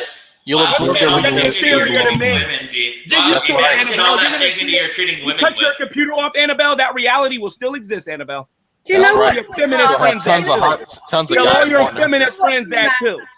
You know what, G-Man? Do you know what, G-Man? The good thing about you being such an asshole to women and having such disrespect for women is that you'll never get a woman, and therefore you won't reproduce, and we don't have to tolerate your kids. Actually, I think he already has once. What? He Hold doesn't. on. Wait. Hold on. I'm pulling G-Man. Wait, G-Man, you don't have kids, do you? No, he doesn't. Of course he doesn't. Look at him. Please say no. I thought somebody said he had one. Yeah, No, I think that was a lie. at the beginning, I don't everybody know. thought I've never there were actually two asked him kids, but he directly. I'm doesn't. curious. I have a child. That's none of your business. Oh, you do have a child? No, I said if I have a child. Oh, Thank I you. was about to get scared for a second. I was Apologies, like, I'm sorry, Shadow. I could have sworn we had a conversation with him in a hangout, and he denied having kids. People don't know Oh, what okay. if mean. I forgot about that. You guys don't know what? You guys don't know what the word if mean. That's the problem. I said if I had a kid. Well, we couldn't hear it because you were talking over people at the time. So Yeah, No, that you you understand the did word if. complain about women getting abortions being whores, and I know that meant women didn't fuck Oh you. yeah. I don't support that either. I don't support that. You do though. Yeah. You love killing babies. All of you. Yeah, everybody G-Man, loves killing babies. That's what atheists are made for, killing babies and eating them up. My wife likes killing babies. Kill your baby. And I'm a moral person. No, you're G-Man, not. when you say women are inferior, G-Man, when you say women are inferior to men and then call them child killers, you're not exactly making a great apologist Maximus, you don't even know what an apology. Maximus, shut up. You don't even know what you're talking about. Doesn't Max have like a master's You're not degree in this respected shit? as a Christian. Nobody on here believes you're a Christian. I'm sorry, except for these gullible atheists that just goes by the claim and that's it. You ain't no Hey, Max, remember when we had that debate a while ago? Yes, and I defended the existence of God. Yeah, you did in the supernatural. No, you didn't. Yeah, actually did. Like Bethel, I think, moderated for that. You could ask him. And by the way, Wilking, I haven't seen you on the Bible Thumping We Nut show in a while. How come? Yeah, I've been working on my apprenticeship. Unlike you, I actually have a life. You know. I watch Max Slick slap you all over the place. I like to see that. I would love for you to go. Hey, Maximus, why don't you go on the Bible Thumping We Nut? I actually have my embarrassed Max Slick pretty nicely. Yeah, and see, here's the thing. He actually won't talk to me anymore because I offend him. I need to see. Can I actually sneak in here for? G-Man, if you read the comments, I won that discussion. Actually, if I can sneak in here for one moment, I'd like to point something out. My wife, who is Christian, had a pretty major crisis of faith while dealing with some of her family members just prior to Thanksgiving. And Max, would you mind telling people who it was that ended up helping her solve that? I think it was me. Yes, it was. Your wife is a Christian? Yes, and she's happily back in the fold due to the help and intervention of Max. Great. Okay, so what denomination is she part of? What's a statement of faith? See, some people on this planet don't believe every claim. You don't even go to a denomination. You don't even go to a church. This is so fucking retarded. Maximus, man, what's the denomination? Beyond retarded. She's Methodist. Oh, she's a Methodist. Wow, 13 heathens. When did she become a Christian? Because the last time I talked to you on Skype, which happened to be, I don't know, a year and a half ago, you had a different claim about your wife. Can you do me a favor and tell me when she got saved? That we go to a Unitarian church? No, I'm not asking you that. As a matter of fact, I'll ask you off air because that is kind of personal. Or are we talking about her statement that it is not ever an argument made by... And I will not reduce myself to a drag. G-Man, I'm going to answer the question if you'll fucking let me. Okay, go ahead. What she had been saying for quite some time is that it is never going to be an atheist argument that'll drive her away from the faith. It will be arguments made by other Christians. And after Psi 10 started presenting his argument, her statement was, if this is what Christianity has come down to, then I'm done. Because she was tired of calling herself Christian because what that word had come to mean in terms of what it was being promoted as. Now, her faith had not actually wavered, but her view of what the word Christian meant had, as a result of the arguments made by other Christians. I see where this is where Dr. Cloud Strife and his companions definitely did a number. This is what I referenced earlier, G-Man. I mean, Klaus Strife's Tractatus was a work of pure genius, and I have to say, it was really interesting how he mixed quantum mechanics with evolution to forge his, general approach. First Timothy chapter 4, verse 1. First Timothy chapter. Can I please say something, Joe? Prediction apostasy of the last days. Let him finish with his mumbling. Yeah. All right, okay. You know what? If it's mumbling, Dragnut, you know what? Then why did you invite me in here? If it's mumbling, because I like hearing you speak. It's mumbling. I don't have to agree with you to let and you know what? speak. I'll prove it. The Bible predicts that before Christ returns, there are going to be a lot of people that's going to leave the faith. I bet you're now, Dragnut, since that's mumbling, wait a minute. Hold on. How come it hasn't happened yet? Let him finish. Let him Christian finish. and all, Dragnut. And being that you got these family members that are Christians, Dragnut, can you please explain to me what that means, Dragnut, since it's mumbling, Dragnut? Okay, go ahead, Anna. I wasn't waiting for him. Right, anyway, I'd like to say something. Right, I would also like to say that even though Max and I have fallen out on various occasions and clashed, and he's very good at, arguing on behalf of Christianity, that's why we clash. I also happen to think him and Deirdre, as we all know her, are two of the most Christian-like Christians on the internet. And if I was going to suddenly convert to Christianity, suddenly I had a moment in my life I felt perhaps there was a God. If I would, I'm just telling you about how respected, I am telling you, G-Man, if you shut the fuck up, how respected that both Max and people like Deirdre are, because they do not yell and scream and force and threaten and behave aggressively towards people in order to force them into Christianity. Oh, Gretchen is a squirrel is another great one. Oh yes, Yeah, Gretchen. she is. Oh my God, Gretchen is just lovely. She's a sweetheart. Wait a minute, are we talking about Maximus and Holy Spackle? I just want to make sure we're talking about the same people. Maximus, Spackle, Gretchen is a squirrel. Well, there's a number of good, decent Christians out there. Right now, Annabelle, if you invite Spackle in her right now to get her to agree that she's never done any of the things that you claim that you claim that she's never done. She's kind of at work. Because I've been in a room where she did it. She has a job, that actually means that she has to work and she can't go around yelling at people in the street. Don't worry. Nothing you understand about work ethic. I'll get her on the phone. Don't worry, you coward, you liar. I'll get her on the phone. She's at work. In fact, I'm going to send her a message now to tell her to ignore you, because I'm not having you harassing. You don't want like a liar. No. But don't worry, I have a much.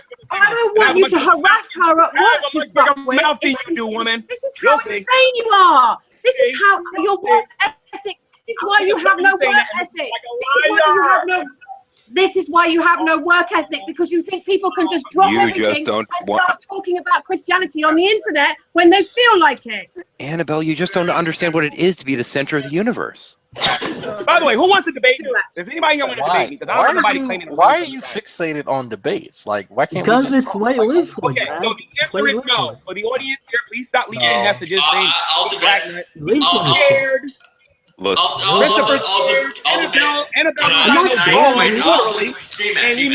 we know 13 ain't debating nobody over here. G-Man, I'll debate. Hang on. Provided I can choose the topic. You guys I'm are not debating anyone. What? Wait.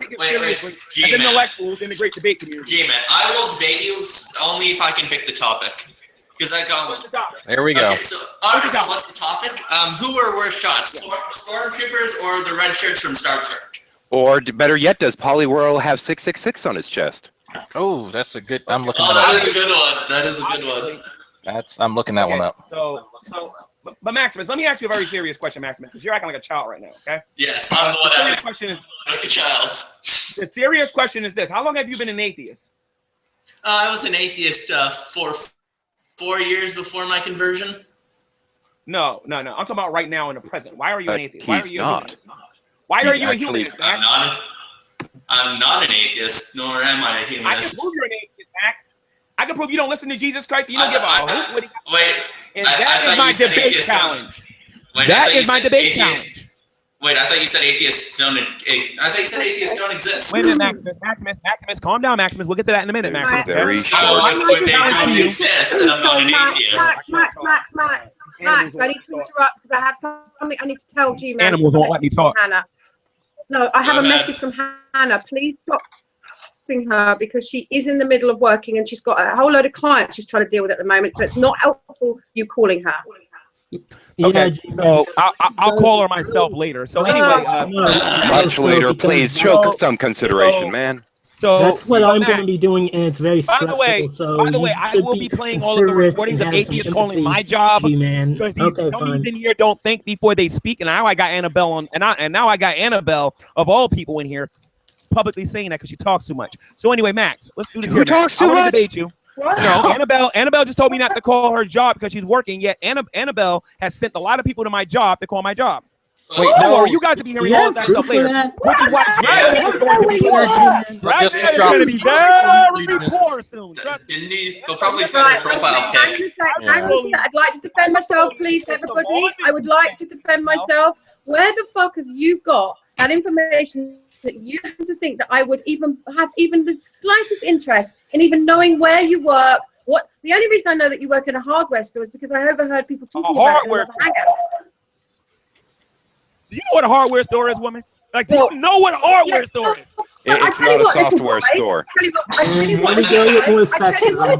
Oh, for fuck's sakes. I tell you what, little boy, as far as I'm concerned, it's where you buy things like light bulbs or, electrical goods or buckets or mops or... It's a very demeaning job, right? Make sure you go tell half the country about their demeaning jobs later. Is that the answer you wanted, little boy? So anyway, Maximus, my debate challenge is this, bro. I want to prove that you're an atheist and you're not a Christian. First half of my debate. Wait a minute, Max. I'm almost done, Max. I'm almost done, Max. I want to prove you're not a Christian. That you do not believe on Jesus Christ. That's number one. And then I want to prove that you have forsaken your faith for secular, for the secular worldview. I can did it for the walls. Inside of 20 minutes with you. Okay, and all I'm going to do, Max, is play your own videos on YouTube. I'm not even going to make an opening statement. I'm just going to show people what you say. That's all I'm going to do. Okay, everyone, let's shut the fuck up. How do you even reconcile the fact that you said that atheists don't exist with Max being an atheist? Well, I'll get to that in a minute. But Max, you accept it? No. Yeah, I have better things to do, like watch paint dry. Right. There's a very short list. You're going to participate in that debate whether you like it or not, because I already set it up. So I'm going to create a small project. I'm debating Fiona and some of these other pseudo-fake Christians here online. Okay, there's actually a very short list of people that I will actually put in a Skype whether it be Skype or Google Hangout or what have you, conversation with my wife, because there are very few people I can find on here that are good representations of what a Christian is. We mentioned 3 of them earlier, a 4th that had been on my list passed recently. There's a very short list, and you will never make it, G-Man, because you are one of the worst representatives I've ever seen. You're on my Skype, and you're lucky you're on my Skype. No, you are not on my Skype list, G-Man. I blocked you. I forgot about that. My bad. I blocked you. I removed you from my list long ago. I didn't even know that I was blocked. Liar! I removed you, and I keep my history, you liar. You don't understand. Everything that you're saying in this Google Hangout can be used against you, bro, in a future video on my channel, right, you dummy? Be careful, because G-Man might reveal G-Man, what are you going to do next? Reveal everyone's? Lie and then think I don't keep records. You guys are dumb. G-Man, we should have a beer sometime. Do you accept, Maximus? Roman Catholic? Do you accept? Yes or no? I seem to remember around about the time that you started talking with Brett Keane, I told you that I'd see where things were in about 6 months, and then I removed you from my list. No, that's not what happened. Whether you blocked me after that, I don't know. No. Let's be honest here, okay? I think right about after the time you mailed me that Bible, and please tell me you didn't mail me the Bible now. Oh, I've certainly mailed you a Bible. I'll show everybody the Bible. Do you remember why I actually sent you the Bible? Do you remember why I sent you the Bible? I hope you'd use it so when you're reading from the Bible, people would be able to understand what you're actually saying. That's not in contention, man. Don't understand that yesterday was yesterday and today is today. And you guys need to step up your pathetic game because y'all game is getting corny on here, really. So are you gonna answer my question? Read the dedication, please. Okay. Read the dedication, man. No, I'm not gonna read nothing. Oh, go for it. Okay. So keep doing what you've always been doing. Got it. Screaming. We need to put a little dedication in there, man. My wife signed it in crayon, just for you. Oh my god! I'm not kidding. She did. She really signed in crayon. I'm gonna prove this, guys. That's good. I feel almost bad. Bible. She signed it in red crayon, actually. It's got this 13 that has this rule on Skype, which I should have respected. He has this rule saying that you can't just call him out of the blue. You have to text him first to see whether or not he's available, and then he'll decide if he's gonna talk. Like a normal 13, you fucking forgot about person. that, right? 13, but I didn't because I have it recorded. You dummy. Okay, so Why here's are the you thing. so Okay? angry? So because he has a poor memory. I'm getting tired of you guys lying about me. Well, he had a stroke. Liar. He kind of had a stroke. So when people have strokes, they kind of lose their memory. So you being upset with him isn't going to undo the stroke. But I'm we sorry. went into a Google Hangout, and 13 Ethers disrespected me, right? And I blocked him. You will all get the proof of that if enough of you are interested in seeing it. To be clear, Gman is mad because we've exposed This is why I don't respect you as his lust for white women. Historian about religion and Lucifer and all that other stuff, which I'm dying to debate you about, which you will not debate me on. Because hang on, I was away for a few. Who's he talking about now? I don't know. He's just kind of rambling. He's talking about his lust for I'm white sorry, women. man. My kid got home. My kid got home. I had to say hi to her. Sorry about that. I had to hug my kids.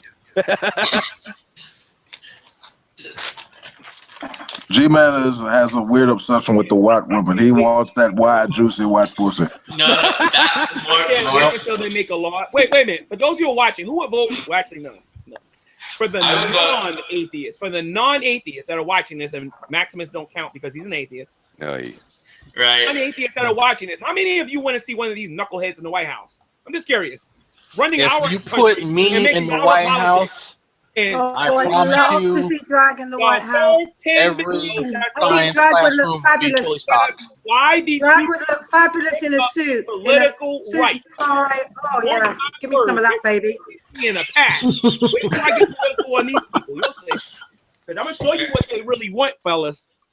So But look, how can you not find Drag not cute? He's just so gorgeous. I would declare. G-Man, can I ask G-Man a question?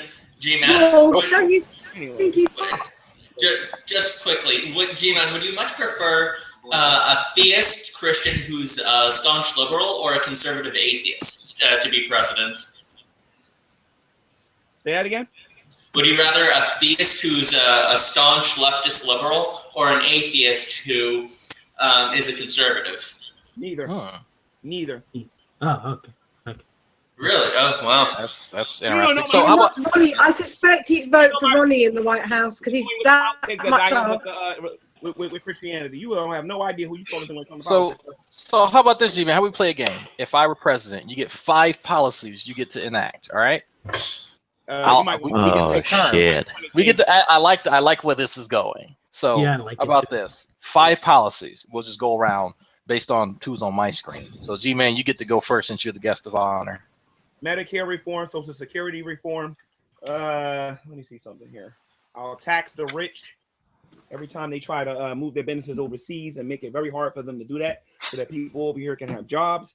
I would also make it illegal for an atheist to be president or to hold any political office whatsoever because of their weird views that they hold about the world.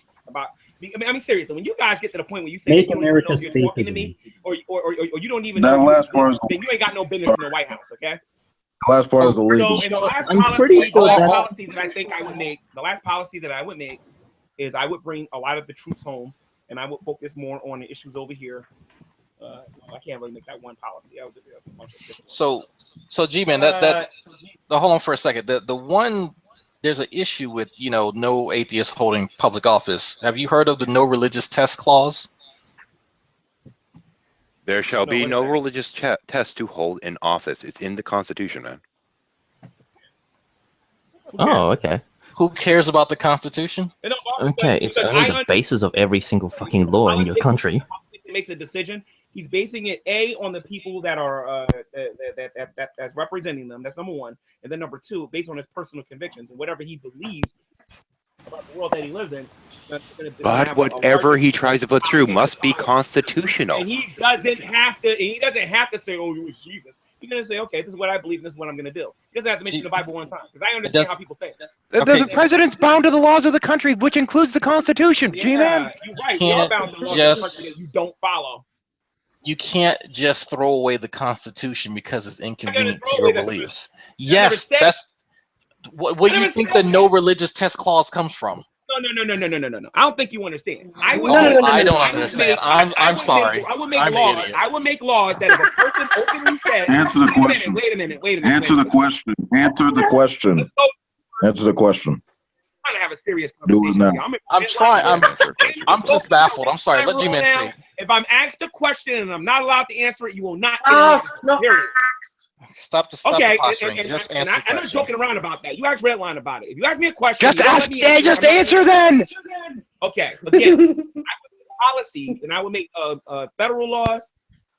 I would influence local laws and state laws that if a person is caught on the internet, saying in private or in public, stating that rape is okay, that there's nothing wrong with raping another woman, and that it is okay for people to do that, then they should not be allowed to hold public office. And I will actually let the American people vote on that.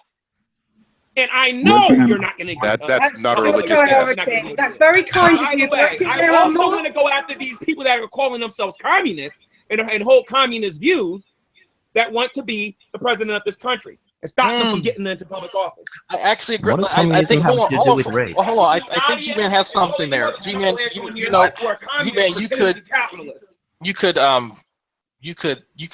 the policy about the communists, you could name it. You can give it a catchy name like the Red March or something like that. You could probably, get real, like you could get everyone, like even in Hollywood, to jump on board that, to kind of snitch on the people who are communists. Can I ask a question? Can I ask a Did you say question? McCarthyism? Yeah, McCarthyism, basically. Drag, can I ask him a question, please? Go for it. How many laws do you think we have right now in action right now? I have a question for you about that particular policy. That are non-constitutional. G-Man, do you consider socialist communists? How many laws? How many laws do we have right now that are Oh my God. Okay, G-Man, Annabelle's trying to ask you a question. I asked my question first. G-Man, do you consider communism and socialism the same thing? Again, I asked my question first, and I want my question answered. All right, what was your question? How many laws right now do we have that is being enforced by our by the federal government right now that are unconstitutional? I don't know, because they typically get struck down after a certain time. Like stop and frisk was finally found to be unconstitutional. So I don't know. But it's a matter of when the Supreme Court weighs in terms of these kind of decisions. Now, in terms of things that are currently unconstitutional, that have been found unconstitutional by the Supreme Court and have been seen by them to be zero. There might be some that haven't been seen by the Supreme Court. He doesn't want an answer to that question, does he? No. No, exactly. He just wants to scream. I'm proving that when it comes to politics, you guys don't even have critical thinking when it comes to that. What you're saying, G-Man, is federal income tax. What you're saying, G-Man, is that you want to make assertions and yell out things without letting anyone answer. Now we're beating around the bush to get Dragnet time to go look on Google. I have too much experience with you people. G-Man, I already attempted to answer your question, and you talked over me, you twat. Can you stop reading Google and just answer my question? I'm looking at. Who's reading You Google? really want to know what I'm looking at in the other window? For now, your boys gave you enough time to look on Google. I don't care. Annabelle, I'm honestly looking at pictures of women's breasts. Why is he looking on Google? I already answered your question. You just talked over it. When I do my Google Hangout, you're not invited because you guys don't know what you're talking about. Go ahead. Play magic with me. Excuse me. I sound like fucking Nadia, for God's sakes. Can you answer my question? Do you consider communism and socialism to be the same thing? Socialism and communism? They're similar but different. Yes. Right. Well, are you supportive of socialism? No. Why? There's just no. There's you've got to have a reason. Socialism will eventually lead to communism. Socialism will eventually lead to communism. Okay, so you don't know what socialism is then? Wait a minute. I'm sorry. Say that again. Explain to me what you consider socialism to be. What do you think it is? Hold on a minute. Let me get the technical definition for you. Hold on. Okay. You say I could have sworn you said socialism would lead to communism. Yeah, he's complaining previously that people were reading off Google. Now he's going to search it himself. Yeah. No, that's not what I said. You know what? I need to get the technical definition. This is reading Google. I'm using. I can't have a serious conversation. I'm trying to have a conversation right now about politics, and now you guys can't even do that. You just got done chastising. Hold on, G-Man. You just got done chastising me about looking at Google when I was actually looking at pictures of titties. But you need to get the technical definition. Oh my God! I asked you a specific. I asked you a specific question about a. You know what? This is what I'm gonna have to start doing. That was Wolfgang, right? You really have got to give it to G-Man, though. I have to be honest. I'm starting ignoring people because I'm trying to answer questions and I'm trying to have a conversation. He's going like a Duracell bunny. Yep. Yeah, let him speak or try to. Red line rule. I'm done. I tried to answer your question. You did not let me answer it. Therefore, I'm not going to. Period. Right. So basically, are you going to read out what it says in Google? What socialism means? Yes, I do know what socialism means, but my definition, the ways that come out of my mouth, ain't going to sound right. So, in conversations like this, I find that it's best, especially when drag. No, that's fair enough. That's fair enough. I mean, obviously, you were criticizing drag for doing exactly the same thing, but we get used to your hypocrisy. So if you could just tell me what it means. It is different. Drag. I asked Dragnut, number one, are there any laws right now that people are being that is being enforced that are non-constitutional? Okay, so hold on. And then I asked him about the federal. Wait a minute. Hold on a minute. He said usually when those things happen, they usually get shot down. Fine, I agree with him. Okay. Now my critical thinking question for him was this: what about the federal income tax? And while I was trying to get an answer from him, I don't want to say Wolfgang. Somebody kept interrupting, and Dragnet was not allowed to answer the question. So how about we let Dragnet answer, and you guys just be quiet for a minute? Okay, so the issue I want to hear what you have to say. and your immediate statement after that was that I was Googling it, was it not? Yes. Okay, so then now hold on, wait, hold on. Immediately after that, you tried to chastise me by saying that I'm Googling the answer. The next topic that you jumped to, which was the socialism and communism, you then state that you have to find the technical definition, which would require a search engine. That's not what happened. What happened was... Oh, I'm fucking stupid. Excuse me. Dragnet. Hold on a minute, Dragnet. I was quiet for you, Dragnet, okay? Okay? So this is what happened. I asked you a question, and before you could answer it, multiple people in the room started talking before you could answer the question. My experience on YouTube has taught me when that's happening, that's your friends giving you time to look on Google. Okay, I know you don't moderate your room. People are allowed to say and do whatever they want in your room. You don't have any like respect for your guests or anything like that. No, I let you sit all over the conversation. Annabelle brought up the topic because I didn't bring up the topic of socialism and communism. Okay, that's fine. I fully accept. I agree with everything you just said. Besides the fact that I wasn't actually Googling definition of socialism was, and I know from experience from being in the room with you that if I don't read directly from the dictionary, your man doesn't understand socialism. So I wanted to get the definition for it. Okay, so you had to use what to do that? What did you have to use? I have a dictionary here. I was gonna go on Google. So you had to get a reference, did you not? I had to get a reference. So what is a search engine? Say that though. All you had to do was say that. You made my argument for me. I didn't even have an opportunity to speak before you started making assertions. But you were chastising. I'm not that informed about this. Let me look this up. Okay, and then I'll look at it and I'll give you an answer. But you didn't do that. What you decided to do was try to turn it back on me to try to make me look like I'm dumb. And again, that's why I prefer my G podcast. These hangouts are productive. People don't know how to do one at a time. Okay, so you assumed I was looking up something in another channel, another screen or whatever. But I mean, I can show you my search history, and I'm looking at like titties. So I'm not really paying attention to what you're saying. Like in all honesty, you can use somebody else's computer. I'm not stupid, right? Use what? So Annabelle, other computer? I have like Star Wars pajamas right here in my phone. Inviting a lot of atheists into my hangouts. Yes. G-Man, I've already, and I said this earlier. The concept of one at a time. G-Man, you have talked over everyone, and this you're talking over me. Like you have consistently, you're still like. If you're going to accuse people of talking over you, let them talk as well, please. I mean, it's like I literally just sit here quietly and let you talk over me just to prove my point. Like that. You tell me why I'm stupid I would have thought that you would have noticed that by now. We're jumping topics. Tell me why I'm stupid again? So now we're jumping into why you're stupid. Are we changing topics? No, I want to hear you contradict yourself. Why am I stupid again?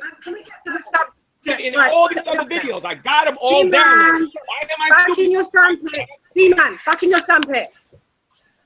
No, I'm not talking to you no more, Annabelle. I tried to answer your question, and instead of letting me answer it, you let your boyfriend over here, your admirer, your lover, whoever the heck he is to you and whatnot. You're the one that you say is so cute and beautiful and all this stuff and whatnot. Overtalk me and not let me answer your question. So you know what? You're not going to get an answer to your question now. Well, so you don't know what I'd like to speak. Can I at least? I wanted to answer it. I tried to answer it, but she wouldn't let me. Even if you're not going to answer my question, I'd like to make a point that you did actually admit to being against socialism, and I would just like to point out that socialism is all about equality and treating everybody with respect and giving to those who don't have what others may have and sharing. And I really would suggest that perhaps you need to read your Bible again so that you can get a comprehension of that Jesus was a socialist. No, Jesus was a theocratist. You need to get your head straight, okay? Jesus was a theocratist, all right? Stop it, okay? So he didn't care about everybody else. He didn't care about poor. A theocratist. That is your subjective opinion, Annabelle. He didn't care about those people. That is your subjective opinion that you are more than entitled to, Annabelle. Does he mean theocrat? Theocrat, you dumb fuck. Regardless of that, there's that whole thing with the Gentile, isn't there? Hey, Wolfgang, what do you say, Wolfgang? Because I couldn't hear you. How about the Good Samaritan? I learned fucking English. Okay, that's nice. Yeah. So anyway, you blocked Wolfgang. So anything else you want to say? Well, I just want you to answer why it's that you're so against what I just know. Okay, you can call it what Watch Dragon you like. YouTuber. Watch this. Go ahead. Okay, he's just blocked Wolf. Yes, I have. I didn't see any rules saying I couldn't do it before I came in here. Is he gonna start making it up? Oh, he blocked Wolf King. How nice. Why did he do that? Because he's a dick.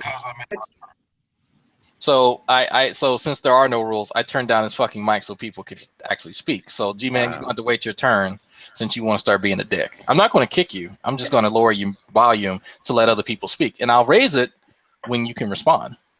Actually, I should probably point out right quick that the point of the story of the Good Samaritan was that the Samaritans were followers of another religion. Anyway. Okay, I just wanted to point out that he turned into bed all the only seriously? blocks you now. He blocked me. He's such a little whiny bitch. He's so angry. Like, it's so easy to get him angry. So he can see. Let me just say what I've got to say, and then I promise I'll shut up. Okay, G-Man. The point is that Jesus was somebody who cared about those that didn't have what others have. He was generous, he was kind, he treated everybody equally, and the fact is that you don't agree with your own prophet, basically. Total butthurt. That's what it is. Has he blocked me yet? I'm kind of waiting for it. I don't think I he wouldn't be has. surprised he starts blocking everybody. He's sensitive.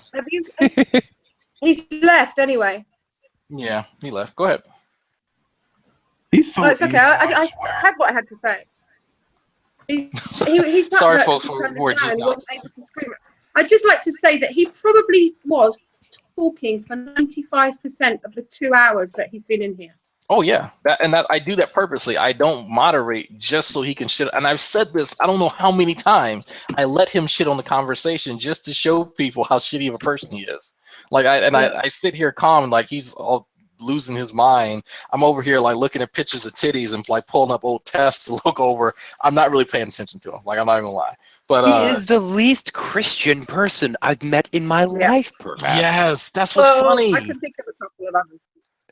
I said perhaps. I'm giving some leeway. I think the thing is that I mean you know this as well, Shadow, that there's been several conversations with him, the audience, you know, from the pantomime that he brings with him, and he can be so calm and normal and, you know, chilled, and then he's literally, it's like a switch goes on and he turns into a 6-year-old little boy and starts yelling, screaming, throwing accusations, making slanderous comments, and then of course accusing everybody of doing what he does. So there's something very wrong there's a switch wrong in his brain somewhere.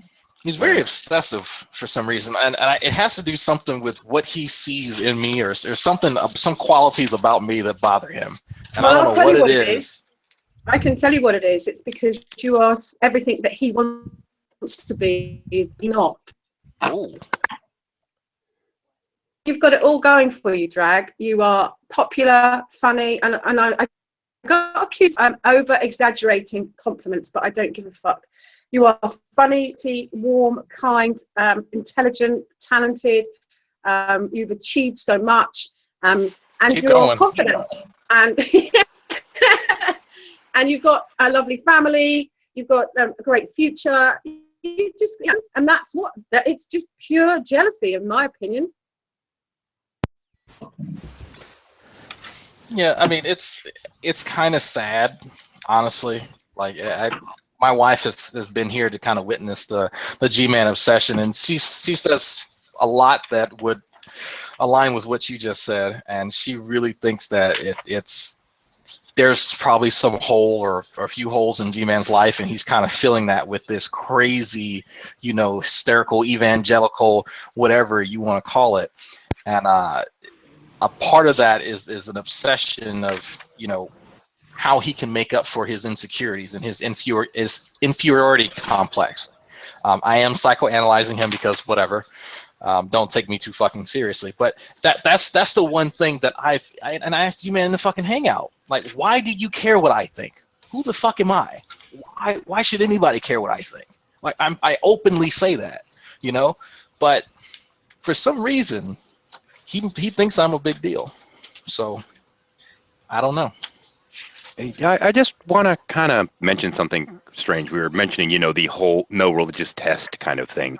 And his response to that was he'd put in a law making it so that you couldn't talk about rape on the internet or something like that. I'm like, how's that? Is rape a religion now? Yeah, I don't. That was really. I mean, I kind of see where he was going, but that was a really weird. No religious test and banning this discussion of rape. These things do not match. Well, actually, wait, isn't the no religious test part of the First Amendment? I believe so. Yeah. Yes, it is. Well, yes, it is. Well, on banning of discussion of rape, that would also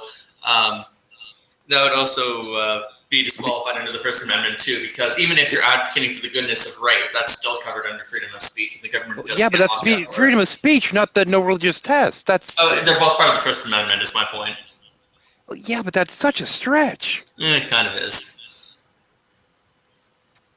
Which of these is not like the other? And even then, that would be found to be unconstitutional if you try to do that. And that's kind of the reason that I asked him the question. It wasn't just a kind of random spur of the moment thing. Well, yeah, it was, but it was part of me was genuinely curious about like how he views different topics, and if he kind of takes this really shitty approach to logic toward other realms like politics, and so he does. And so he does, and so it's not. There is no such. There's no concept of walls between different topics. He just melds them all together in this huge, humongous clusterfuck. That's what and I was. At the end of it, we're like, "What the fuck has just happened there?" Like from the Europeans not being Europeans, existing. If they were true believers. Oh yeah, they don't exist. I was like, what? There's just no connection from one thought to the next. Being a Christian suddenly stops you from being European. I mean, he's like the definition of flow of consciousness. Which is funny because for thousands of years, Europeans were the majority of Christendom. It's so surreal talking to him. Like I really. According to Gman, Christianity didn't really begin until they all arrived in America. Yeah. He's so stupid that he can't even be a professional dumb fuck. No way, he is a professional dumb fuck. This is why we couldn't let him run 3 years in a row.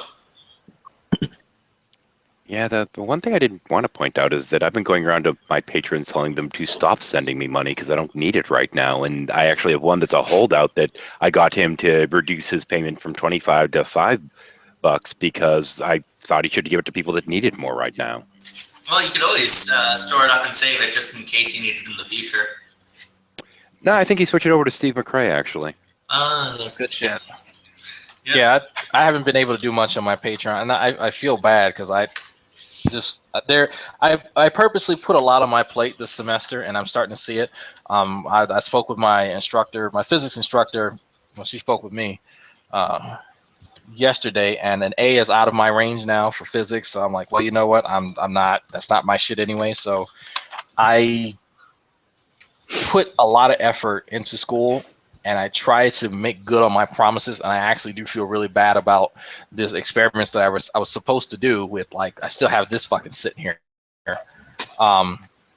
But I'm trying to make up for it by doing just general content, just, having these hangouts, showing out the different games that I play in, and, just kind of overall doing my rant videos, which for some fucking reason people like my rant videos. I still don't know why. But it's for the same reason people like KST. Drama cells. The dick jokes, yeah. It has to be dick jokes. I mean, this is the thing, is I was trying to actually be decent with him and let him know that, no, none of us actually think that there really was a safe. His story's changed so many fucking times that none of us believe it even happened. So no, we don't think he actually broke into it, that he actually stole money out of a safe. We don't really think that. We just give him a hard time about it because he keeps making the claim. So I think someone tried to explain to him what the red button was, and when someone tried to explain it to him, he kept saying that there was no red button, and so it was just completely over his head. Actually, was I missed he trying to actually say what was that about? Was he trying to say at one stage that there was a safe? He was asking people to prove there wasn't one. Yeah, well, he switched it was a because weird thing. It was so weird. It was when I'm trying to recollect this correctly. It's like prove that I'm not guilty. What? Yeah. No, weirder still, it's, because I said we don't believe there really was a safe. It's okay, so he wants us to prove that we don't believe him? Like, what? Yeah, that's what I was trying to, like, pivot from one, like, from I don't know. Like I got lost. Like that's kind of around the time I tuned out. My brain just said fuck. Just no. I just had to troll him on to make it funny. I was more coherent while having a stroke, for fuck's sake. I was like, wait, what? So wait, he was upset that people were saying he broke into a safe, but then when we say we really don't believe, well, now you're questioning my answered prayers, yeah. Yeah, my answered prayer. Well, like, it's a part of his what? like faith drag. It's like one of his strongest reasons for believing what he believes. I guess, but it's like if he's upset that people say he broke into the safe, then when we say, all right, well, we're just fucking with you, we really don't believe that, then there's no win. Like, you can't, you can just say, well, you know what, okay, whatever. Like, you can't have a position on it. I think I'd like to know where he got the other. I have been sending people to call his work. I mean, out of nowhere. I mean, I haven't spoken to Gman for weeks, months. Very strange. Well, he's got way too much of a victim. He's just got way too much of a victim complex here. It's well, like I think, is he narcissistic? I don't know. Is it narcissism? What do you think, Shadow? Is it? Incidentally, one thing I have to throw in there: the whole. Well, that means I have your address too. No, we didn't put our address on the envelope. There was no return address. But do you think he's a narcissist, Shadow? Shadow. I think he's a malignant narcissist. I mean, he is entirely focused on, I have so many subscribers, and this is his entire claim. It's like his entire identity circles around how many subscribers he has and how many views he gets. Yeah. He did accuse me of trying to make money. I've never even. I mean, I give money to patrons. Yeah, I know you do. Actually, that's part of why I was being nice to you, even during that whole fiasco when everyone was yelling at each other. I was like, but she's somebody that But I don't understand where he gets half of what he gets. Is his mind does he just literally whatever pops into his head, whether it's true or not, just comes out of his mouth? Well, he invents these victim narratives and then he projects it onto reality. That's my thing. A part of the thing is he loves to generalize, because remembering people and what people do is hard for him, so he just throws people into categories. And so if he can throw you into a category, it's easy to figure out how to deal with you. And it's a technique for a simpleton. And so he uses that technique, and then, well, since other people have done this, then okay, well, Annabelle, you're in this group, so you did it too, Mm-hmm. I just thought it was weird. But I still fucking got it with the Final Fantasy references. Yeah, that was hilarious. That was hilarious, Greg. I love it. I want to see how many I can fit in. I think I got 5 references. Yeah, that shit about the Dr. Cloud Strife, Annabelle. That's from a video, like the video game that I was playing earlier. That's in a series of longer video games, and one of the most well-known one has a list of characters. And so if you're a gamer, you recognize these character names, but he's not. And so that's why I was able to make up this stuff, and that's why people started laughing, because those are fictional characters. Yeah, I mean, even if they weren't fictional characters, you kind of learned where the where the bullshit was coming in with the words you were using and stringing together. Word salads, that's what I was looking for. Yeah. Completely fucking just making shit out of my ass. No, incidentally, I want to just jump in with a quick aside. By the way, Max, I didn't end up getting the okay from the wife to go after her fundamentalist asshole Christian uncle with that one, but I did pass it on to her dad in case he ever starts shit again. Well, I'm happy I could have helped. So the research definitely came in handy. That's nice. I tell you, when you're sitting there and you're like, okay, I need a verse pertaining to this. Max is your guy. Guys, guess what? He's Hannah's just sent me a message to say he's calling now. Poor Hannah. Why did he drag her into this? God. I know. I have to call Hannah later and tell her I'll give her imaginary. I just told her to ignore it. I just said ignore it. I said he's just rage quit and blocked everyone in the room and then rage quit. So just ignore it. That's why he's calling you. Poor baby.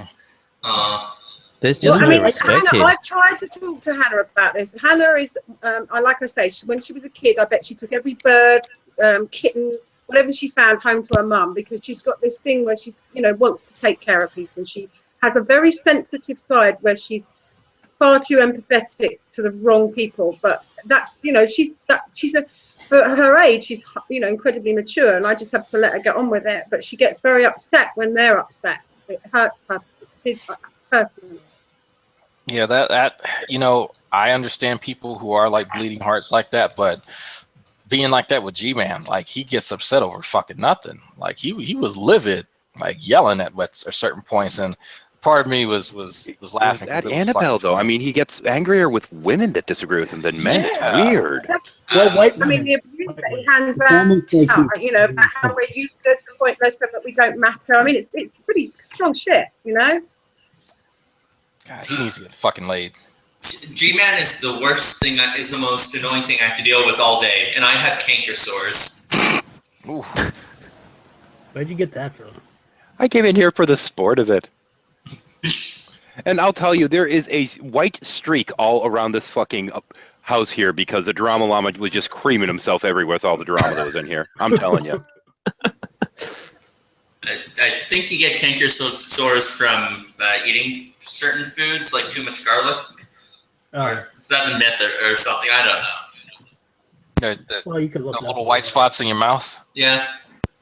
It's the mucus lining. The mucus lining gets eaten away by something, and then the bacteria in your mouth start penetrating that lining. I can't remember what it's called.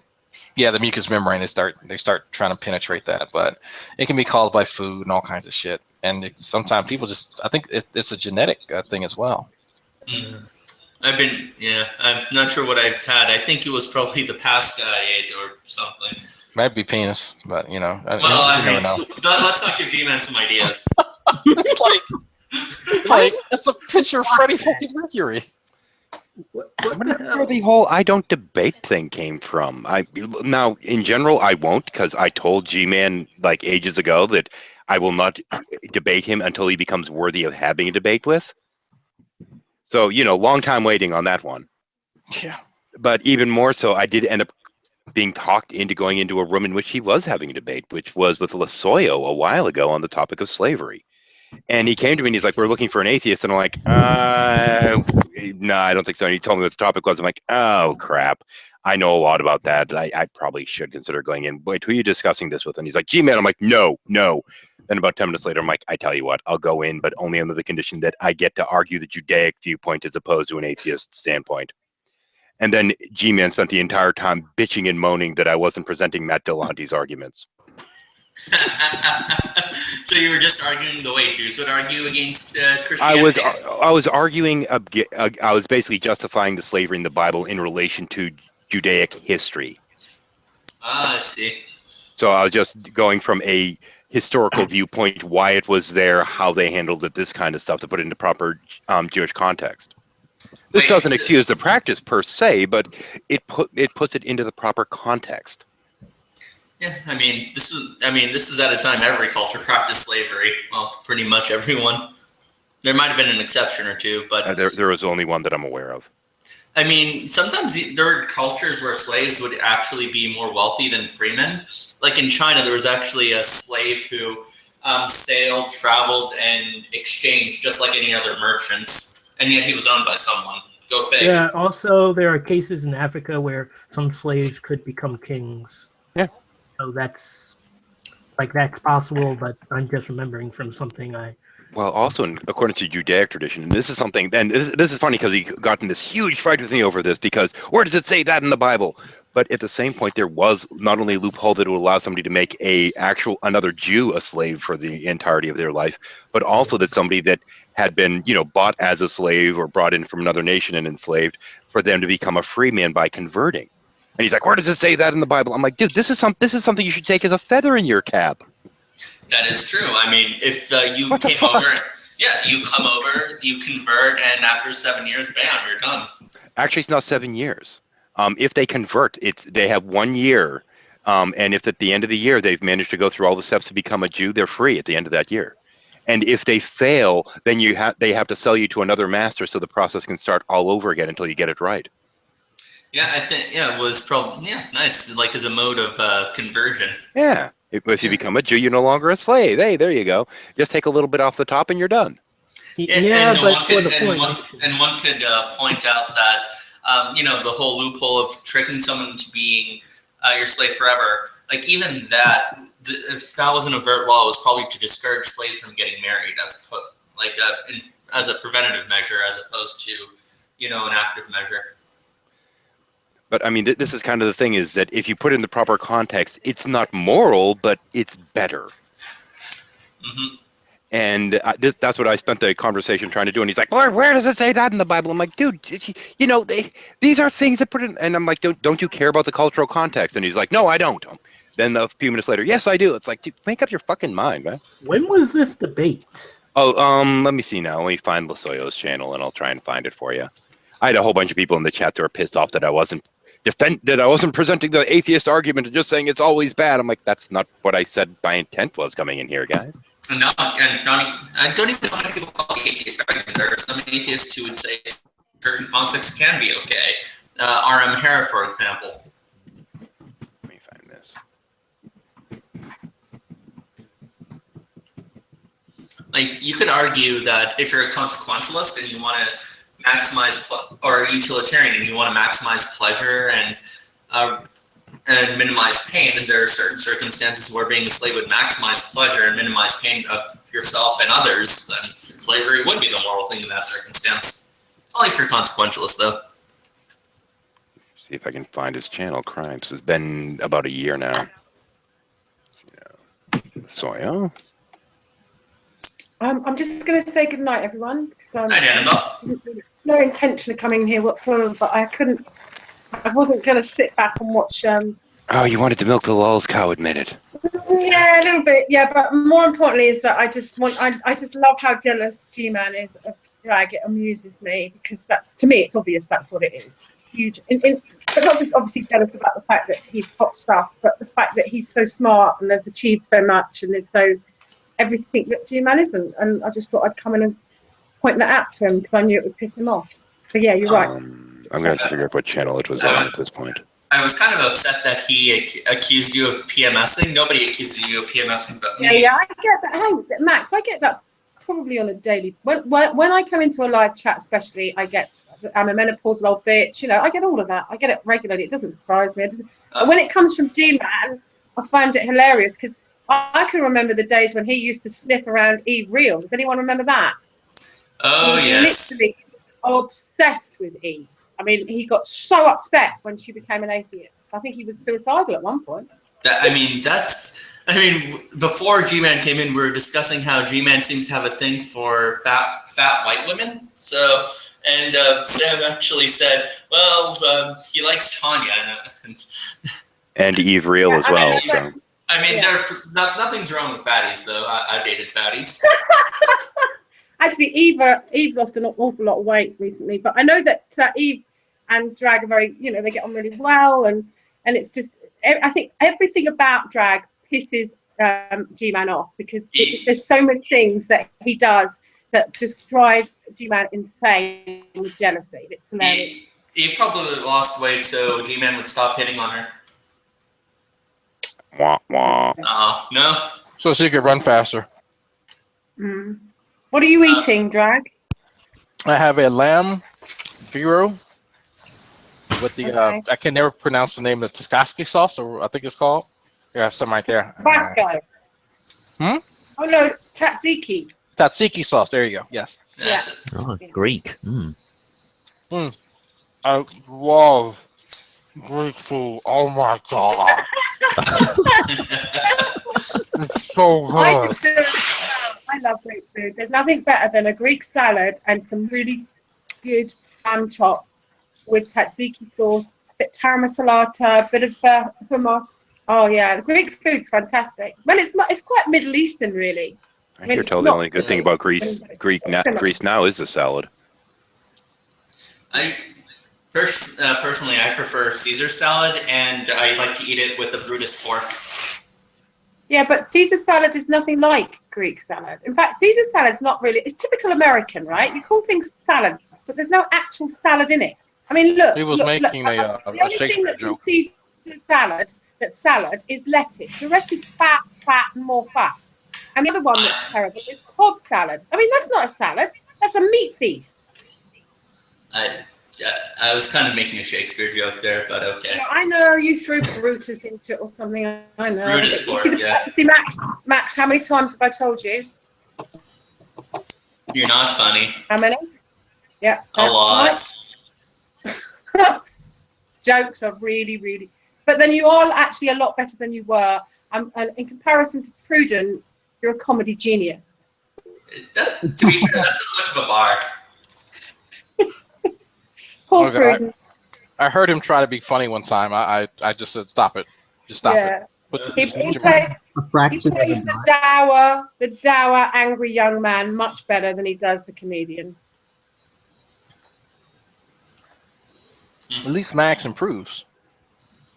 Yeah, well, that's what I'm saying. He has improved, and well, he's grown up, hasn't he? But Prudent's just a sort of 90-year-old man in a 19-year-old body. Video is hard to find. I'm going to have to hit up Lasoya for it. Anyway, I really need to go. I've got a big day in front of me tomorrow, so I will see you guys later. So take care, Drag. Take care, everyone. See you later. Bye. Ta. All right, Mac. Yeah, I'm going to have to see if Lasoya can find it. I'll just mirror it to my damn channel once I get the information from him. Because I can't find it. It seems to have fallen off the map. So, how old is he? I think he's 38 or 39 now. I thought he was like 40. He might be 40 by now. I don't know. I haven't kept track. I know that he's a little bit younger than me, but not that much younger. So I don't know. He might be in his 40s. I'm 45 now. So I mean, I knew people in high school who were just like that, and then like 2 years later, they were like completely embarrassed with themselves. Oh man, to be fair, I'm completely embarrassed by my actions 2 years ago, and I'm in my mid-20s. Well, I'd say that he's definitely proof against evolution. Personal evolution, that is. So, I came in here to talk about why everybody should vote for Darwin's deity instead of true empiricism. Oh. Gman's not in the running, is he? I will debate you on that topic, but go ahead. No, well, DD looks like he's pulling ahead massively now. Oh, yeah. I think I'm glad he's winning. I think that's because actually the reason why is because someone I know got a bunch of his friends from his college to upvote. I'm actually weirdly sad about Darwin's deity, quite frankly. The very first time I talked with him, it was in one of Xbox's Hangouts, and we were just talking about movies and literature and this kind of stuff. Had a lovely little chat until I cracked a joke about intelligent design, because the stroke was referenced, and I'm like, yeah, there's intelligent design for you. And he's all of a sudden he just goes nuts on that. I'm like, what the fuck, dude? I was making a joke. The hell? Yeah, so I'm gonna have to disagree with you on Darwin's deity because he doesn't come across as a dumb fuck. He mostly comes across as a jerk, whereas at least Ronnie's known for being an idiot.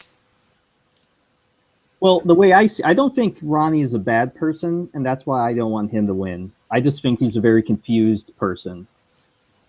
I think I think he's a bad person as well. Darwin's deity is somebody who just seems really abusive, and yeah. I think we can all agree. people like that kind of deserve to be. The thing about it is DD just works his old pre-sub thing again and again and again. He doesn't have really that much new material flying around. Ronnie, on the other hand, he comes up with new material on a periodic basis. Every month or something, he fucks something up. That is big true. time. I mean, that's another thing to consider. Who's been at it the longest in terms of work ethic? Ronnie's been doing that for 3 years around here. Darwin's deity marches in and suddenly he thinks he's big man on campus. Don't think so. Well, we could count some of his time on Power Talk because he was on Power Talk. So if we that doesn't count. Dumbfuckery is limited to here because this is a Google Hangout. Okay, then he loses hands down. But yeah. Look, if we're counting dumbfuckery in general, I've done a lot of dumbfuck things in my life too. But I'm not in this competition because I kept it off of here. I also think it really should be counted only on the activities of this particular year. It's not like any historical event. Yes, they might influence your decision, but really you should be adding more weight to what's happened this year. I'm still voting for DD. So here's another thing to consider. Ronnie has always come up with some way to justify his stupidity, whereas at least with Darwin's deity, when you call him out for something, at least he resorts to some kind of tautology. Like, he always has a standby, whereas Ronnie, he's always on something new. Oh, now I'm conflicted now. Now that you persuaded me. I don't know. I'm going to have to think about this more. And yes, I know Darwin is much more of an asshole, but still, I think he would become even more of an asshole if he won this. I mean, consider... That's the point. That's the point. You want him to be more of an asshole. Yeah, I want him to make like a 20-hour-long hangout where he just yells at and makes like individual attacks on each single person in that hangout. This is the thing. This is a dumb fuck award. This is not the asshole award. Exactly. He's the best asshole around here, hands down. But what if we were to call him a dumb fuck just in his first year, he'd get too big a head over it. Like, you see, these atheists are afraid of me. They call me a dumb fuck. They don't really know how to argue. Like, he would take this as a badge of honor. Whereas Ronnie would think, oh yeah, great, atheists are doing that one thing again. Yeah, but you know, Max, I think I'm going to have to actually vote for G-Man because of what he did here tonight. Because no, he's not in the running. G-Man. Oh man, why not? Because he won 2 times in a row, and that's not fair. Okay, okay. This is why I'm voting for Ronnie. He'll win every time. This just read the comment by TJ Downing, and you'll see why I'm voting for Ronnie. Can you scroll down a bit? I can't see it. Oh, fuck, hold on. You see it now? Rarely does the internet provide you with an irony greater than someone misspelling Jenny Kruger in a video about someone's misplaced confidence in their intelligence. That is true. That's hilarious. Wait, that is why. He's the one who said, just because I'm not a scientist doesn't mean I'm not stupid, right? Doesn't mean I'm not a moron. It's like, well, he's right. He's not wrong about that. I can't disagree with him, but he just, oh, by the way, I forgot to mention this. If you, my Xbox Live tag is painfully fucking obvious. Anytime you see Dragnot in any game, it's me. Just always assume anytime you see the name Dragnot, it is me. There's only one other person who uses one of my other aliases, which is Petralis, but that's my younger brother. Are you you were playing the new Final Fantasy one, right? Correct. I've never played those games, but all I know about is like it's very like I don't know what the word. It's off my tongue right now. A lot of over design, like lots of emo anime boys. It's very it is the quintessential JRPG. And I like this stuff just for how ridiculous it is. So I should try it out. And I know that the series, like, there's no like actual sequels. Like each game is its own story. No, well, it's a funny thing. There are prequels, but they're technically trying to think of how to put this. They're still within their own universe, even though they may be connected to one of the numbered games. So Final Fantasy, when it first came out, was supposed to be a one-shot deal. That's why it's called Final Fantasy. The first Final Fantasy was supposed to be the only the only game, no sequels, no prequels, no nothing, and because they really didn't expect it to do too well. Well, it turns out it fucking blew up. So they kept making copies of it. So what they did, since they're their own contained games, they take from one another a series of characters, names, and whatnot, and they incorporate them into all the sequels. So in almost every Final Fantasy, you'll find a character called Cid, C-I-D. In almost every one of them, you'll find a creature called a Moogle. And every Final Fantasy, you'll find Chocobo. And that's the big chicken I was riding. I think did they have Chocobos in the first one? I'm not sure. By the way, Dragnot, could you please play that? This is one of the main reasons why I chose to vote for True Empiricism. Can you play the video, which I link in either the group chat or on the Facebook? Oh. It's only like 45 seconds. Gotcha. Whoa! Hang on. So I put an update here. True Empiricism just got like 50 votes in the last half an hour. Good.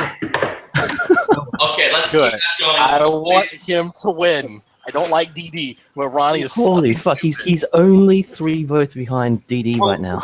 I can understand if G-Man won the last 2, then yeah, I can understand why True Empiricism has to win at least one, because like how has he not won? Yeah, and And Darwin Seedy is going to be here for a while. I think he's going to win next year as such. But yeah, he needs to win next year because he's for the. I think Darwin's more a troll than a dumb fuck. Yeah, I don't think he's dumb at all. I just think You he's a are fucking dick. forever on my troll list. Nice. Here, Okay. I will play this for you guys. That's all why right? I always Thank get you. that saying Okay. that Darwin's is more of a fucking dick rather than a dumb fuck, though. So Yeah. Okay, All right, you guys ready? Yes. So the issue with solipsism is this, and what I just brought to your attention was very clear. We have the issue of solipsism. That's why I asked you if you understood what you were saying. You have your mind independently from my mind. Is that clear enough for you to understand it? I don't know how much easier I can make that for you to understand. Your mind, which is independent, exactly. If your mind, which you're looking at from your standpoint, what you're doing, you are subjectively determining reality and assuming that the reality that you are objectively interpreting is the same as my mind, independent from mine. Assuming those things that you're looking at are going to be the same as mine. Do you get what I'm saying? what? Are you fucked up explaining science that badly? No, the question is, does he hear what he's saying? Oh my god! No! So pissed off when people do that. Like when people make transcripts. I'd like him to repeat that paraphrase, and then you like seeing what you guys. You'll get something completely different. Like, no, he will ask you to repeat what he just said. I'm like, no, I can't. Like, I don't understand it. I don't think you understand what you just said. Bitch, we don't speak word salad. Okay, hang on. Wait, hang on. I want to say something in the defense of Ronnie. Drag, I think the reason why he's asking you isn't that he's trying to put you on the spot or set you up. I think it's simply that he doesn't know what he just said. And he's hoping you could explain it to him. Like, when I first made the transcript of Ronnie, like, for the first time, I got it. Let me interrupt myself. The reason I did that is because my mother actually does that for the Student National Medical Health Association, and so I've gone to her with some of those conferences. And what her job is, she's like a stenographer. She just records all of them, and then she takes it home, and then she, has a little pedal thing that plays it, and she types it all up, And so I got the idea from my experiences helping her do that. And I said, you know what? I want to sit down and look at one of Ronnie's arguments. And so I did. And it took me over an hour to just type out a paragraph of a response. And I was like, this is fucking ridiculous. It never takes me, like, I can go through 2 or 3 speakers and it'll take me maybe 30 minutes. But that's pages worth of content. But for him, I had to keep stopping over and over and over again to make sure that I heard what I heard, because there's no flow. It's complete stream of consciousness where there's words. Incomprehensible is the word you're looking for. Yes, it is completely incomprehensible. I cannot understand a fucking thing that he says. And then when I would read it out to people who have a little bit of scientific literacy, it still doesn't make fucking sense. So it's not me. It has to be the fact that he doesn't know what the fuck he's talking about. Well, the thing is, since the stroke, there are times that I'll get in like full-length conversations, and I'll start losing track of the conversation, and I'm like, okay, is this just stroke brain, or does this person not making any fucking sense? And in Ronnie's case, I never have to ask that question, so it's kind of reassuring. Yeah, that it is. I'm going to give Steve a link to the video because this is probably going to be a better argument for why Ronnie should definitely get the award. Yeah. Max, what's it like being a closet gay atheist? Actually, I have a more important question along those lines. Who's that an actual picture of? Oh, Freddie Mercury, but Bert Poole photoshopped my face onto it. Oh, okay. So we know what kind of man that G-Man's attracted to now. Yeah. Actually, attracted to him too. I mean, he's looking at it going, that guy looks like he's would want to hit this. Yeah, okay, therefore Max must be what? Well, even straight guys would want to have sex with Freddie Mercury. I mean, not really. That is true. It depends on what he's singing at the time. If you're watching my video, go vote for fucking Ronnie. I am using my channel. I want Ronnie to win. I will vote for DD next year. Adube, I can't pronounce that, but he's saying that Ronnie's winning now. So good. Yeah, Ronnie's in the lead. Me and Steve are trying to. Whoa, hang on a second. What did you just call me? I'm going to make and upload a video about why True Pierce should win this award. I'm barely awake right now. Sorry. Sorry, I was going to say, I'm making a video about why Ronnie should win this award, and I will make it comical. I'm gonna send an email to my my calculus instructor and tell him to vote for Ronnie. Wait, wasn't he supposed to join the community at one stage? He heard a response or from a conversation that he was having with Brenda about the pie thing, and he said, "No, I can't. I'm not gonna waste my." Like he literally heard it, and I played it for him. He said, "I can't. I'm not doing that." Yeah, that would turn people off. Now, for me, it's the point at which somebody starts claiming the Earth is flat. But there is a point at which somebody is no longer having a conversation with.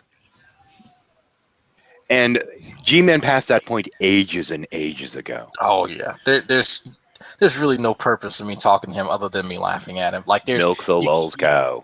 Yeah, that's it. You can't have a conversation because he's not listening to you at any point in time. He's never listening, like actively. And I have to, because nuance escapes him. I have to fully elucidate what I'm trying to fucking say. When G-Man listen to person, he hear the words, but the words that had the meanings not that he thinks stuff. Are you axing him this, or are you telling him it? Either one depends on his mood. I don't. Wait, sorry. Are you axing him it or telemetering it? Yeah, I'm going to chop him with the axe. He keeps bringing up. It's eisegesis. He can say the fuck out of that, can he?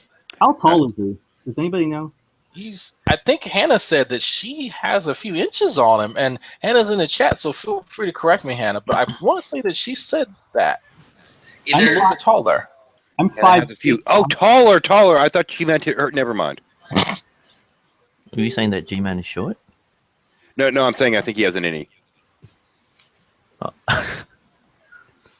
My little brother just linked me a drink called Swamp Thing from Pompadour's Seafood Kitchen. You gay motherfucker. I'm gonna kick you in the ass when I see you. Bohica. Hey. Been ages, man. How you been? Pretty good. Cool. Good to hear. We bought a house last week. I'm all excited. So. Nice. Yeah, a lot of money. Wait, you said last week? Yeah. Okay, you're not in the doghouse then. I put a bid on one last weekend, and it went through this week. It looks like, so I'm pissed that they went with somebody else's bid. Your house. No. Our offer was accepted. Our money's in escrow, so we just need to do the last bit, and we get it on the 29th. So, cool. For a second there, I thought your house was the inside of a computer. No, there was you like that? There was this really nice little house that was on a lake that I was looking at the other day, and I'm like, I'll buy it. So I put in a bid, and somebody offered them full value, and I'm like, motherfucker, I get snaked. Yeah. I'm like, what the fuck? It was a cash offer. Why didn't you take it?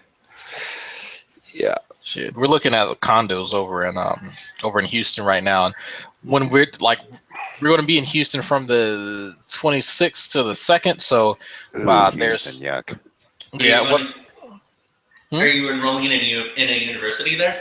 I plan to. I want to finish up at least a master's degree here before I move, so I want to move there and step right into a job and then look at my university prospects for a PhD, later on. But after I get my education, my wife is going to go back to work, so I want to have a good job so I can support her in her academic endeavors and financial burdens and whatnot first. What you need if you're going to go to Houston, though, is a stick at least 4 inches long with a hook that's at least 1 foot long at the end of it. That's just to fight off the mosquitoes. Yeah, I heard they're pretty bad the further you get to Seabrook. Yeah. Greg, that plan sounds a lot different than I heard you say last week. I thought you were going to be dorm mates with Rocket Ronnie, and you guys were going to study together. Oh yeah. He's teaching me super organic, inorganic, hypersonic chemistry, and hypersonic, calculus. Yeah.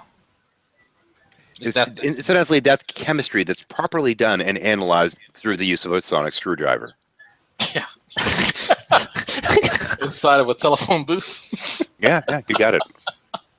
Where is my sonic screwdriver? There was actually a university in Texas I was thinking of applying to. Unfortunately, my parents wouldn't support it, so that's a bummer. Maybe for PhD level work. Yeah, the University of Houston's not too bad from what I've seen. They have some pretty good stuff there. Oh, actually, the university I was going to apply to was the University of St. Thomas. It's a Catholic it's a Catholic university, but it's legit. They have undergraduate degrees in biology, chemistry, and pretty much all your standard sciences. Nice. I like. Yeah. Wait, okay. What the fuck? This looks gay. Okay. Hey, stop looking at my icon. No, my little brother tagged me in that drink called Swamp Thing. I told him it looks gay. Oh, is that your gay little brother or Yes. not the other? No, that was my actual gay little brother. Yeah. Wait a minute. St. Thomas University? University of St. Thomas is what the website says. Oh, okay, so it isn't one F off of shut the fuck up. Okay. That'd be hilarious. Surprised people donate to Vaughn's channel. Well, you know, we do have the University of North Texas, which has to be really careful when their when the little college radio station is doing their call sign, because if you do it wrong, it's kind of bad. The university, because it's CUNT would be the call sign. Hey, Drag, didn't you say you're going to New York with Redline? No, we're going to New York. I don't know if we're going to the University of New York or visiting there. You were going there with Redline for something. I don't know. It's just a trip. Oh, we're okay. just taking a trip up there. Hannah's going to be our guide. Hi, Hannah. She's in the live chat. He actually lives like less than 2 hours away from me, and I was going to meet up with him like 2 years ago to do that satellite thing he wanted to do or whatever. But like, I guess whatever his name is stole his money, so I wasn't able to do it. Oh shit! That's some lovely music in the background. Yeah, I just clicked the link that Bohica put in the side chat. That is a nice house. Holy shit! We're moving in with you. Oh man! Check out that kitchen. Oh, I'm still captivated by the fireplace. So go to 41 seconds. 41 seconds. Holy shit, dude! Yeah, we're having barbecue at your place. Look at that island. Oh wow, that's lovely. How much did this cost?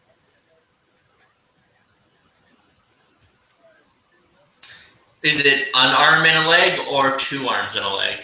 Yeah. Why does the real estate agent look like Peter Griffin? Wait, where is that at? He's at the end. He's like 10 seconds from the end. He looks like Peter Griffin.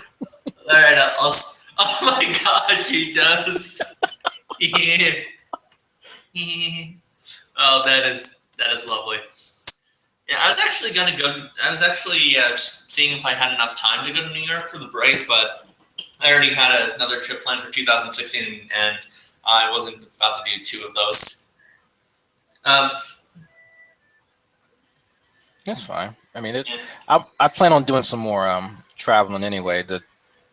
The older my son gets, the more I'll be able to travel, and that was the biggest like hiccup that we were having, is trying to get to coincide with my son's school schedule, because he's still young, so they have the full year school or whatever, and I actually just requested off from work, and so because he normally, like right now, he's over at his grandparents' house, which they live right up the street, and so we're child free for the weekends, so we can work, and you know they have government jobs, so they don't work on the weekends anyway, and so then they just watch their grandson. So I was like, well, you know what, this coming weekend, while they're going to watch him anyway, I'll just go to New York.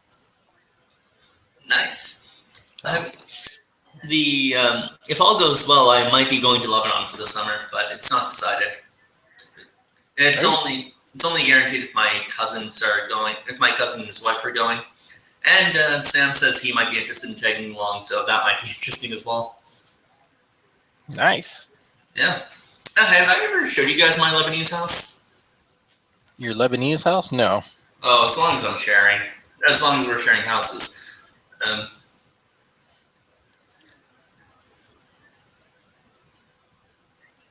Lebanese house. Wish I had a Lebanese house. Wish I had a Lebanese porn star ex-girlfriend too. If you're going to be like that, should probably post the house that I actually lost the goddamn bid on. Granted, the photo that I'd pick is the one that's what you see when you look out the damn front door. Why do the stairs look like they're slanted to the left?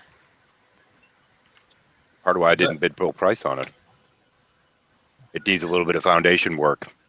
Yeah. Oh, yeah. I see the tree right there. That's probably why. The tree's But if you go to the second shot, though, you'll see that there's a lovely little lake that you can see right out the damn front door. Oh, why that pathway is coming? Is that from the first shot? Oh, that lake is it has a nice little path going around it. It's a lake right in front of the damn house. Literally, you look out your door, that's what you see. Not a big fan of the sunroom, but I could get over it with that lake. I could get over that real quick. Oh yeah, I'd be all about the damn lake. I'd just be like, okay, here's my window. Just stare out this whenever I'm taking a break. The people who lived here really didn't put up any type of decorations, did they? No, they didn't bother. I mean, they didn't bother to stage it or anything. It's just a house. Oh. You see on page 15 with the bath, the height. I guess I'm not sure what you call that, the heighted or the lifted bathtub. Yeah. You see those little steps right there? Oh, yeah. That would be where I'd crack my fucking head. All right, the video I have is up for the house I stayed in during the summers. You guys are just going to need some Facebook, but you can easily access it. The narration's in Arabic. I was really pissed off, though, when they accepted that other bit. I'm like, God damn it. Damn. But yeah, I was looking at it like, I would retire here. Yeah, Lake was a nice little walking path and a fountain in the middle of it and all this other crap. I'm like, oh, yeah. And here I am just trying to save up a few $1,000s to put down on a condo. I want to have a house built, actually. Drag, the scary thing is, keep in mind, I made a cash offer on that. Ah. That put things in perspective right now as to why I told my patrons to stop sending me money. Yeah, jeez, if you could provide so even if they did offer full price, if they for some reason come on financial hard times from, I don't know, and getting a subprime fucking loan or something, if they lose the house, I'll be going after it again. You got it. Yeah, but it's like you have a guaranteed sale as opposed to, okay, yeah, someone offer. I guess I don't. Well, it's more a matter of, they still get the money from the sale even if the person gets a loan. But at the same point, you have one that's a sure thing and the other one you have to hope that they actually get approved for the loan and shit. So I don't know. Yeah. That's why they prefer it. If they're veterans, they don't have to worry about that because you get the guaranteed zero down, all that shit. I wish Iris might like dying in Iraq. Yeah, I mean that's one of the few things that I other than my VA benefits about education, I do get the VA home loan, which is zero down and no interest. Not sure how that works, but I don't have to put any money down on a fucking house and pay no interest, and then I'm financed through the VA. So they're like, all right, well, we know you're good for the money. We have your benefits anyway, so. Don't worry, Dreadnought. That's what the government is there to take care of. We don't have to worry about anything. Well, you don't have to worry about anything. Exactly, right? Remember, Max, that the military is the greatest socialist program in the world. Oh, it is. It is. There's no denying that. Like, this, the best healthcare that I've ever gotten was in the military. I didn't have to pay for shit. I just walked in, gave them my name, and shit happened. Well, that's half true, but I was just making a joke that socialists hate the American military for a lot of good reasons, of course. No, they hate they hate I think they hate American military intelligence. The soldiers, I think, at worst, they'll consider passive idiots. Only at worst. Can you guys hear me? Come on, you can't tell me I'm wrong about that. I can neither confirm nor deny. Oh, I meant to Haunted Shore. He's more in tune with the socialist community. Oh, yeah. Uphold Marxism, Leninism, Maoism, Gmanism. Redistribute all of the atheist private property and give it to the working class. Yeah, I'm trying to figure out and I'm not well versed in economics and whatnot. I know a little bit, but the socialism leads to Marxism thing threw me the fuck off. Like I had never. I mean, it's supposed. Well, Marxism is more of a. It's not really a. It's not an economic system, but it's more of a system of government. But for socialist people, more of an analysis on like society than that. It's multifaceted. So under Marxism, there's a general philosophy of economics, sure, but there's also a philosophy of history and its developments. So all Marxists are socialists, but it doesn't work the opposite, and communists, but not all communists and socialists are Marxists. So just to break it down from the basics, socialism means that the means of production, all the means that we use to produce stuff, think food, all your manufactured goods, all of that, rather than put it in the hands of a capitalist or a private class, that should be distributed to all people. All people should be owners of that. Well, the kicker is, if Gman had looked it up, on the pages, it'll actually say things like socialism leads to capitalism, and then through capitalism it can lead to communism. Weird. Communism is taking socialism but distributing the means of production in a communal fashion. So rather than industrialize it or democratize it, everyone just distributes it and everyone lives in some kind of commune. And then there's Marxism, which states that when socialism, what's going to happen is in history we have developments of economic systems. Serfism collapsed and led to feudalism. Feudalism collapses and leads to capitalism. Capitalism collapses and now leads to socialism. Then when socialism is put in place, through democratic means, we're going to distribute all our resources equally and we're going to develop into a communal system. So that's how the general Marxist philosophy works. They think historical analysis is just like a scientific analysis. You approach the development of history has laws just like the developments in physics and chemistry and all of it. And of course, there's lots of criticisms of that. Some are better than others, obviously. Right. Probably the biggest thing, though, is it doesn't really have a whole lot to do with taxes, as much as some people say. That's the first thing I hear when people bring up the socialism. The other thing is guns. Like, Marx loved guns. Yep. I mean, you can't really have a revolution without guns. I don't know how that fucking works. Oh, yeah, that's the other important thing is MLK. Lots of communists and socialists do not like Bernie Sanders at all because they don't like the idea of using, like, electoral politics to get anything done. Because they're kind of right about, you just can't get a whole lot done doing that if you're trying to completely change society. So they view that the only way to get through it is through armed revolution. Well, what I've been saying pretty much all along is that, this whole socialist yada, yada, yada, ultimately, he's Labor Party, that kind of socialism. What's the big deal? I mean, like, I think the Marxist critique of Bernie Sanders is, at best, what he'd want is industrial socialism, socialism that'll keep the means of production in cities, that'll keep it mobilized in such a way that there's still industrial development. It's just that it's under different management. That's about it. The factories are going to be owned by... He said nothing about the change of that kind of stuff, like nothing about the state owning anything as far as I'm aware. Oh, no, like, at best, is what I'm saying.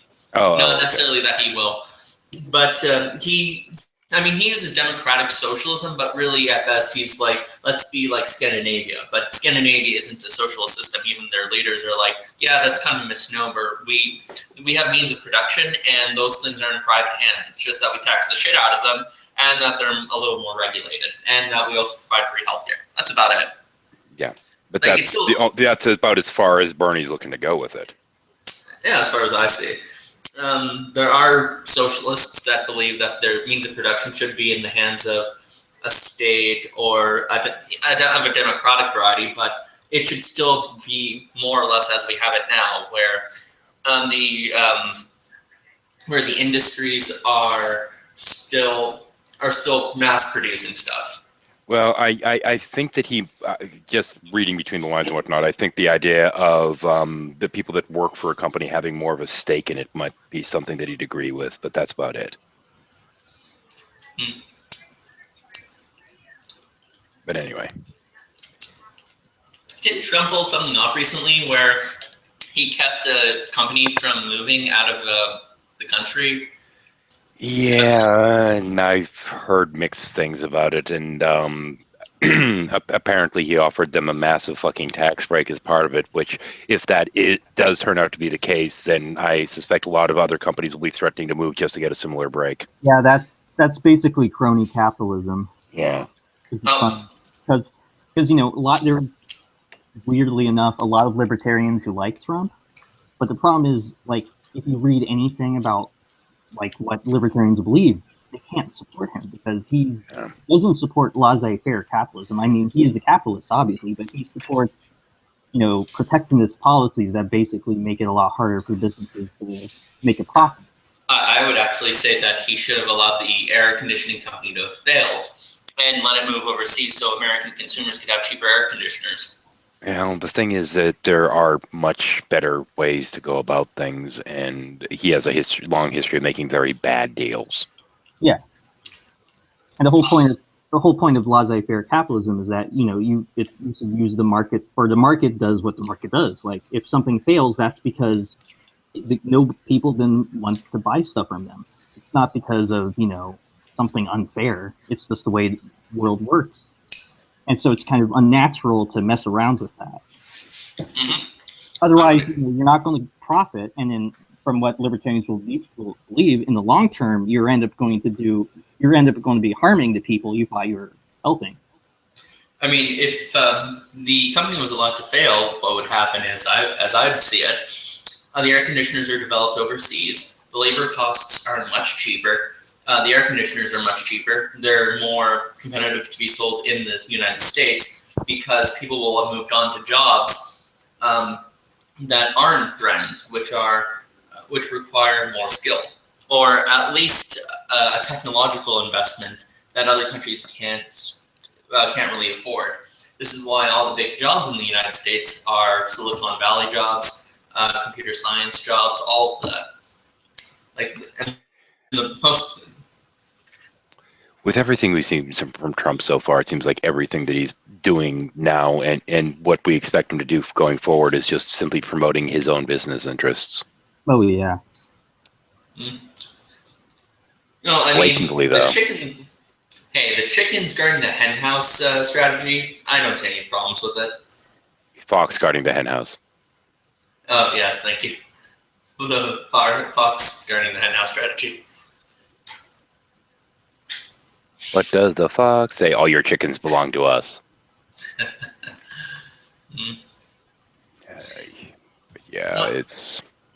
This is just, I was, as I was saying ages ago, or it seems like ages ago now, it's a matter of whether you vote for Gamer or Godzilla. Either way, Tokyo gets destroyed. Oh, speaking of stuff happening in Asia, Trump called Taiwan. Oh, I heard about that. And pissed off China. I found that to be hilarious. Yep. I'm going to be learning Mandarin pretty soon. Like actually, or are you making that as a joke? Half a joke.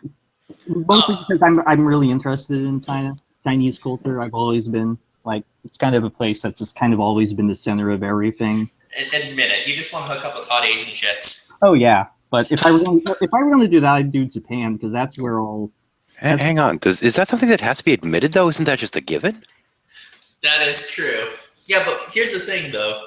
Actually, it's kind of interesting. In Japan, there's a bit of a problem because apparently a lot of guys aren't interested in dating, and they much rather just avoid the hassle and stick to their tech and stick to stuff like electronic wives and anime pillows. It's because anime chicks are hotter than the real ones. Then they don't say no. Yeah, true. Yeah, they need their waifus. Their waifus. I just screw same-sex marriage. If anything, marrying electronic girlfriends is what's ruining marriage. It's funny how so many of these alt-right people really love anime. To be fair, anime is pretty cool. Yeah, but I like it for ironic reasons. It's because their anime characters are almost all white. Well, That's true. It's because a lot of them view like Japanese women as kind of subservient. I don't know if that's like maybe, I don't know. Yeah, I mean, I don't know. G-Man prefers women who are subservient. Oh my god, that guy doesn't even care about like hiding his very blatant misogyny. I think he was mostly doing it to get a rise out of Annabelle. No, I mean, he literally seemed to be getting angry at one point, though. He was angry at her. Like, oh, specifically her? Oh, yeah. I mean, he was being pissy, kind of a shit to everyone, but with her, I mean, he sounded legitimately angry at one point. I found it weird that Annabelle was saying good things about me. Not that she doesn't, but it's just, how do I put it? I have a very Tom and Jerry-esque relationship with her. We can work together from time to time, but sometimes our conversations are very animated and argumentative. Well, I guess the difference is that she seems to take you seriously. That's true. Seriously. Well, nobody should take him seriously, obviously. Just briefly, for the sake of full disclosure, Max helped me find the verse, but I'm the one that's technically found it, so I got the credit for the wife. Haha. But I mean, yeah, Max is one of Max and Gretchen and Holy Spackle. There's like maybe 5-6 people that I'm comfortable letting my wife actually talk to in this community, because so many of them are just raging assholes that are holding up that Christian badge. Like, haha, I will try and use this badge as a shield. It's like, dude, it's a badge, not a shield. What the fuck? You know, well, I mean, as long as you got the credit and got laid because of it, I'm cool. It seems to be the more a person goes around talking about how Christian they are, the more of a dick they are. Yeah, that is true.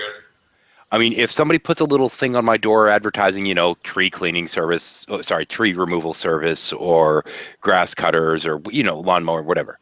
It's like, if I see that little Jesus fish on them, I will not even contact them, because every company I've ever dealt with, it's like, we're a good Christian company, has tried to fuck everyone I know over. Yeah, it's kind of like they're hiding something. Yeah. I much prefer the Catholic view of, oh, I'm a horrible Christian, but I keep trying. Yep. Or what was it that Paul said? Seek salvation in fear and trembling. Yeah. Like, oh man, the Catholic guilt thing is no joke. No, it's really not. There's actually a band I used to like up north called Big Catholic Guilt. I don't know if they still exist or not, but they had some really funny songs, real venomous stuff. Nice. My favorite one, I wish that I could have dedicated it to G-Man just for the giggles of it, but it was called Nobody's Gonna Give a Fuck If You Die.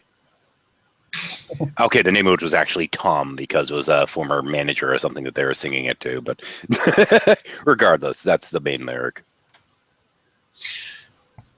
I can definitely see why he's deserving.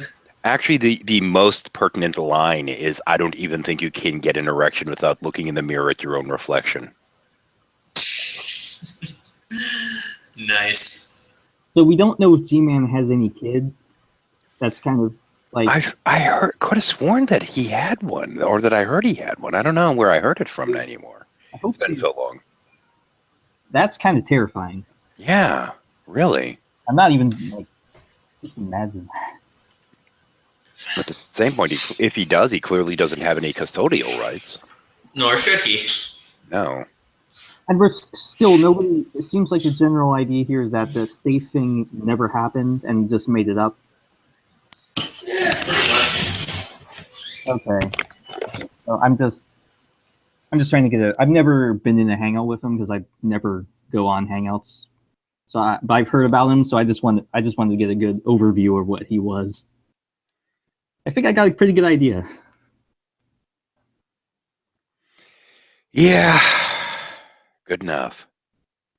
And the kicker is, there was a brief time period that he started getting better. He started actually listening, trying to, be part of conversations. And it lasted, I think, like 4 months. Then he came across Keen and just completely spiraled out of control, worse than he ever had been before. And he just keeps going further down.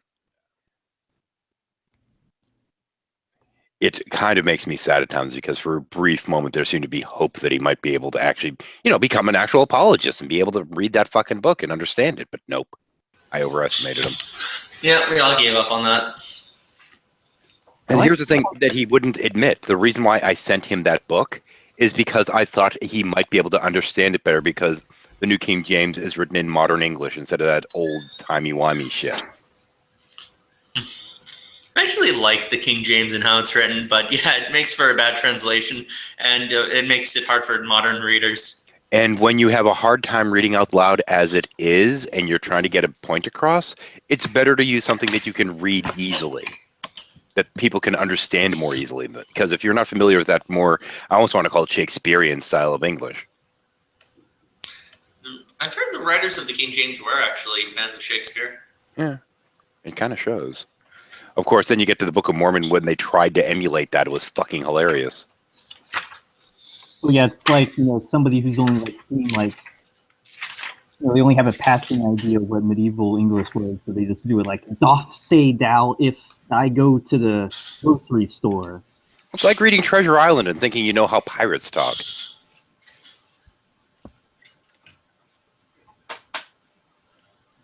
I got an ad for a Mormon thing a while ago. It was really weird. If you're ever lonely and you want a wife, be a Mormon. I think that's probably your best shot. Ooh. Like, yeah, you have to join Mormonism, but I don't have that problem. I can get pussy. They seem like perpetual virgins, though. Like, even if they have sex, they're still virgins. Well, here's the weird thing. Gman, who as far as we know, no girl will fucking get near, is sitting there giving Max a hard time, and Max turns girls away. Mm-hmm. That's the kicker. They're like, I want to fuck you, and he's like, no, I'm sorry, I'm saving myself. And they're like, what? Yep, still get that. Oh, by the way, Shadow, if you're referring to the girl who came into the Hangouts that I brought in, right? She's not my girlfriend. Okay. We've come to the point where we've acknowledged that we're better as friends. Well, that's cool too. It's actually a good thing having female friends. It helps you understand women. That it does. I was actually referring to Inu. This. She was a girl who Christian anarchist hung around with. Dude, you got to start putting out. You'll start. Then you might have one of these girls stay around, man. Maybe. But, I was talking about weird fan fiction girl. Yeah, weird fan fiction girl was the one I was talking about. Yeah. She was cute. Yeah, she seemed really sweet. Oh, she was.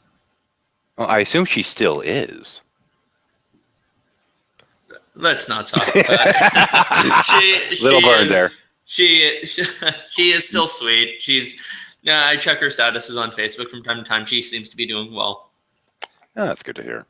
Did you at least go for a test drive or what? No, he doesn't do that. That's the problem.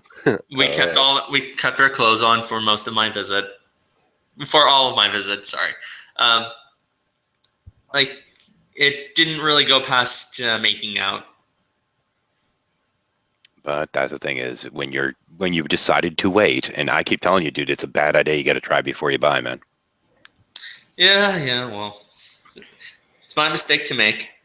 Well, my wife was of that kind of mindset of you got to wait, and it's got to yada yada yada, and all this other crap. And when she got older and was in college and took a different viewpoint, her mother was like, "Oh, thank God, I was worried you were going to stick with that." Of course, she was supportive of her when she was like being all celibate and waiting till getting married as well, because she's a good mother. But the moment that she was like, okay, screw it, no, I'm going to get some. Her mother was very relieved because, yeah. Well, sometimes things don't work out the way you think. Sometimes there are scale issues and what have you. I like to think of it like this: if I can break a promise to God, and that's someone who can throw my soul into hell for eternity, then you should be weary of me and how well I can keep a promise to you. Like, I'm not saying that people who don't have sex before they're married will cheat. I'm just saying, like, the fact that one can keep that up is a good sign of self-discipline. Self-discipline's good and all, but I'm sorry, man, but all women are not created exactly the same, and neither are all men. And sometimes slot A does not properly correspond with tab A. Well, I mean, at the very worst, what happens? You just go to a sex therapist. No, dude, sometimes things physically don't work. There was one gal that I dated ages ago. Her cervix was in a really weird angle, and you couldn't go anywhere near there without, or at least I couldn't, without tagging her cervix every time. So, anytime any thrust was like punching her in the gut. Well, I mean, then just have sex without thrusting. That's not sex, dude. That's soaking, and Mormons seem to do that. No, that's just fucking lying there because there's something in your way. Is there? She needed somebody with a stubby. A stubby? Yeah. What's stubby? Short, stubby dick. Oh. Because literally, you couldn't stick a thumb in there without hitting her cervix. It was just there. I mean, what are the chances of pulling that, though? Well, out the women I've dated, there was only one, but that doesn't mean much. No, I mean, you've had. The thing is, I've also been with women that have complained about it being too long or too wide, or you run into this. Yeah, well, I mean, the relationship shouldn't be about the sex. No, but you should make sure that before you marry somebody and plan on spending the rest of your life with them, you should make sure that everything fits together right. Look, there's always some way to make it work in the bedroom. I'm pretty sure of it. Not always, no. And with the technology and the dildo, you can't go wrong. There's always something to pleasure. Yeah, aren't those forbidden as well by that little book? No, some argue that it is. I don't buy it. As long as, when you're a Catholic, you have contraception is against the rules for Catholics, but so long as you dump it all inside, then you're fine. That's a weird loophole. Well, no, the notion is the proper ends of sexual interaction is so it can be procreative. The idea is that... God, that's boring. Yeah, it kind of is. But, start having sex, you'll learn otherwise. I'm not saying it's not going to be fun, or it's not intended. Okay, I'm fertile this week, we can have sex. Well, actually, it's not a matter of being fertile or infertile. It's just about acting in accord with its procreative nature. So, like, there are some people who are infertile by birth, but it doesn't mean that, like, if two people are infertile, it would still be against the rules to, use contraception or to go outside the specific designated area. Well, let's just goof with this for a moment. So you get together with some woman, you end up getting married, and it's that proverbial wedding night. Right. Neither of you have had sex before, and you both suck at it. Mm-hmm. Then what? or worse yet, you sit there, you go to do it, you find out literally she's too narrow for you, or you find out that you're too narrow for her, and she can't even feel it. All right. Was that good for you? No. This is why you do. This is why the try before you buy, man. No, I get the philosophy, but the idea is even if you try after you buy, you can still make it work. It just means you're going to have to work harder at it. It's something you have to work on together, and you have to be open to it. But if neither of you know what the fuck you're doing, how are you going to know to develop those techniques? Well, most people pick up these techniques over the course of their life, being with multiple partners and learning things from them. Well, the way I would see it is, if there's a way it's supposed to feel fan-fucking-tastic, then, and you're not achieving that goal, then clearly you need to work on something. This whole thing of it feeling fantastic, or even worse, this whole bizarre notion that it's supposed to feel better if you've never done it before and this is the only one you've ever been with, that's horseshit. No, I'm not saying... No, I'm saying it takes... So sex is supposed to be exhilarating and exciting, not on the first time, of course. It's something you have to work on. It's like a craft. You don't get good at it on your first try. No one's like... No, Max, listen to me. I'm an expert on this subject. I was supposed to be a sexual therapist. Dude, It's okay. It's called practice, and the more you do it, the better you get. Don't worry about it. Trust me, it's going to feel good the first time you do it. It's going to feel really good. You're going to enjoy it maybe a little too much and go a little too early, and the girl's like, oh my For God. Max, not for her. Actually, the first time's generally incredibly awkward. Yeah. Actually, the first time for man, they don't really get off right. Some of them usually don't get off. It usually takes them a while to learn how to do it. I feel like I need an adult for this conversation. It's okay, Max. It's okay. I understand. I think what you're doing is a beautiful thing. It's rare nowadays, and congratulations on you for keeping strong with that. I didn't. And of course, the chances of cheating when both people have been without prior to is actually higher in couples that haven't had other partners because of the curiosity factor. Well, think about how wonderful this would be for him. He never has to worry about, oh, that person isn't good and what isn't as good as that person. He never has to worry about that because the only person he knows is the person he's with. He doesn't have to compare. Think how wonderful that would have been. So the argument is that the person might not know if you suck? Isn't that beautiful, though? Just think about that. No, it's not. Because then you never know if you suck. Well, I don't know. It depends on your definition of suck. Hoover? You can ask my husband on that one. But anyway, Do you have a trailer hitch with any chrome left? Ugh. But sorry. But no, Max, don't worry what he's saying. You'll be just fine in the bedroom. Yeah. Just no. It's simple. It's like riding a bike. Once you get the hang of it, it improves in time. The more practice you get, the better it is. Yeah. Remember all the times you fell off and scraped yourself? Yeah, that's what it's going to be like. That is it. Okay, 13. How many times did you have to have sex before you were like, oh, I'm pretty damn good at this? I actually never look at it that way. I maintain a level of humility regarding it because I always have something to learn from my partners. My view is... That and every woman, as I said earlier, is built somewhat different. So something that one person likes, another one might not. But learning these little thresholds and where to check and where to poke and where to probe is an acquired skill. My viewpoint is if you can't make it work downstairs, then you can always eat out like a champ. Well, okay. Actually, the meal should come first, Max. That's true, but my point is you can still make it work orally if all else fails. But the thing is, if you get them primed well enough orally, then on entry, they're more likely to get their initial orgasm prior to you even getting in there. You hush. No, oral is the best. Go Well, Shanny, what did I just say? What? I mean, there would be both.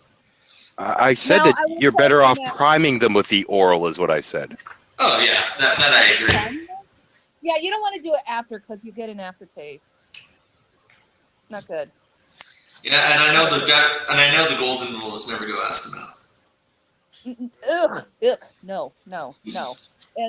And the G spot is actually 2 inches into the vagina. You curve your fingers like that, and you can feel this like kind of a rough spot.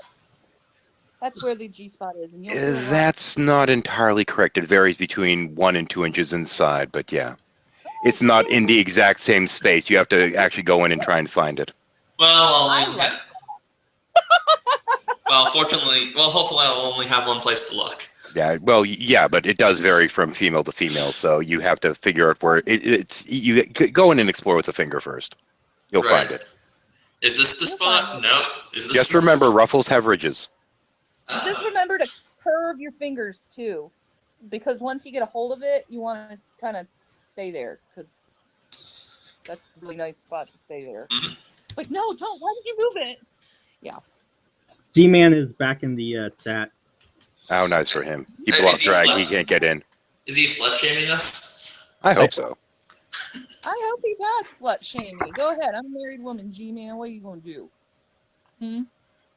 Tell me how much of a sinner I am for teaching a guy who's never had sex how to have sex. Come on now. It's not like I'm having sex with him. Actually, one of the A woman's perspective. I'd say the most important thing right out of the gate is finding out where the damn clitoris is. That's your most important goal. Oh, I know where that one is. Good. It's not that hard to find. I don't think so. It depends on the woman, actually. I mean, there's one woman I was involved with that had a very pronounced clitoris that you look down there and it's like, whoa, that's interesting. It almost looked like a tiny little penis. It was weird. It was just this massive, oversized clitoris. There was another one, on the other hand, that the little Y-shaped area of flesh there, you had to actually push up that little hood down by there and kind of dig your finger in to get into it because hers was quite deep. I mean, I was able to find the last one pretty fine. How old are you? 13. 45. How old are you? Oh, you're very skilled in that. How many women have you been with? A couple dozen. Not too many. I'm picky. That and I have to actually care for the person first. You still managed to get a couple dozen. I was actually, when I was in university, first 3 years, I was an atheist, so I was like, I didn't really care, and I didn't get laid, and that was not through a lack of trying. Then I became a Christian. 1 month in, a girl offered herself to me, and I was like, oh shit, I can't do this. The more you try, the less you get, man. Life is funny like that. The converse relationship, man. It is. No, man. Dude, you are achieving something none of us have achieved. I'm gonna. Sex after marriage. That's beautiful. That's something that's it's like a rare, beautiful, like white lily flower in this beautiful like pond, and it's just rare to see. Oh, gorgeous. Anyway, some guys don't think that's gorgeous. I do. Yeah, I certainly don't. I wish I would. At least you're honest about it. Hey, I've had my Red Wings. There's plenty of things that are yeah. Anyway, the one person that knows Red Wings. There we go. Yeah.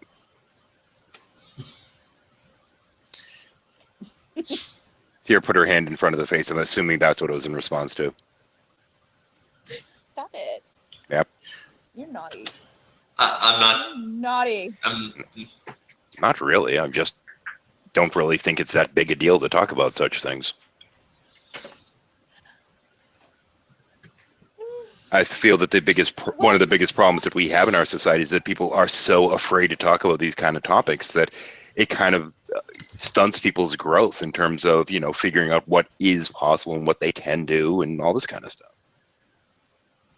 I mean, it's ultimately a passive discovery, whether it be with, just a random partner, so to speak, or somebody that you're married to or what have you. I mean, you have to learn. The most important thing really is to learn from your partner and not go in there thinking, I know what I'm doing.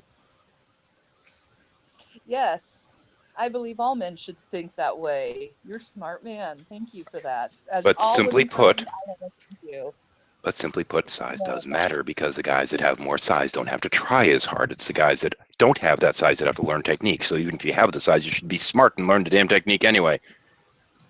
I tell you what, though, I've had some guys who are pretty big and they knew exactly what they were doing, and they were doing some things that I never thought that could happen. But that's the guy you want to be. You don't want to be the one that's just like, oh, I don't stick in hole. That's fucking pointless ass shit, man. Oh, you could hypothetically, couldn't someone just lay on their back and let the woman do all the work? Yes. If the woman's up for it, yes.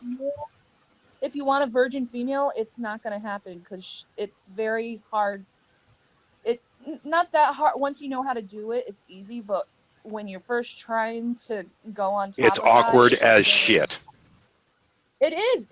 You have to know the right balance of weight and weight ratio. You kind of have to tip your hips in a Hang on. certain way. What it comes down to in terms of the woman's side of this is more a matter of knowing the tolerances of what a male penis can deal with, because otherwise they will jerk the wrong fucking way and it'll hurt you. That's the better way to put it. Yeah, there's that one too. Where you it comes out like, oh gosh, that hurts the guy really bad. I don't have that problem anymore, but when I first did, I had a hard time being on top the first time. Years ago, there was this gal that I got together with, and she turns to me and she's like, I've never given a guy a blowjob. Would you mind if I'm like, okay, go ahead. And within 2 seconds, I'm like, stop! What the fuck do you think you're doing? Are you a vacuum cleaner? This woman literally sucked a crook into the end of my dick. I had to spend a month straightening the fucker back out. Like, this is not how things are done, lady. No, ladies, you don't suck. This is why inexperience can be a bad thing. It's a sensitive area.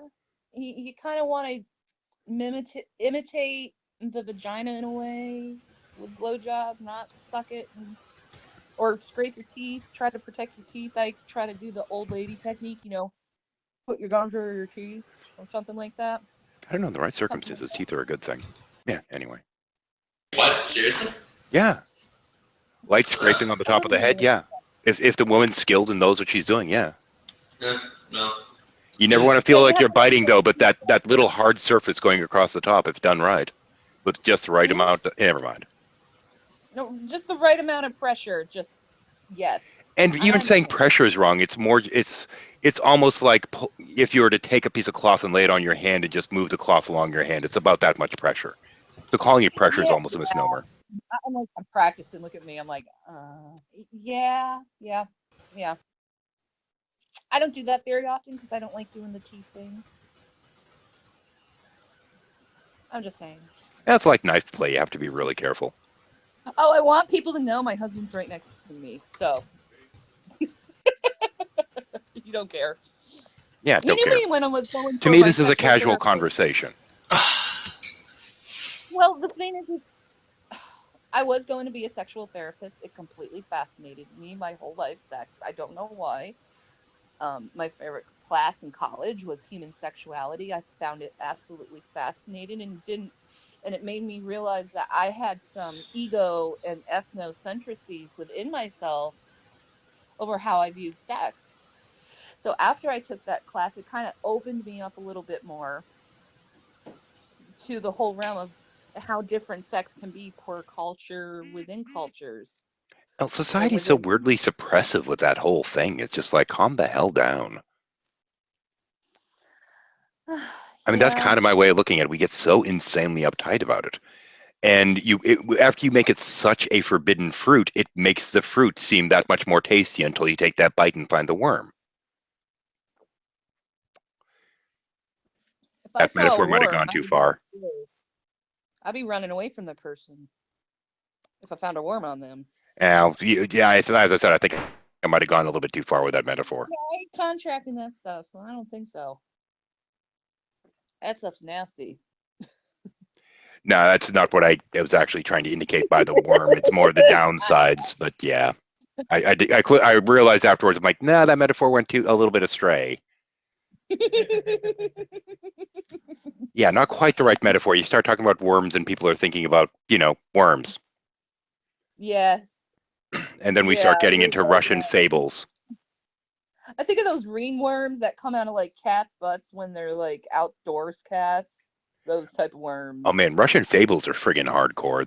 There's this one fable about this husband who'd been away for a while working, and he comes home and he goes to have sex with his wife, and he finds out that that whole area has just been covered over with this flap of skin, and he goes down there trying to pull it away, and as he pulls it away, all these worms and maggots and whatnot crawl out because she was the unfaithful wife. It's just horrific. You want to hear some horrific stories about things like cheating spouses and this and that? Look up some of the Russian fairy tales. They're nasty. Well, it's a good deterrent away from cheating. I mean, I had an ex-fiance cheat on me, and I ended up contracting chlamydia for it. I don't care if I fun. say that, but yeah, he cheated on me and gave me chlamydia. It was not a happy day. So, Yeah, it's bad when they cheat on you. It's bad when they cheat on you with the hoe, but a chlamydia filter, that's even worse. I mean, that's the thing is, I mean, whenever somebody starts going outside of a relationship, you have that risk. And I mean, my wife and I, it was like, okay, when was the last time you were tested? Was the number one question before we even started dating. It was like, okay, we're thinking about doing this. When was the last time you were tested? Okay, I was tested X amount of time. This whole kind of thing, because it's important these days.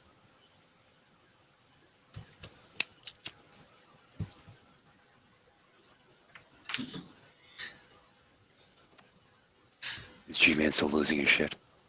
No. Would you mind if I bring something up a little political? Yeah, go ahead. Ben Shapiro actually quoted He's something losing that it was big time. Ben Shapiro quoted something that was interesting about the Donald Trump thing. If you expect me to be upset that Trump is treating Taiwan as a free state while entering an enormous communist tyranny, then, well, no. I mean, there's kind of a point to that I haven't really thought of. While you want to maintain the best relations on a pragmatic basis, I get that, but at the same time, there's also a moral point to be had that you should probably support the country that's in the right. Okay, so somehow the flow of conversation went sex, pussy, grabbing pussy, Trump, Taiwan. I think I actually understand the flow of that. Yes, that's exactly what happened.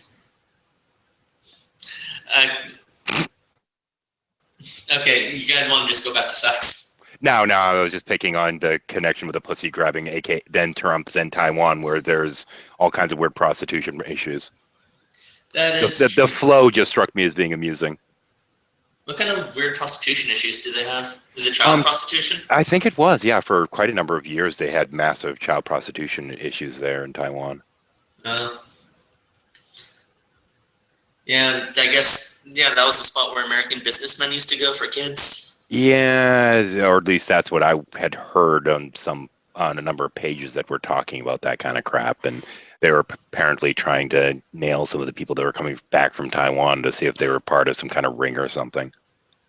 Yeah, I mean, the Philippines are known for a similar, stereotype about how there are a lot of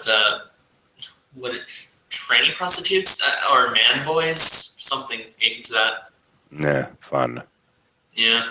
Ugh.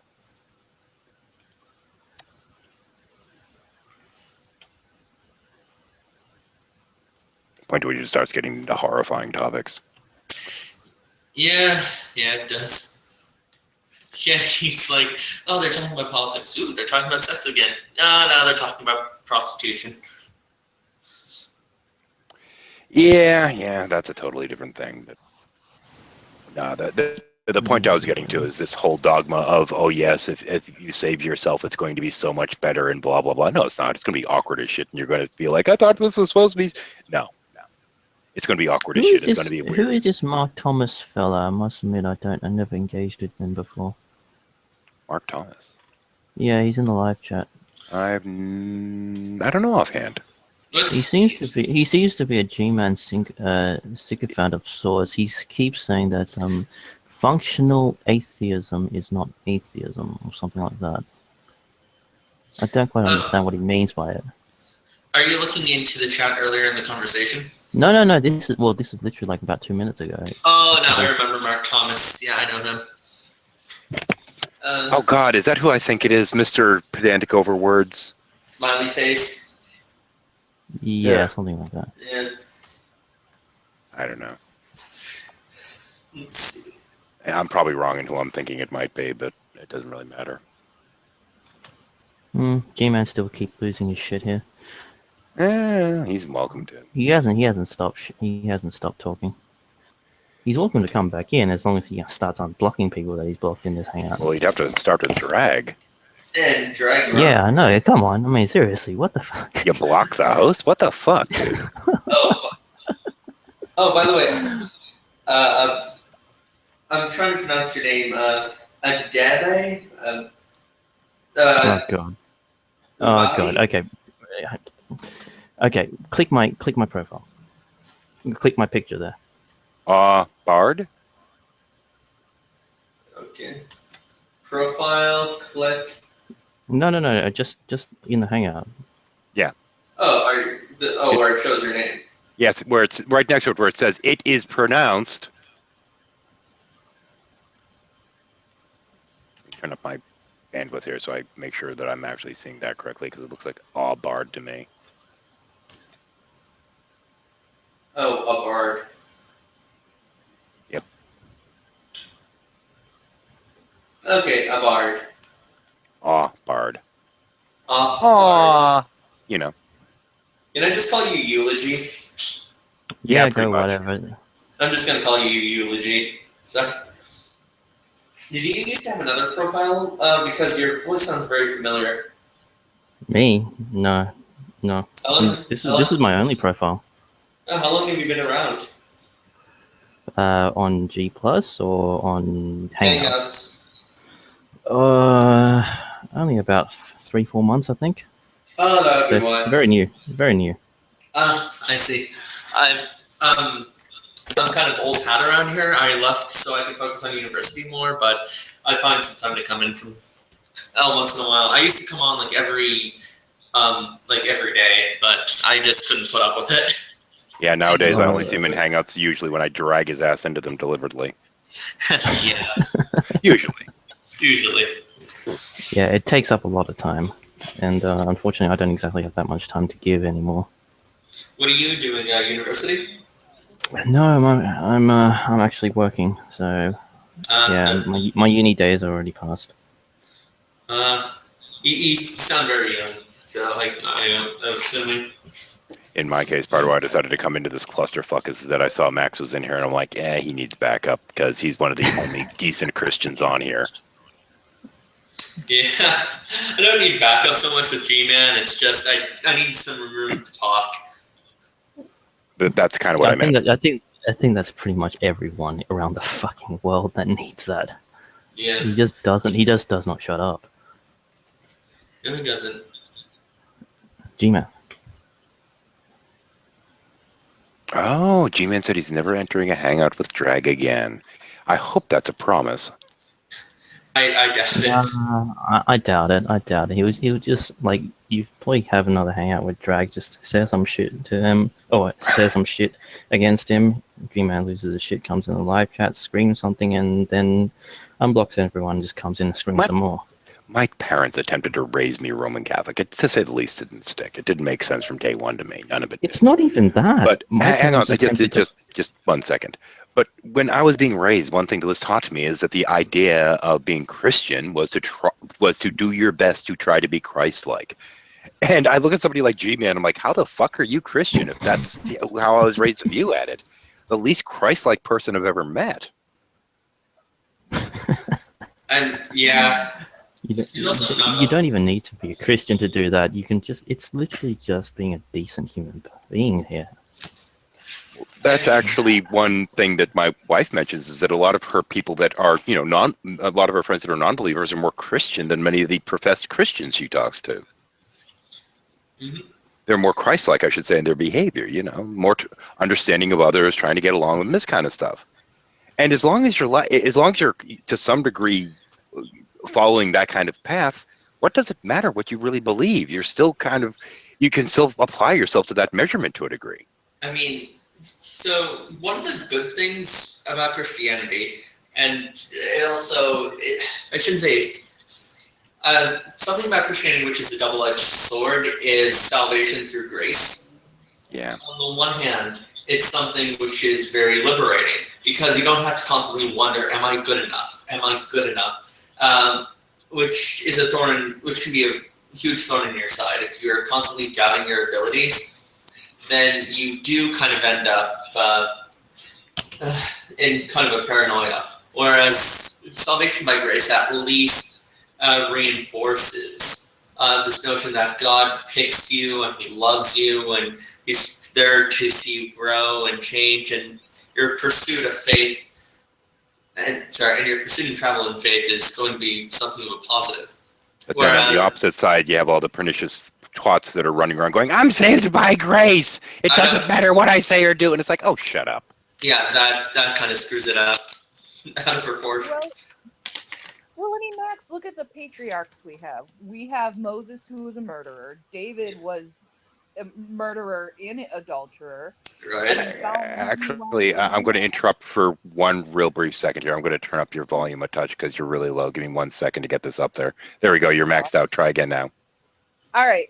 I was like, just look at the patriarchs of our faith. None of them are perfect, said Jesus. No, wasn't drunk. Moses, as you said, a murderer.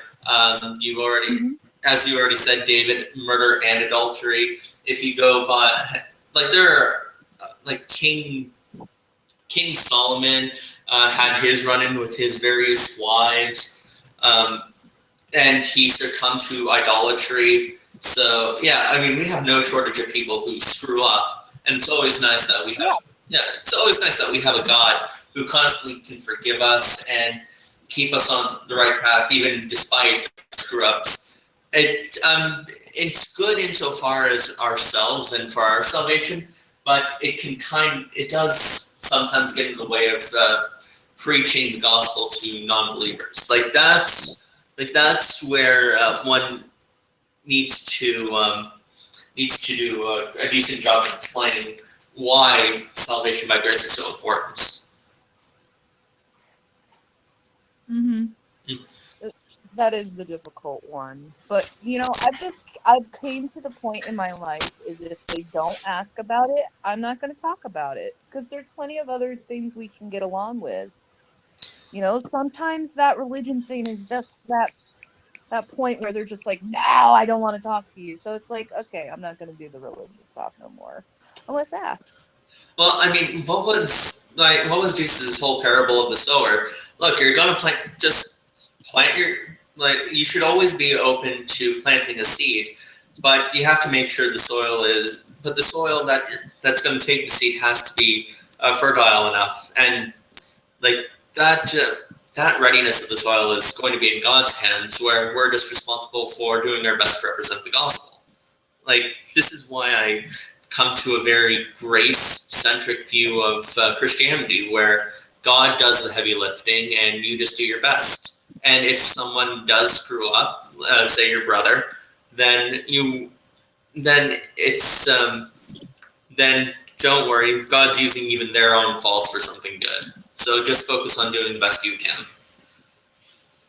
I love that. Yeah, I mean, I don't know how Gman doesn't make it easy to preach the gospel. I'll say that much, but I have to believe that in God's great plan, He's managed to fit Gman in there somewhere.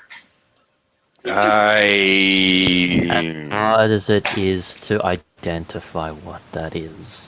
It is very hard to identify, but God is all powerful.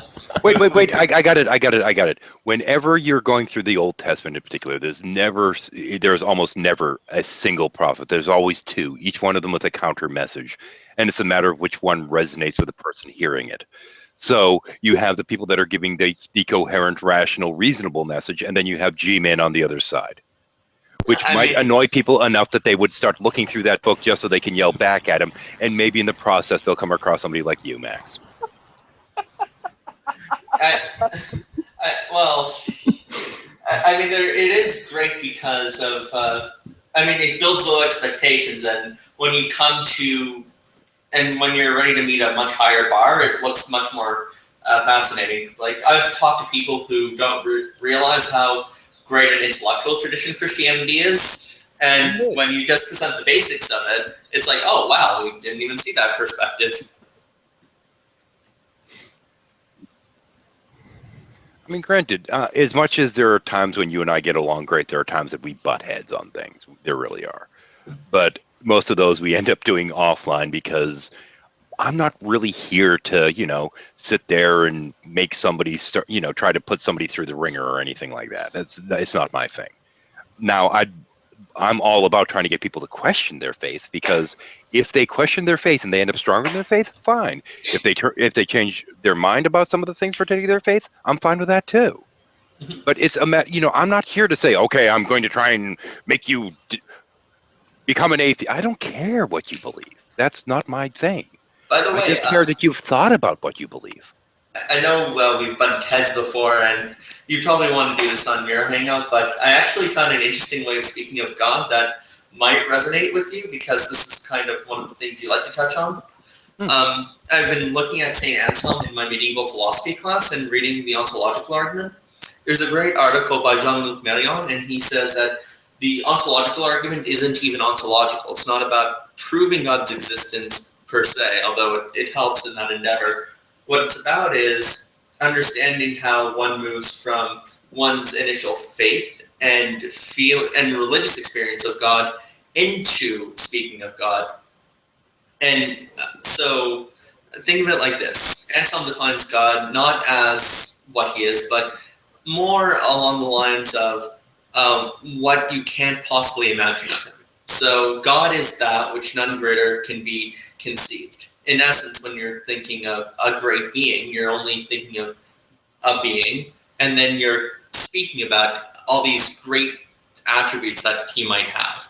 But anytime you can capture God, you've kind of constrained him. So Anselm says, okay, well, God is that which none greater could exist. So think of the concept of, now one might say, well, what is greatness? You should have some kind of comprehension of We've gotten in arguments over how greatness would be defined in that terms. Yeah. Right. But this is kind of where Anselm's notion of faith-seeking understanding comes in. You start off with some kind of religious experience or faith of God, who's this transcendent being.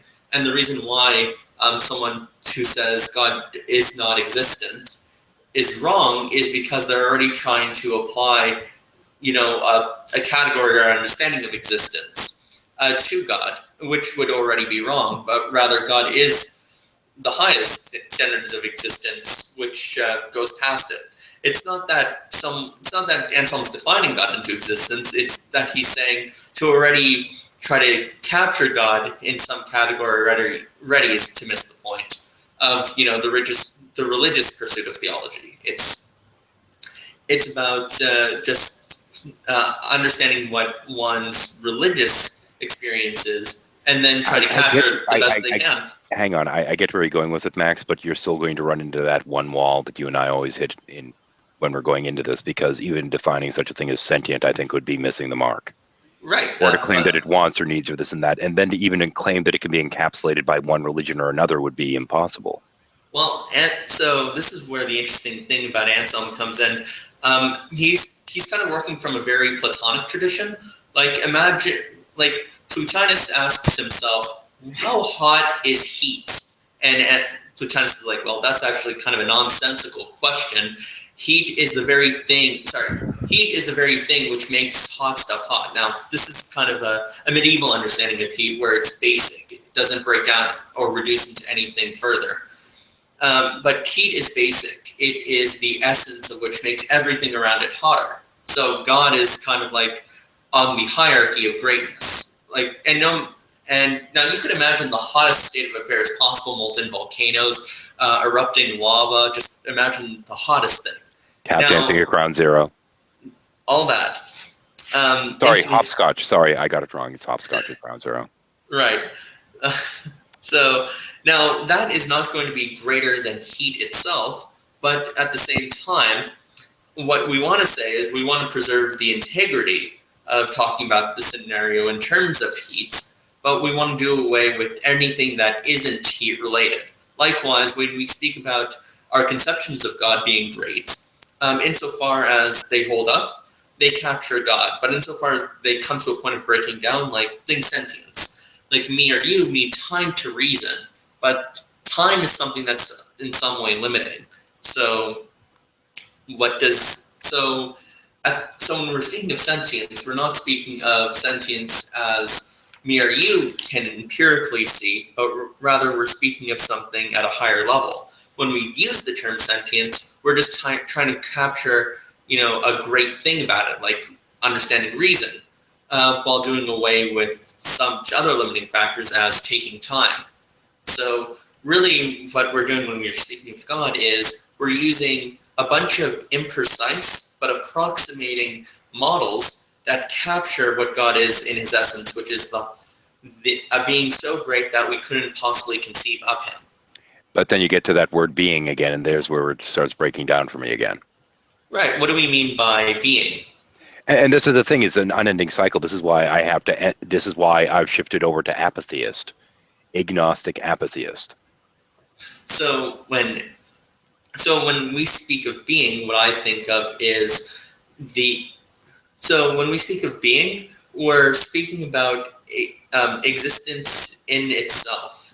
Something which doesn't exist through anything else, but is the locus and the focal point of all contingent existing things. The things which, if you go back to your understanding of Platonic forms, if God is the greatest being, then every other being gets their existence from merely participating in God's prior and primary existence. So that would capture the way Anselm kind of thinks about it.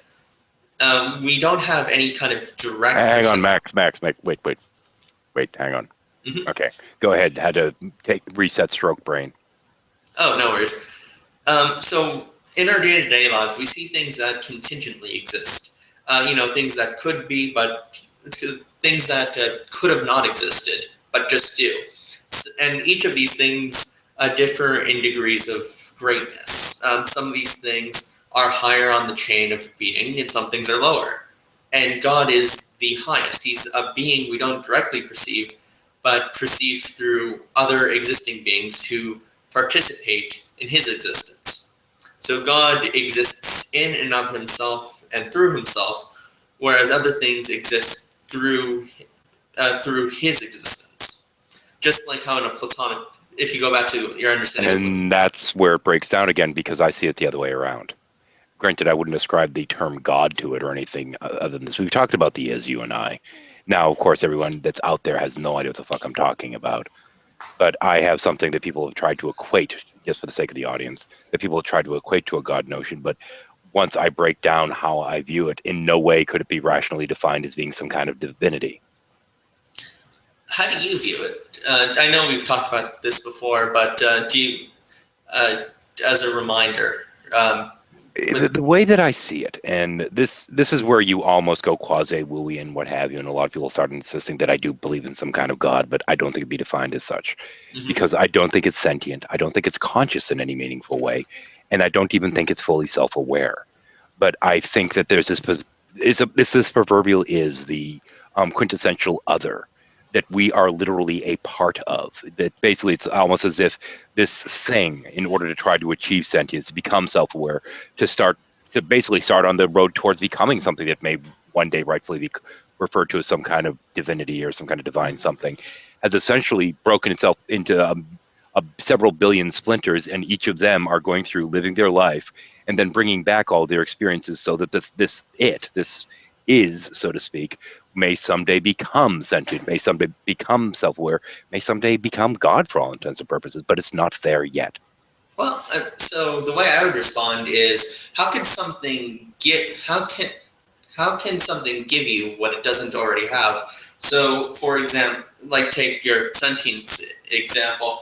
Matt, before you go down there, let me address where you're already starting to go with this. Because if you look at us as human beings, and you look at every individual cell as if it was a totally different entity that's part of the whole, that's kind of what I'm talking about. Right, but I can give... So how can that skin cell be part of the whole without... You see where I'm going here? Well, so I would say that the skin cell exists through me because sometimes skin cells grow and replace dead ones, and that's because I take up nutrients and oxygen. But, it's a part of you. Individually, it is separate from you while still being a part of you. Well, you see what I'm saying there? Right. There's a scholastic distinction where we call it virtual existence. It doesn't exist through itself, but it exists through something else, namely the whole of me. Well, here's the thing, though, because, okay, if you were to take that to a larger scale, let's just propose for a moment that our little solar system is just an atom, and that atom is part of a cell, and that cell is part of a larger organism. We would have no access as being, even the Earth itself, if the Earth were conscious, which I certainly don't think it is. But that atom, doesn't have any awareness that it's part of this other thing. and that other thing doesn't have any idea that on that atom there's this entire set of life forms. Mhm. Each one exists, so to speak, separate of the other in a realistic sense in terms of understanding and yada, yada, yada. But at the same point, they do exist. But each system is in a way independent of the other, even though there is an interdependency.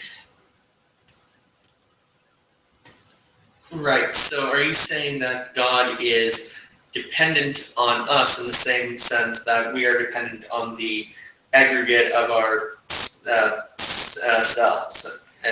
And that's kind of the thing, is my view of it is more along the lines of we are, so to speak, going out there to learn and to understand and to bring that knowledge back and that experience back. So the proverbial is learning from us, that we are making it more complete with each life we live. Okay, but how can it? So if we're not getting our learning and knowledge from God, and we're just developing it, then where's it coming from? Our environment, our own cognition. But then it would exist somewhere, in which case in which case there's something that exists which comes from nowhere. What are you referring to? Something exists that comes from what are you referring to there? Okay, can I go back to the heat analogy? In the analogy I gave you, like imagine the hottest imaginable scenario. And that's Rag's mic. Screw it up. Let me mute him for the sake of headset there. I got him. Okay. Okay. Right. When I said, okay, imagine the hottest scenario possible, the essence of heat itself would still be hotter. And because if there was something hotter than heat itself, it would mean that there's something, it would mean that there is something coming from a source other than its either primary giver or from somewhere else entirely. Actually, in the scenario I'm proposing, the heat would be learning from burning things as well as the things being burned learning from the heat. Right. So on learning, so God would kind of be like the general and the greatest mode of being, and heat is itself the greatest yeah, mode we'll be of off in 5 hotness. minutes. Right. Right. Oh. So yeah, drag drop. We'll be off air in 5 minutes. Don't worry about it. Just keep rolling. Right. So, and I'm using God as, so God is the general and highest, greatest mode of being, would encapsulate all other forms. Like knowledge exists, so does life, such and such. Whereas for heat, all we're speaking about is hotness. So if there is what I'm talking about is an interdependency between the two. If there is an object to become hot, then there is no heat. If there is no heat, then the object cannot become hot. Well, actually, if there is heat, then the object is just, objects are just gradually getting hotter as they're around heat, which is the But what I'm source of saying is, if there is no object to be heated, then is there truly heat? Yes, it would just exist in itself. But then it wouldn't be heat because it's not heating anything. Well, why would it need to heat anything? It would just be hot in itself. Consider... But if there's nothing to notice that it is heat, if there's nothing to be heated up, can it truly be said that in and of itself it is heat, unless there is some object to be heated? Well, I mean... This is a little tree falls in the wood, I know, but... Well, consider, for example, someone who is alone on an island and he's not around for any other human being to love. It doesn't mean he doesn't have some mode of... He doesn't have any potential to love someone. It just means that... Sorry. It doesn't mean that he is unloving. It just means he has no one to which there is potential to love around him. Likewise, just because heat isn't heating anything up in one certain state, it doesn't mean things can't potentially get hot around it. Okay, Hannah wants an off-air, send her a link once it goes down, which will be in about another minute and a half. Incidentally, this is kind of the usual kind of off-air conversation I usually have with Max. Right. So that's kind of Anselm's point. It's God is that being which none greater can be conceived, in which he's just saying, look, you're not going to conceive of something which is greatness in and of itself, or the greatest mode of existence in and of Well, itself. ultimately, you're talking about ideal forms at this point, aren't you, in a manner of speaking? Yeah, actually, that's why Anselm is working within the Augustinian Platonic tradition. Yeah. And the idea is this: God, he understands that the Hebrews and the Greeks are kind of speaking about God in two different ways. The Greeks are speaking about God as the highest being. Somebody sent Hannah the link. Please. God I said, did someone? Oh, no, but I'll do it. Okay, because I don't have her on my regular G+. I'd have to hunt for her. Oh, actually, someone else should do it because I also don't have her on G+. I was just going to put it on the comments, but I don't think that'll work. No, it won't. Or shouldn't.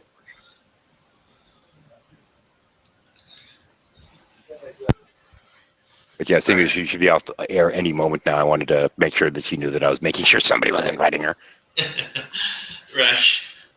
Oh, so on this kind of tradition, it's understood that the Greeks, when they were speaking about metaphysics and the highest, greatest being, and when the Hebrews were getting prophecies and revelation about God, the idea is one is getting it directly from the source and it's personalized, and the other is getting it through knowledge and it's abstracted. And really, you're just looking at one thing through two different lenses: a personal lens and an intellectual lens. So this is why God can aptly be called both the highest, greatest